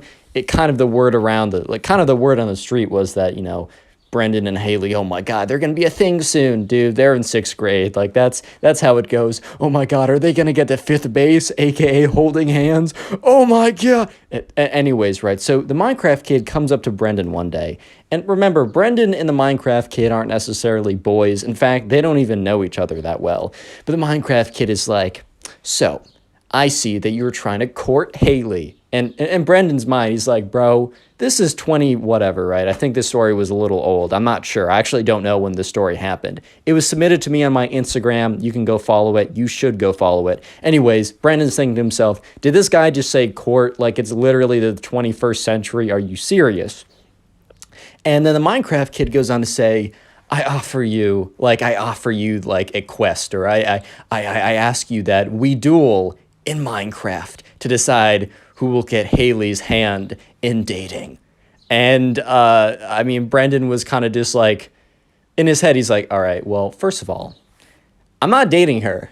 Second of all, the winner of a Minecraft PvP battle is not going to decide who she decides, right? It's not up to them. This isn't like, I don't know, the barbaric era of like, oh yeah, like, I actually have, like, all men have control, women have no say. Like, oh, I want to marry you, so you're marrying me. And also, I don't think there ever was an era where you did PvP battles to decide who was, like, who would marry the girl. I'm better at Minecraft, I get all the women. Nah, that's never been true. It doesn't matter what parallel universe or anything like that you go into, man. I am sorry, Minecraft sweats. I am so sorry. But Brendan, who kind of knows that, he's going to be getting with Haley anyways, thinks to himself, all right, well, this will be kind of funny, like, whatever, man, who cares? So Brendan says, sure, we'll do a PvP battle to decide who gets Haley's hand. Because he's kind of laughing, he's kind of goofing, but the thing is the Minecraft kid takes it super seriously. He's like, yes, you fool, don't you know that I am super great at Minecraft? And then Brendan's like, chill out, bro, like... All right, yeah, we'll PvP fight to decide who gets Haley's hand in marriage. Lol, like, okay. So sure enough, the Minecraft kid is like, all right, tomorrow at recess, we go to the table. Basically, at their school, there was a table where if kids wanted to bring in their computers, if they were in the 6th grade or higher, they could, and they could play on them. I know at my school, you weren't even allowed to have your phone out, but I guess each school's a little different. So basically, right, the next day rolls around, and Brendan and the Minecraft kid, they both bring their gaming setups, which I guess both of them have laptops, because I play Minecraft on a laptop, man. I don't have a desktop. I want to be able to move my thing around. But anyways, right, they both bring in their computers, and Brendan just has a kind of a crappy MacBook Air. And this is coming from someone who, up to my first 100,000 subscribers on YouTube, I got all my Minecraft gameplay from my MacBook Air at like 20 frames per second. So I understand the struggle, bro. I get it. So anyways, Brendan comes in with his crappy MacBook Air, and the Minecraft kid comes in with his his Alienware $3,000 super gaming laptop with his super fancy keyboard. And it takes him like 5 minutes to get his setup all perfect. He's like, all right, I'm ready. And so sure enough, they both sit down, and Brendan is like, all right, so how are we doing this? And the Minecraft kid is like, all right, we're going to play one game of Bed Wars. Yeah, Bed Wars.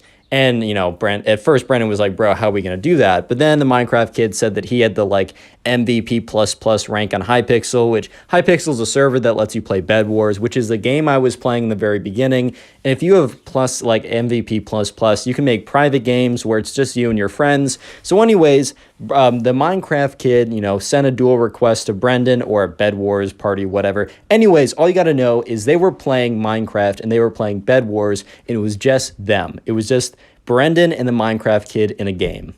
And sure enough, they enter the Bed Wars game, and they're doing the stuff you do in Bed Wars, put down the bed defense.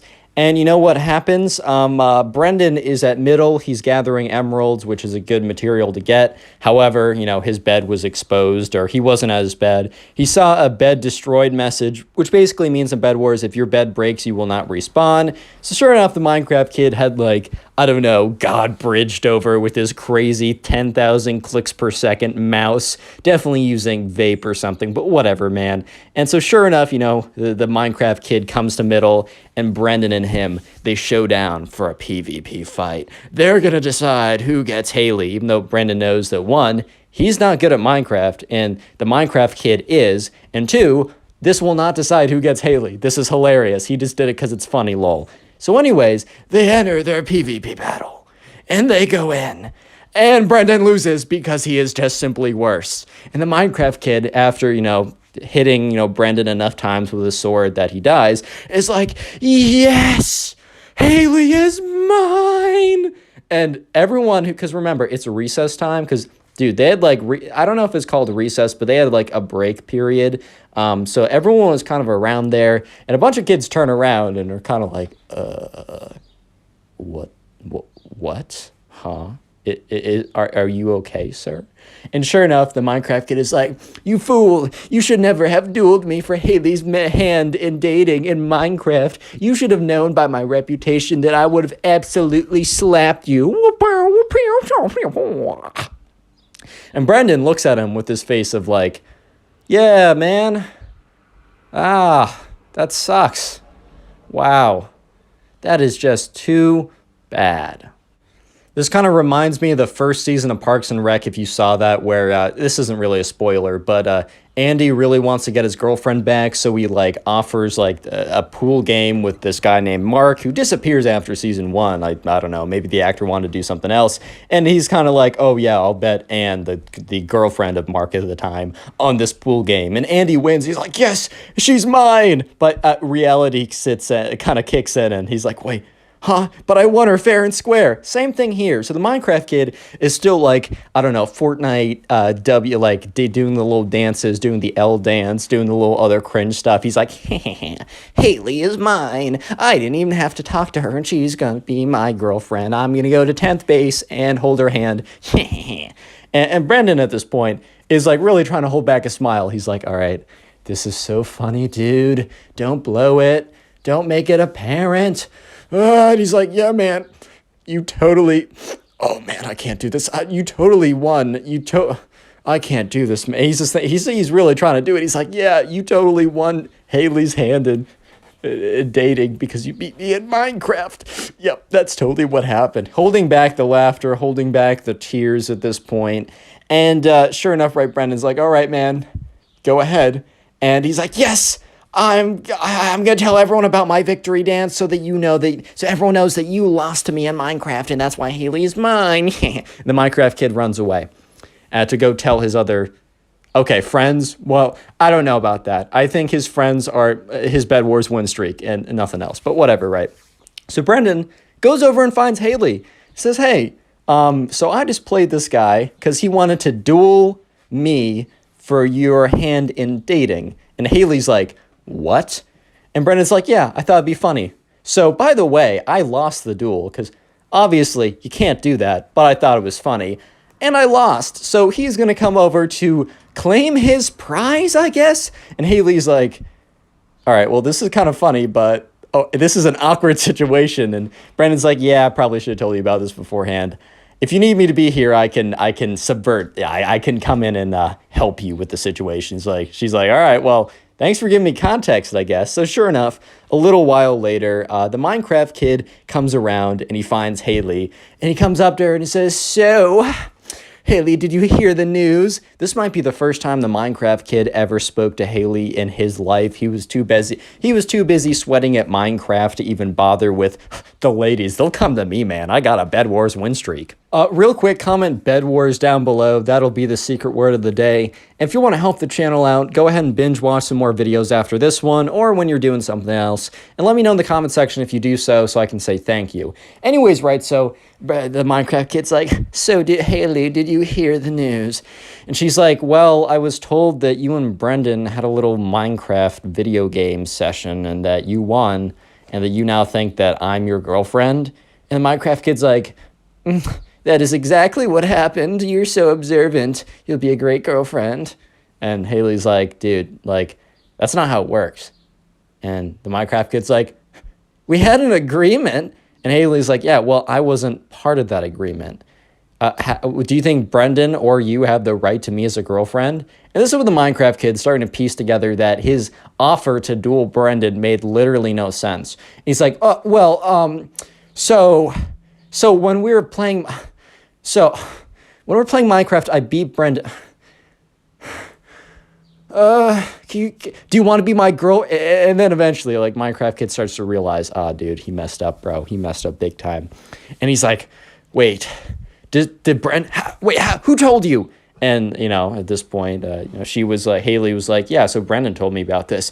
And then the Minecraft kid's like, so Brendan knew the whole time that this wasn't going to work? And Haley's like, yeah, well, anyone who is logical, middle, just gets cut off. The Minecraft kid sprints away.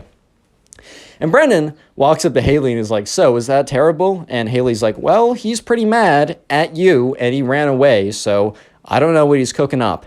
And that's when that's when Brendan and Haley and everyone else in the room heard a noise. The noise was something being thrown on the ground, smashing and flying into a million pieces. And that's when Brendan walks out and Haley walks out too. Basically, everyone walks out. And they see the Minecraft kid standing above a pile of disk computer parts. And that's when, at first, Brendan thinks, oh my God, he smashed his computer out of rage. But Brendan looked at the table to see that the Minecraft kid's computer was still there. And in fact, the only computer missing was his. And that's when he realized that the Minecraft kid obliterated his MacBook. And there was a teacher present. So the teacher was like, Brad, like, Minecraft kid, like, what did you just do? And Brendan speaks up and says, he just smashed my MacBook. And all of a sudden, the teacher looks at Brendan and looks at the Minecraft kid and says, you two, come with me. Sure enough, teacher brings him to the principal's office. Principal's office hears what the teacher says. She hears both sides, which the Minecraft kid literally has nothing to say. Like, what are you gonna say, dude? And yeah, parents were called. And the Minecraft kid's mom had to reimburse Brendan's mom to buy a new computer. The Minecraft kid had to write a formal apology to Brendan and also write a formal, and actually both of them had to write a formal apology to Haley because Brendan had to explain the situation and the teacher's like, dude, that's not cool. And also the Minecraft kid got a week of detention for this. So moral of the story is, one, if you're just playing Minecraft all day, you may not, that may not be the most ideal or most optimal strategy to get the ladies to love you. Maybe I'm wrong, man. Maybe I'm wrong. Don't listen to me. I don't know.